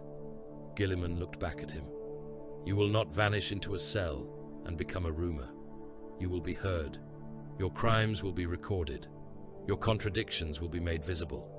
Then I will kill you where every faction can see what obedience to your logic earns. Thane's laughter became a cough. You think killing me after a trial makes you different from the men you condemn? No, Guilliman said. I think it makes the reason harder to steal. The trial was held in the High Judicatory of Threnos Primus, a vast marble hall connected to the capital cathedral by processional bridges and sealed transit tunnels. It had been built for tithing disputes, noble inheritance wars, heresy declarations, and the ritual sentencing of men too important to be shot in alleys. Its walls were lined with statues of saints, judges, confessors, and imperial commanders, whose names had become more useful than their deeds. Guilliman ordered the chamber stripped of every image of himself. The empty niches remained like missing teeth. The factions assembled beneath guarded silence. Navy officers stood in dress black, still stained by void smoke. Guard commanders came with bandaged faces and sidearms loaded. Mechanicus Magi clustered beneath sensor hoods, their optics clicking toward the restraint platform, where Thane waited. Ecclesiarchy survivors stood pale and rigid, not certain whether they were witnessing justice, sacrilege, or the beginning of their own purge. Inquisitor Cord sat with his stormtroopers behind him, his dead commander replaced by another man wise enough to keep his weapon low near Custodes. Ark stood beside the central aisle. Ultramarines ringed the hall. Cadians held the outer doors. Above them, cherubim servitors hovered with sensors and recording lenses. Thane was brought in wearing chains. He did not look defeated. That made the room colder. Guilliman stood as judge and accuser, not because no mortal court existed, but because no mortal court could survive the pressure of the thing being judged. He read the charges without flourish. He presented records. He displayed casualty projections. He played intercepted sermons in order, first their original form, then the altered versions, then Thane's private commentary approving their use. He showed labor chains. He showed granary seals. He showed the prayer engine. He showed word-bearer marks beneath ministorum script. The chamber listened as truth became heavier than faith could comfortably hold. Thane answered every charge with belief. Yes, I delayed evacuation. Better a faithful death than faithless survival. Yes, I resisted secular seizure. The altar is not a storehouse for fearful men. Yes, I accepted that many would die. The Imperium is built from sacred death. Yes, I doubted the regent. A son is flesh. The father is God. Murmurs moved through the hall. Guilliman let them. Let the words spread. Let every commander hear the madness spoken plainly, without choir, incense, or martyr music to make it beautiful. Then the marble saints began to bleed warp fire. It started with a statue of Saint Odrin. Red flame welled from its stone eyes and ran down the carved cheeks like tears. Another statue cracked across the chest. Another opened its mouth and screamed in a voice too deep for stone. The cherubim servitors above the court convulsed, their wings snapping backward, their skins splitting along surgical seams. Recording lenses burst. Tiny hands became claws. Their mouths opened wide enough to tear their faces apart. The first corrupted cherub fell upon an ecclesiarchy chorister and burrowed into his throat. The hall erupted. The floor split along blood-lettered sermons that had been painted beneath the marble generations ago and awakened by the deaths outside. Demonic heat poured through the cracks. Possessed crusaders burst from the side doors, men in shrine armor with eyes of burning brass and limbs bending in impossible angles. Penitent engines smashed through the rear archways, their pilots screaming behind iron masks as demonic muscle pulsed through piston housings. Word-bearers followed, crimson armor beneath stolen vestments, bolters roaring, Crozius mauls spitting black lightning. Point-blank fire turned the courtroom into a slaughterhouse. An ultramarine intercessor fired into a possessed crusader at arm's length, the bolt shell detonating inside the man's chest and spraying ribs, engine oil, and warp-lit blood across the prosecution dais. Acadian sergeant put 3 last bolts into a cherub thing before it tore his face open with teeth that had not been there a heartbeat earlier. Ecclesiarchy choirs were ripped apart in their stands, white robes becoming red ribbons as demons leapt among them. Marble saints vomited flame onto officers trying to draw sidearms. A Mechanicus adept lost both legs to a chain blade and continued broadcasting Binharic emergency cant while crawling on mechadendrites through his own steaming blood. Guilliman entered full combat focus. The world narrowed, not diminished, ordered. The Emperor's sword came alive in his hand and filled the hall with gold fire. The hand of Dominion locked, aimed, fired, killed. He moved from Judgment Dais to Battlefield Center in 3 strides that shattered marble beneath him. A demon lunged from the cracked floor, all horn and wet red muscle. The sword touched it and burned it to ash so completely that its scream ended before it began. A possessed crusader swung an industrial eviscerator at Guilliman's knee. The hand of Dominion punched through the man's breastplate, through the demon pulsing inside him, and out the spine in a burst of black ichor and bone splinters. At the same time, Guilliman commanded the wider war. Valen, left gallery, suppress the penitent engines. Holt, outer doors sealed inward, not outward. Let no panic enter the streets. Arcs, central breach. Kill anything emerging from the floor. Fleet command, prepare lance timing on cathedral substructure. Hold until my mark. Titan battle group, rotate void shields toward the eastern spire. Basilisk line, fire smoke and shrapnel on grid Malcador Sable. No high explosive until civilians are cleared from the southern transit. He butchered while calculating. A word-bearer champion forced his way through the melee, armor covered in flayed prayer strips, power maul blazing with empiric filth. Guilliman parried the first blow, stepped inside the second, and cut off both arms before driving the Emperor's sword through the traitor's helm. Fire burst from every joint in the crimson armor. The corpse fell in pieces. A penitent engine charged him, its sore limbs shrieking, its trapped pilot howling praise and damnation through the same vox grill. Guilliman fired the hand of Dominion into its knee joint, smashed aside a cutting limb with his shoulder, then carved through the engine's torso. The pilot spilled out in a slurry of organs, cables, and melted restraint hooks. Guilliman stepped over him before the body stopped steaming. Then Vorak came. The Dark Apostle walked through the central breach, as if the battle were a congregation parting for him. Crimson warplate, stolen white vestments, a Crozius shaped like a black iron book of teeth, his helm crowned in nails. Around him, demons writhed in the air, pulled close by his words. Ultramarines fired. Their shells struck invisible force and detonated in bursts of red sparks. Vorak laughed softly. "Robauta Guilliman," he said, still organizing the apocalypse. Guilliman turned toward him. "Word-bearer, son of the Emperor, slave of Lorgar, priest of the truth your empire finally accepted." The name struck old memory. Lorgar, Monarchia, the brother who had knelt when commanded to stand, then stood when commanded to kneel, the architect of the first great wound, the prophet whose humiliation had become a galaxy's damnation. Vorak spread his arms to the burning court. "Look at them. They kneel. They chant. They make relics of bone and law of superstition. They measure holiness in corpses.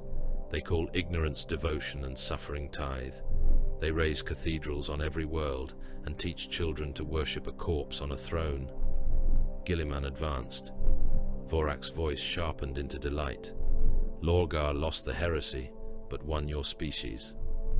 The sentence hit harder than the Crozius that followed. Guilliman blocked the weapon with the Emperor's sword, but the words had already entered him. For a heartbeat, he saw not Vorak, not the court, but the whole Imperium laid bare. Shrines where schools should have been, martyrs where citizens should have lived, prayer engines, corpse starch, pilgrim fire rafts, thanes smiling in chains, men dying beneath aquillas while repeating doctrines Lorgar would have recognized and adored. Something inside Guilliman almost broke its restraint. His rage became primarchal, not noble, not sorrowful, not disciplined enough to admire, terrifying. He drove Vorak backward with a blow that cracked the Dark Apostle's Crozius haft. A second strike tore through the warding field and scorched the crimson armor beneath. A squad of word-bearers moved to support their apostle. Guilliman turned on them like a storm given form. The Emperor's sword cut one from hip to shoulder. The hand of Dominion fired into another's helm and burst it outward in a spray of ceramite, teeth, and brain matter. He seized a third by the throat, crushed the gorget, and hurled him into a marble pillar hard enough to break both. Ultramarines hesitated, only for a breath, only because they had never seen their lord so close to wrath without purpose. He was no longer merely commanding violence. He was violence remembering 10,000 years of failure. Valen saw it and felt fear, not for himself, but for what the Primarch might become if this moment lasted. "My lord," he voxed, voice cutting through the command channel. The breach. Guilliman's blade stopped above a fallen word-bearer whose chest was already open and burning. The word reached him. The breach. The war. The purpose. He turned, breathing once, and the cage of control returned around the fire. Then the western doors exploded inward. For a heartbeat, every weapon in the court swung toward the new arrivals. Black armor came through the smoke. Sable Templars. Faust led them, relic blade drawn, tabard scorched, helm locked beneath one arm. His firstborn veterans charged in behind him with chainswords, storm bolters, power axes, and the brutal certainty of men who had decided at last where the enemy stood. The hall expected betrayal. Instead, Faust pointed his blade at the word-bearers and roared through. External Vox. Kill the profaners. The Sable Templars hit the traitors like a black tide. They fought with savage devotion, not clean ultramarine precision. Chainswords chewed through crimson plate. Power fists caved in helms. Veterans took wounds that would have killed mortal squads and answered with butcher work. One Sable Templar pinned a possessed crusader to a wall with his combat blade and head-butted the demon thing until its skull split. Another lost his arm to a chain axe, retrieved the arm by its clenched power sword, and used the still sparking weapon in his remaining hand until a word-bearer gutted him. Faust reached Vorak before Guilliman could finish him. The Dark Apostle laughed at him. "Relic dog, you barked for us without knowing." Faust's face twisted. "I bark for no traitor." He struck. Vorak parried. Guilliman arrived a heartbeat later. Between them, the Dark Apostle was forced back beneath the bleeding saints. Faust's relic blade hammered at the Crozius. Guilliman's sword burned through wards. Vorak spoke curses, promises, and fragments of scripture older than Imperial shame. Then Guilliman feinted left, Faust cut low, and the Emperor's sword drove through Vorak's chest. Warp fire erupted from the wound. Vorak leaned close despite the blade inside him. "You will save them into worship," he whispered. "You cannot help yourself." Guilliman twisted the sword. The Dark Apostle burned. When Vorak died, the lesser demons shrieked and lost cohesion. Custodes cut them down in gold arcs. Ultramarines reclaimed the galleries. Cadians shot corrupted survivors beneath the benches. Mechanicus kill teams extinguished warp fires with rad purge and sanctified plasma. The court became a ruin of bodies, broken marble, smoking armor, dead cherubs, and red light fading back into ordinary flame. Victory left no triumph, only breathing and the wet sound of the wounded. Guilliman found Faust near the shattered central aisle, standing over 3 dead word-bearers. The Sable Templar chapter master's armor was cracked and bleeding at the joints. His relic blade dripped black ichor. Around him, his warriors held formation, proud even amid the carnage. "You chose correctly," Guilliman said. Faust's eyes narrowed. "I chose the Emperor's enemies. You also disobeyed me. I prevented a greater wound." Guilliman stepped closer. Every Sable Templar in the hall felt the pressure of that movement. Valen came to stand nearby. Arcs watched from among demon corpses, unreadable. "You will kneel," Guilliman said, "and accept Primaris reinforcements into your order of battle under Crusade integration protocols. You will submit your chapter's recent communications for audit. You will relinquish independent control over relic convoy deployments until this campaign ends. Refuse, and the Sable Templars will be stripped of Crusade honors, isolated from resupply, and placed under investigation for obstruction during active war." Faust's face went pale with rage. "My chapter has bled for the throne since before many of your new sons drew breath, and today it will continue doing so under command." The 2 giants stared at one another across the blood-soaked marble. At last, Faust knelt, slowly. But this time he did not make the slowness an insult. He made it an act of containment, as if lowering himself kept a worse war from rising. "I kneel to prevent a greater wound," he said. Guilliman looked down at him. "No," he said. "You kneel because I have allowed you to live." No one in the hall mistook the meaning. Cardinal Thane was brought back to the center of the ruined court after the dead were dragged aside. His chains had survived the attack. His robe was scorched. Blood ran from one ear. He looked upon the corpses of word-bearers, the burned demons, the shattered saints, the kneeling Faust, the dead choir members, the wounded priests, the ultramarines, the custodes, the Cadians, the Mechanicus, the Inquisition, and Guilliman, standing before them all, with the Emperor's sword still lit. The assembled factions watched. Guilliman read the final sentence aloud. Halix Thane, Cardinal Vicar of Threnos, you are found guilty. Your actions aided the enemy, murdered Imperial subjects, obstructed survival critical operations, and turned faith into a weapon against mankind. Sentence is death. Thane smiled. Not broadly, not theatrically now. A small smile, intimate, certain. You will need more than my death, he whispered. I know. Guilliman raised the hand of dominion. Thane closed his one good eye and began to pray. The bolt round struck him in the forehead and detonated inside the skull. The back of his head burst across the broken marble in a fan of blood, bone, and grey matter. His body jerked once in the chains and hung limp, still smiling with what remained of his mouth. The crowd did not cheer. The Navy officers stood silent. The guard commanders looked away. The Mechanicus recorded. The Inquisition remembered. The custodes judged nothing aloud. The Sable Templars remained kneeling. The surviving clergy stared at the corpse of their cardinal and began, one by one, to pray harder. The truth arrived from the lower hives as a smell before it became a report. It came up through ventilation cathedrals, sewage stacks, transit shafts, corpse reclamation ducts, and cracked foundations beneath Threnos Primus. It was not merely rot. Rot was honest. Rot was flesh admitting defeat. This was rot taught to pray. It carried incense, blood, bile, promethium soot, melted candle wax, old sewage, and the sweet wrongness of the warp, feeding on belief until belief became disease.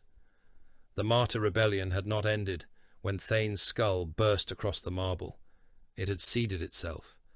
Every procession butchered beneath the Aquila, every worker crushed into tithe machinery, every loyal fool who had died singing, every cultist hiding inside the robes of a priest, every broadcast that had turned evacuation into cowardice and slaughter into witness, all of it had soaked downward through the hive's spiritual architecture. The lower levels had become a sump of faith, terror, blood, and betrayal. Now the sump was breathing. Auspec's teams sent into the underhive reported chapels whose walls pulsed like lungs. Arbite's kill squads vanished in districts where the street shrines had grown teeth of bone. Cadian scouts found entire hab blocks kneeling in perfect rows, dead for hours, still whispering prayers through mouths full of black fluid. Servo skulls returned, dragging strings of intestine through their rotor blades, their memory crystals filled with hymns spoken backward by voices belonging to men already catalogued among the dead. Then the astropaths confirmed it. Warp infection, not planetary totality. Not yet. That was the cruelty. Threnos the Ninth was not wholly lost. Its upper manufactoria still produced. Its orbital elevators still functioned in places. Its loyal regiments still held their lines. Its shipyards still mattered. Millions could still be saved. Billions could still be classified as loyal by any sane measure, though sanity had never survived long in Imperial filing systems. But enough of the world was lost. Enough lower hive districts had become ritual organs. Enough shrine tunnels had become veins. Enough martyr deaths had become fuel. Enough of the capital cathedral's buried architecture had been altered by word-bearer craft that saving Threnos properly would require decades of purgation, armies better spent breaking the road to Imperium Nihilus open, and lives the crusade could not afford to bury inside one loyal wound.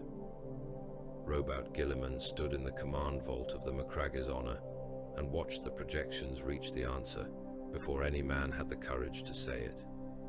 The route to Nihilus pulsed behind Threnos in the hololith.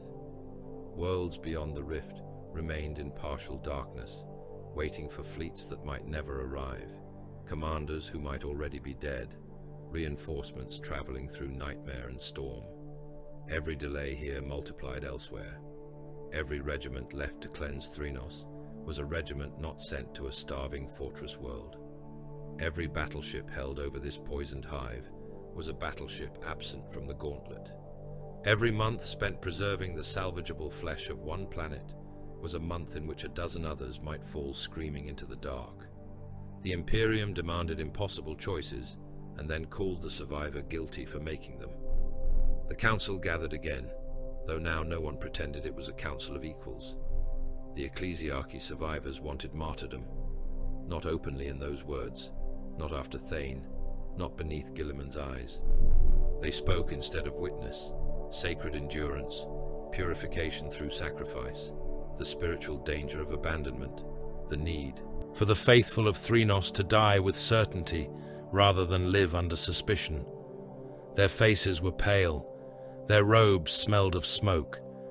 They wanted the world's death to mean something holy, because otherwise it meant they had helped murder it. The Inquisition wanted purgation. Cord said it cleanly, without incense or shame. Quarantine, firebreak, extermination of infected districts, interrogation of all survivors, orbital interdiction of unauthorized vessels, immediate sanction for commanders who obstructed cleansing. His voice was the sound of a lock turning inside a coffin. The Mechanicus wanted salvage rights. Xerix Theta's projection flickered in the hololith's margin, still distorted by the damage done to his relay at Osua Null. He spoke of plasma stacks, engine sanctums, production templates, cogitator cores, gene archives, manufactorum spirits, and contaminated but recoverable machine assets. To the Magos, Threnos was not dying. It was undergoing triage as a machine complex with regrettable meat infestation. The Guard wanted evacuation. The generals did not say, "Save everyone." They knew better. They wanted transports, corridors, time, ammunition, permission to pull loyal regiments out before the world became a grave with guns. Holt stood among them, ash still in the seams of his coat, face hollow from too much obedience. The custodes wanted the Emperor's security preserved above all. Ark said little. He did not need to. If Threnos threatened the root, and the root threatened the wider war, and the wider war threatened Terra's continuance, then Threnos was already ash in the custodian's judgment. He did not hate the planet. Hatred would have been intimate. Guilliman wanted a better answer. He found none, so he gave the order. Partial evacuation, ruthless selection. The chamber accepted the words like a wound accepting a blade. Priority will be skilled manufactorum labor, astropaths, void engineers, medici cadres, stable command staff, gene vault contents, fleet qualified personnel, confirmed loyal regiments, armor crews, artillery crews, munition savants, reactor adepts, and all military assets capable of immediate redeployment. Non-essential noble populations are removed from priority unless attached to strategic command. Shrine mobs are excluded. Infected districts are excluded. Unverified pilgrim populations are excluded until all priority categories are cleared. An ecclesiarchy legate whispered, "You sought souls like cargo." Guilliman looked at him. "No, I sought cargo because souls are beyond my authority. Lives are not." Cord's mouth twitched, perhaps approval, perhaps contempt. The cruelty was not in the word death. Death had become common.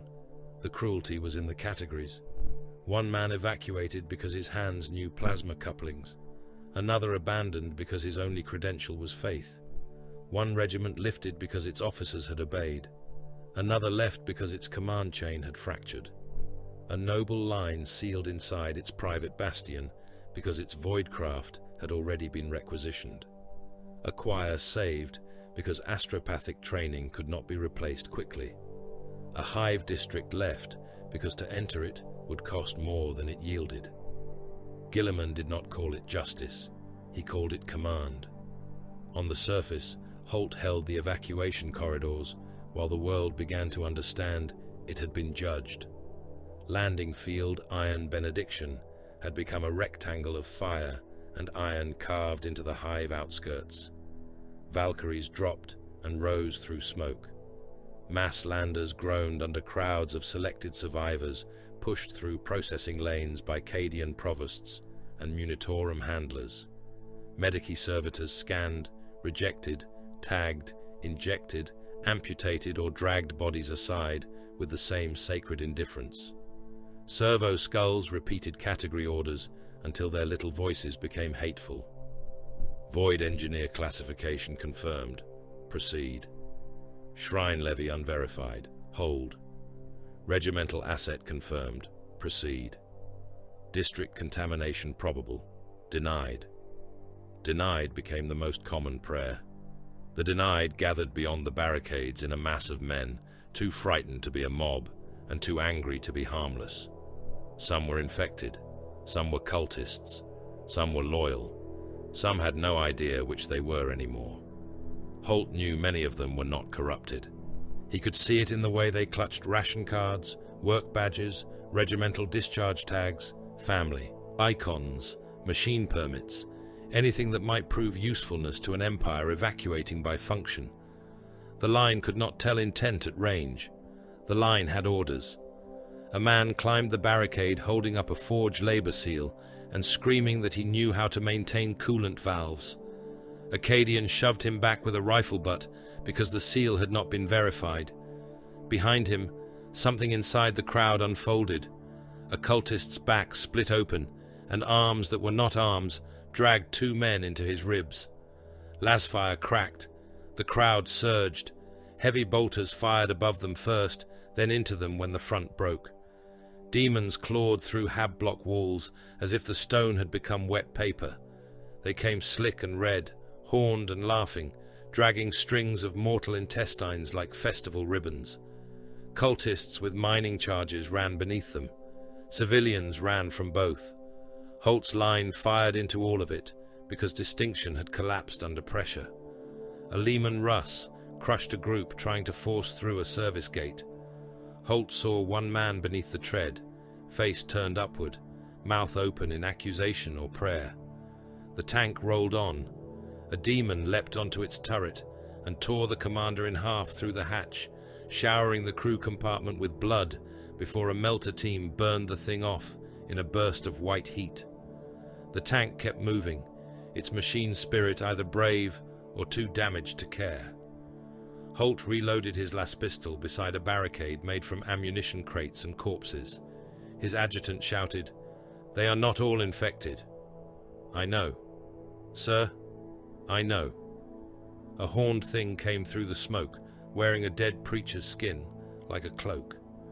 Holt shot it until the pistol clicked empty, then drew his knife and slammed it into the eye of a cultist climbing the barricade. The man died whispering the Emperor's name. Holt did not know whether that made it better. It did not change the order. The Sable Templars received rearguard penance without complaint. That was how Guilliman knew Faust understood at least part of his failure. They were sent into the collapsing western transit crowns, where hive plates had begun to buckle above infected underways, and demonic breaches opened in maintenance shafts. Their duty was simple: hold the junctions long enough for the last verified convoys to pass. Do not withdraw until ordered. Expect that no order might arrive. They died as they had lived, stubborn, brutal, proud, and too certain that the old ways could be redeemed by enough blood. There was no romance in it. A Sable Templar squad held a rail bridge until the support pylons melted under warp fire. The bridge dropped, taking them 200 meters of track and a tide of screaming cultists into the abyss below. Their vox continued for 12 seconds after impact, chanting litanies under static until a final wet crunch ended the signal. Another squad fought in a transit shrine while demons pushed through stained glass windows. One battle brother had both legs bitten away and propped himself against the altar, firing his storm bolter until the weapon jammed, then beating a cultist to death with the empty casing. A relic bearer was crushed beneath a falling hive plate, his armor flattened slowly enough for his brothers to hear him recite the canticle of hate until his chest collapsed and the words became a red, bubbling hiss.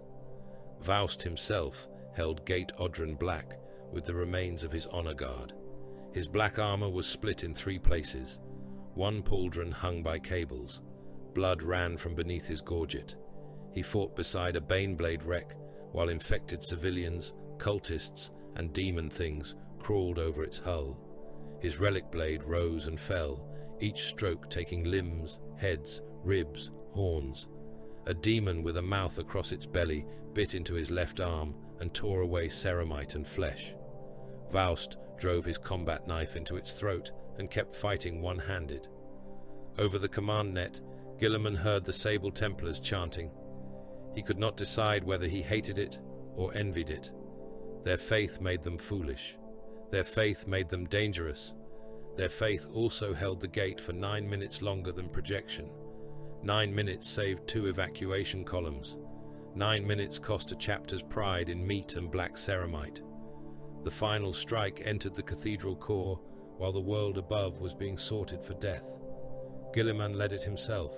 No proxy, no distant order, no clean orbital solution yet. The ritual anchor beneath the capital cathedral still pulsed through the lower hives, binding martyr deaths, Blackstone echoes, altered sermons, and Vorak's final work into a psychic wound. Destroying Threnos from orbit would burn the surface, but if the anchor survived long enough to scream through the warp, it might spread its contagion through every evacuation ship fleeing the planet. So Guilliman descended. Valen and the Victrix Guard came with him. Ultramarines in Gravis armor formed the spear.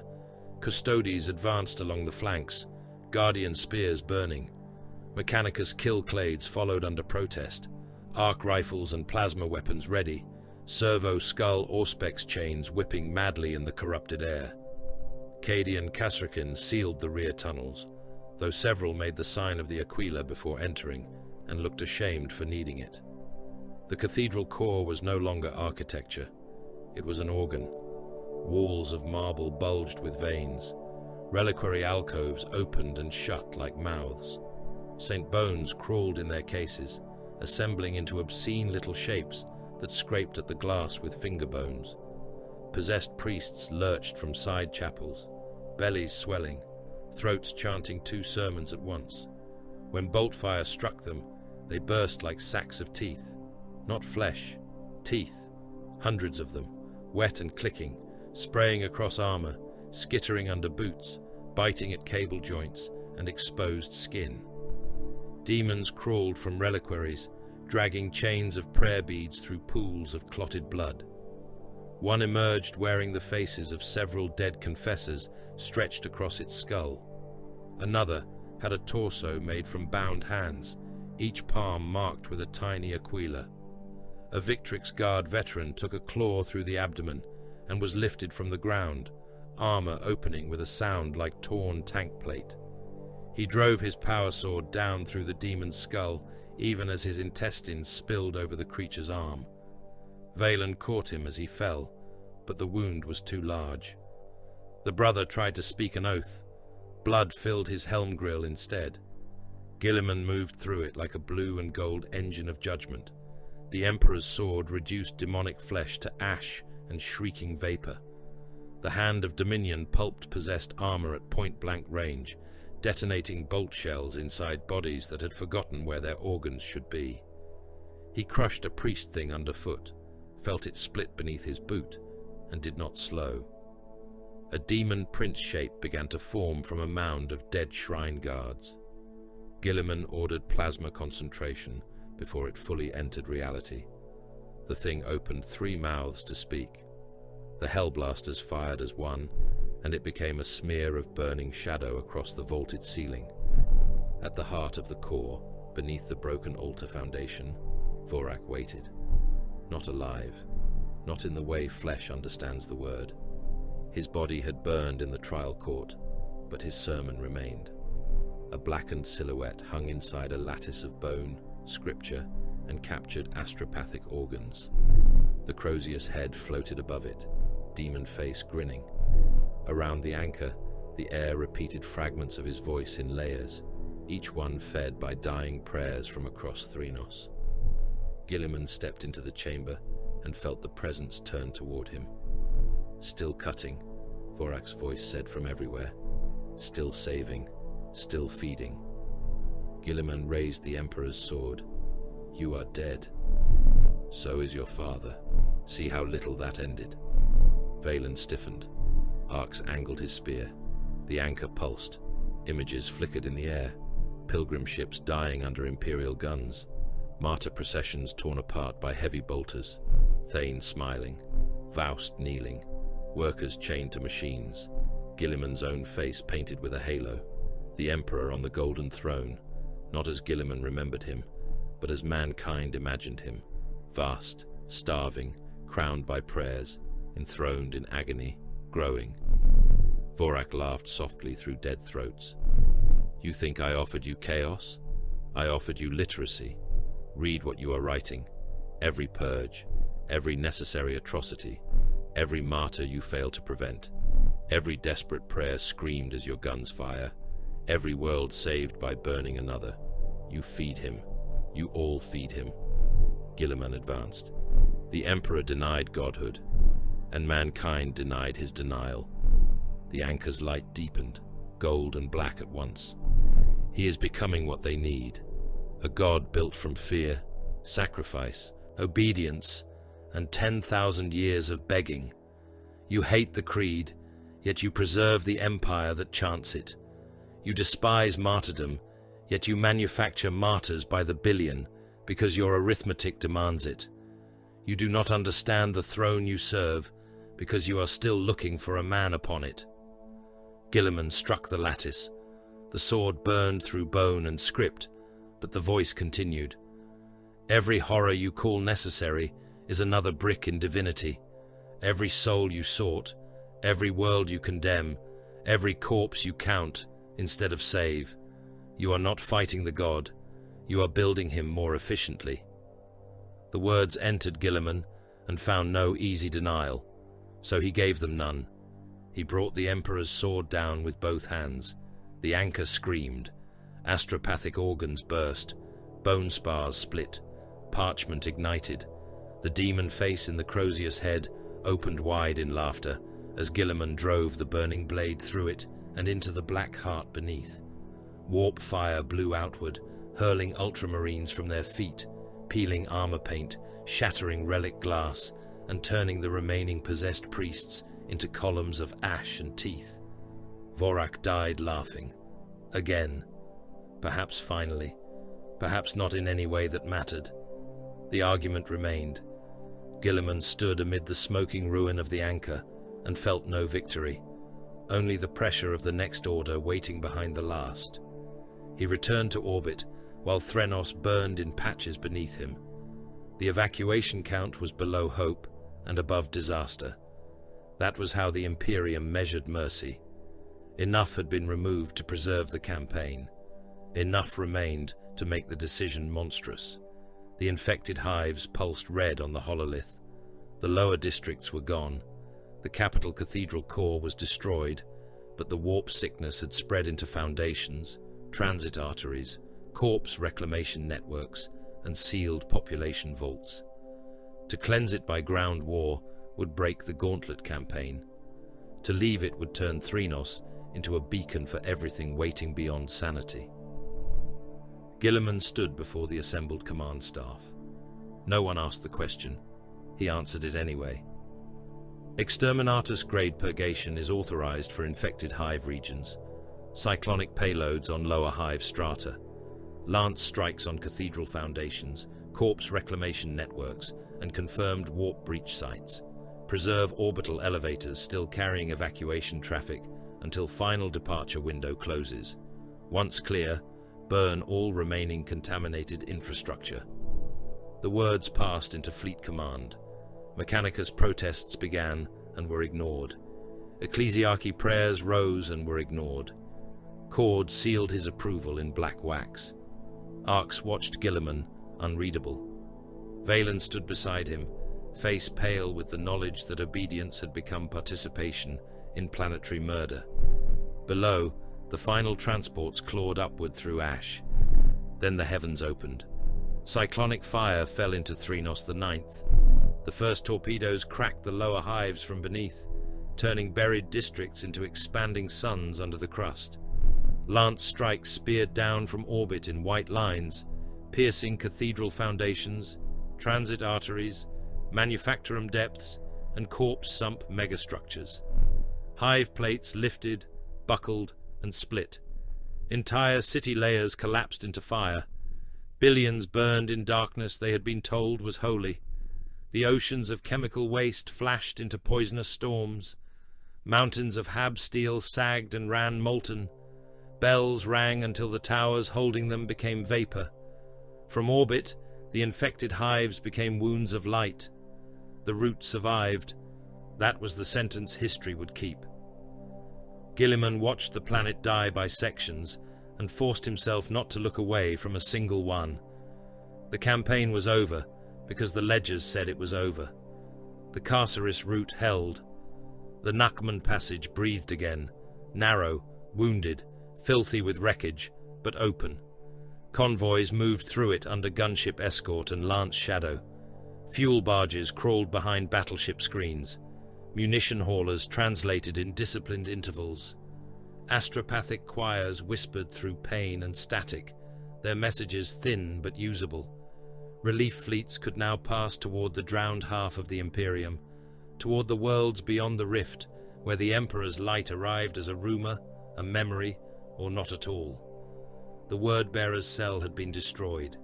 Its dark apostle was ash, twice killed, his sermon. Engines broken, his stolen cathedrals gutted, his mortal scribes dragged from crypts and executed under picked recorders, so their confessions could not become legends without opposition.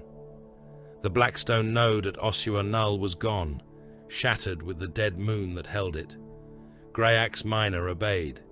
Its plasma coils, Baneblade engine sanctums, void shield matrices, macro shell propellant, and sanctified machine stores flowed into crusade distribution lines beneath the resentful hymns of the Mechanicus. The rebellious noble houses were broken. The shrine militias were disarmed or dead. The Emperor's unbroken will had ceased to function as an army. Sable Templar detachments had returned to command net discipline. Inquisitorial obstruction had become careful rather than open. The ecclesiarchy bowed where it had not been shot. The navy could move. The guard could deploy. The gauntlet remained in Imperial hands. By every military metric, rowboat Guilliman had won. The victory smelled of burned hive cities. Threnos IX turned below the fleet like a planet that had been branded. Its infected hives were black wounds ringed by molten rivers. Smoke climbed from continental scars and spread into the upper atmosphere, hiding the dead beneath veils of ash. Lance strikes had bored white-hot craters through cathedral foundations and corpse reclamation networks. Cyclonic detonations had folded lower hive strata into themselves, crushing whole districts into burning geology. The seas carried poison steam.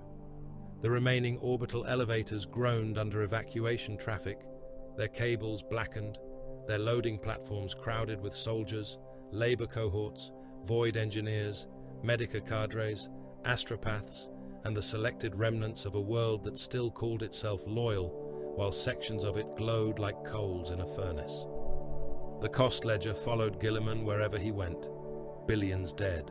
Multiple hive cities erased. Loyal regiments annihilated in brother war. Their banners recovered in fragments. Their surviving roll calls so brief that officers recited them without needing slates. A chapter humiliated before witnesses and bound to accept warriors it had distrusted. Mechanicus autonomy wounded, not slain, which made it more dangerous. Ecclesiarchy authority broken in the war zone, but inflamed across every sermon that reached beyond it. Inquisitorial suspicion sharpened to a razor and wrapped in lawful silence. Navy carrier groups gutted, pilgrim vessels destroyed by Imperial guns. Administratum masters hanged, noble districts burned, shrine accounts frozen, cathedral courts turned into battlegrounds, corpse starch warehouses preserved as evidence until the smell forced even hardened Cadians to seal their helms. Guilliman had saved the Imperium in Carcerus. Therefore, the Imperium hated him more efficiently. He sat alone in the private strategium, aboard the Macrage's Honor, surrounded by casualty data that lesser men had begged him to compress. The Administratum had already attempted to help. That was what it called the insult. It offered aggregate loss categories, acceptable wastage, strategic civilian expenditure, martyr excess, labor depletion, combat irrecoverables, shrine population termination, penal force dissolution, planetary purgation yield, 1,000 phrases designed to make suffering portable, to fold billions of individual endings into columns small enough for a tired official to stamp and file. Guilliman rejected all of them. The order went out under his personal seal. No casualty class from the Carcerus campaign was to be rounded into anonymous abstraction where records survived. Every lost regiment would remain named. Every ship destroyed would retain its crew manifest until the last recoverable identity was entered. Every hive erased would be recorded by district, function, authority chain, population estimate, cause of death, and command decision. Every labor cohort chained into martyr industry would be listed by block. Every dead official executed under the scourge would have his crime attached. Every pilgrim vessel destroyed in the gauntlet would remain in the war record, not as necessary loss, not as sanctified sacrifice, but as a vessel carrying men whom Guilliman had ordered killed. A scribe adept, pale with fatigue and horror, had asked whether such precision would delay final archival closure. Guilliman had looked at him until the man began shaking. "Then closure will wait," he had said.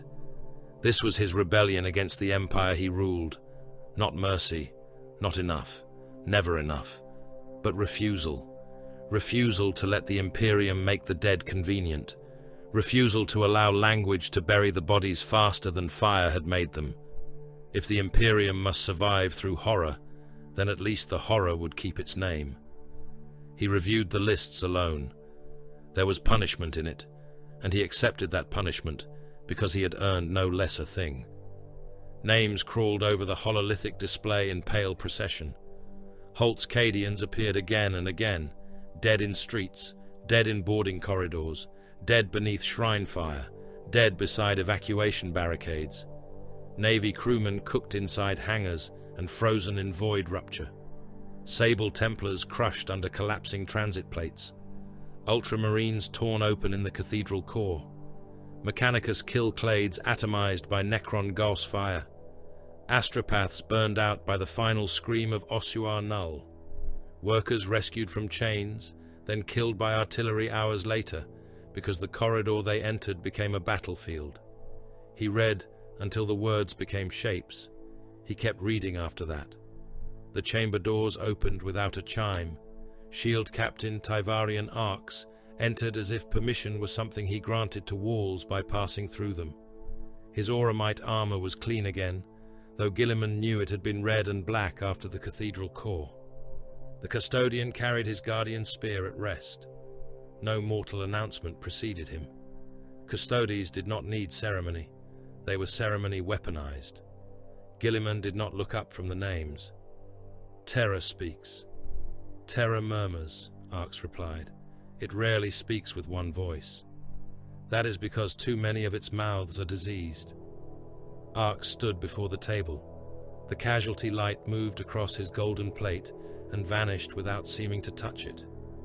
"There are those on Terra who believe your methods in Carcerus approach tyranny." Guilliman almost laughed. It did not become laughter. It became a breath that carried no humor. "This empire is tyranny wearing a corpse's face. I am merely trying to make it functional." Arx regarded him in silence. "The distinction may not comfort those who fear you. I was not built to comfort them. No, you were built to rule them." Guilliman finally looked up. "I was built for a dream that failed." Arx's expression, hidden beneath that perfect helm, remained unknowable. "Dreams do not concern the 10,000. The Emperor concerns us." "The Emperor," Guilliman said, and the name entered the room like a wound reopened. Arx did not answer.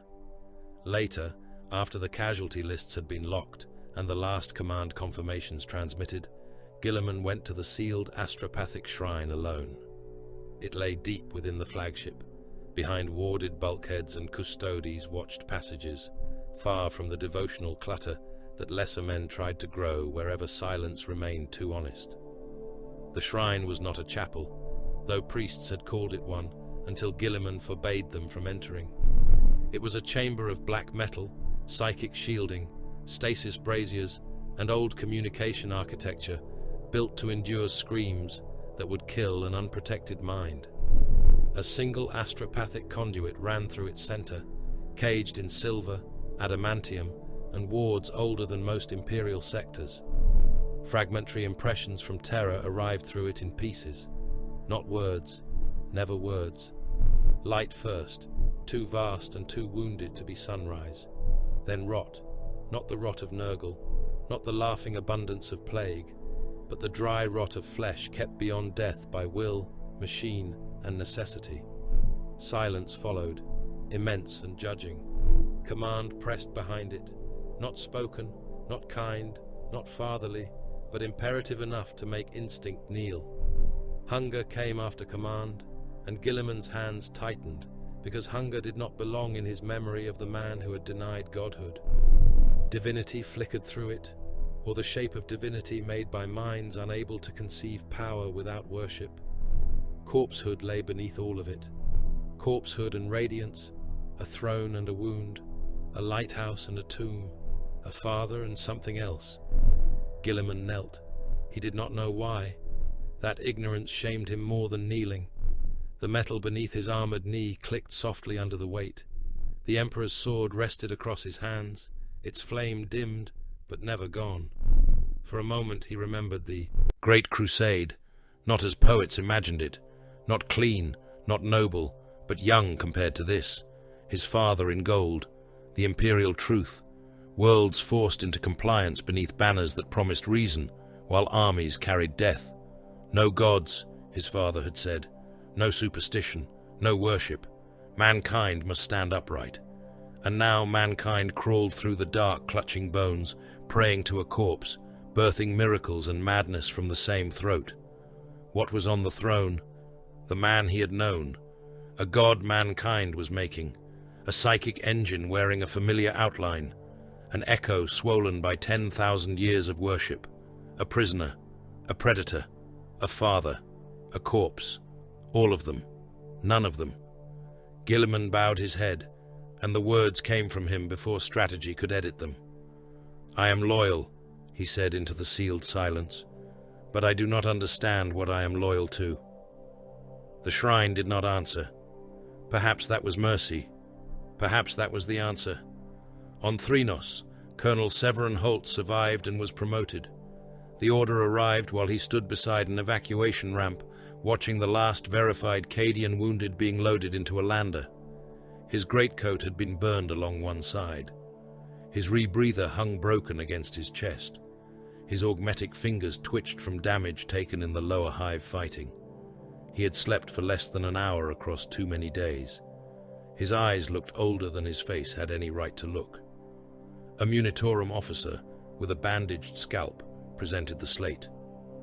Colonel Holt, by authority of the Lord Commander and Theatre Command, you are elevated to acting General Command over surviving Cadian and attached evacuation security elements. Holt stared at him. That a reward? The officer swallowed. It is a necessity, sir. Too many officers are dead. Holt looked back toward the ramp. Men without legs, men without faces, men whose uniforms were more blood than cloth, men who had shot loyal citizens and then been ordered to sleep beside other loyal citizens rescued from the same streets, men who would carry Threnos in their lungs until they died. "Fine," Holt said. "Tell necessity I accept." Later, from the edge of the landing field, he saw Guilliman cross the ash with Varlan and the Victrix guard around him. The Primarch was impossible not to see. Blue and gold, a walking icon, a demigod whose orders had saved the root, killed billions, preserved armies, burned hives, broken traitors, and taught every survivor that salvation could arrive with target coordinates. Holt watched him, and could not decide what he saw. A savior who had ordered atrocities, a monster who had saved mankind, a ruler who had counted the dead when every other official wanted to count only victory, a son arguing with a dead god, a giant who looked, in that moment, more tired than any mortal soldier Holt had ever known. Guilliman passed close enough that Holt straightened despite himself.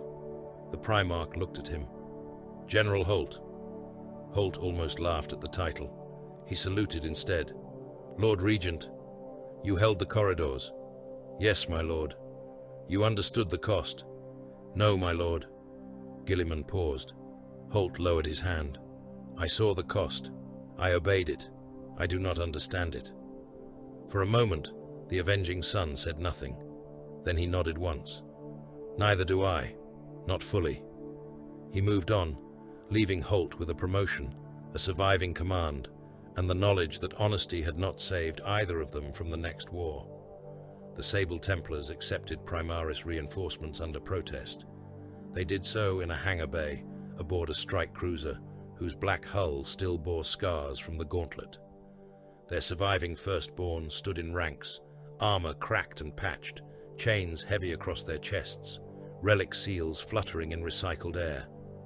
Across from them stood the Primaris reinforcements, taller, newer, armored in clean Mark Tacticus plate, and bearing the gene legacy of the same Primarch the chapter had resisted. The space between the two formations was narrower than the distrust within it. Chapter Master Faust stood before Guilliman with his helm under one arm and his wounded left arm locked in a bionic brace. He had survived Gate Odrin Black. Many of his brothers had not. That survival did not soften him. It carved him deeper. "The Sable Templars received these warriors in obedience to Crusade Integration Order," Faust said. "Our protest is entered." "Your protest is recorded," Guilliman replied. "We will not abandon our rights. I did not order you to become Ultramarines. You order much that begins as necessity and ends as custom." Guilliman regarded him coldly. "Then ensure your chapter remains useful enough to retain its customs." Faust's jaw tightened, but he bowed. Not with love, not with gratitude. Compliance was enough. That was the new Imperium Guilliman built wherever he passed. Not enlightened, not kind, not free of cruelty, superstition, or fear. Merely less stupid, less wasteful, less willing to let sacred inertia murder the living while calling itself tradition. He did not demand gratitude because gratitude was irrelevant. He demanded obedience because obedience could move fuel, guns, men, and ships through a galaxy that punished hesitation with extinction. The political consequences left Carcerus before the smoke did. Cord's sealed accusations traveled through inquisitorial channels under cipher and bloodlock. His peers would read of doctrinal instability, excessive centralization, mass execution of loyal subjects, coercion of Mechanicus assets, humiliation of independent Astartes command, and public killing of a cardinal. They would also read the evidence of word-bearer manipulation, warp infection, Blackstone abuse, and saved strategic corridors. The Inquisition preferred truths that accused everyone. Cord had given them one. Cardinal Thane's death became a martyr myth before his body finished cooling. In some sermons, he was a holy fool who warned against secular arrogance. In others, a flawed servant who died defending the primacy of the God Emperor. In Forbidden Whispers, he became the cardinal who smiled at the avenging son and told him what the Imperium truly wanted. Guilliman's record showed his crimes. The faithful remembered his smile. Mechanicus data vaults marked Guilliman as necessary instability. The phrase entered Gryax Minor's sealed archives beside projections of production compliance, autonomy threat, and survival advantage. Xerix Theta had obeyed because the alternative was extinction or dismantlement. He had not forgiven. Machines did not forgive. They stored. The High Lords obeyed publicly. They always did when the alternative was immediate confrontation with a Primarch who had already purged their predecessors. Privately, they calculated. They measured factions. They weighed sermons. They reviewed fleet loyalties, shrine debts, forge compacts, inquisitorial memoranda, and the moods of chapters not yet forced to kneel. They spoke of unity in public chambers beneath the shadow of the Golden Throne, and sharpened caution in private rooms where even servo skulls were killed before entering. Guilliman had conquered the campaign. He had not conquered the Imperium. No one could. The final fleet departed at false dawn ship time. From the observation vault of the Macrage's Honor, Guilliman watched another crusade formation move toward the darkness beyond the gauntlet. Battleships passed first, cathedral prows scarred and majestic, their engines burning blue-white. Cruisers followed with lance batteries repaired, but not clean. Troop carriers moved behind them, filled with regiments pulled from Threnos, Cadia, Mordax, Carthane, and worlds whose names would be forgotten unless Guilliman's new order held. Forge barges dragged ammunition and resentment. Medici ships carried the screaming and the silent. Pilgrim arcs, fewer now and under stricter control, crept within guarded lanes, their bells muted by command order. Beyond them lay Imperium Nihilus, worlds without light, worlds without certainty, worlds waiting for rescue from an empire that had to be dragged bleeding away from its own altars before it could save anyone else. Guilliman stood alone before the armor-glass. His reflection looked back at him, vast, armored, laurel-crowned by accident of lumen glare. For a moment he saw the hated statues, the halo painted behind his head, the faithful kneeling under guns, the word-bearer laughing that Lorgar had won mankind, the Emperor as man, as god, as corpse, as hunger, Holt saluting with haunted eyes, Vaust kneeling because he had been allowed to live, Thane smiling through broken teeth, billions burning so a route could remain open. He had beaten traitors, he had beaten demons, he had beaten Xenos machines, rebellious servants, hoarding priests of Mars, shrine tyrants, noble parasites, martyr mobs, and the lesser stupidity of men who mistook old permission for virtue. Still, the Imperium knelt to ignorance. Still it fed on its own people. Still it called horror holy. Still it survived, and therefore demanded to be saved again. Guilliman placed one armored hand against the cold glass. Beyond it, the fleet entered the dark, bearing guns, hunger, faith, lies, courage, and the last usable fragments of hope. His voice was low enough that no recorder heard it. Then I will save it against its will.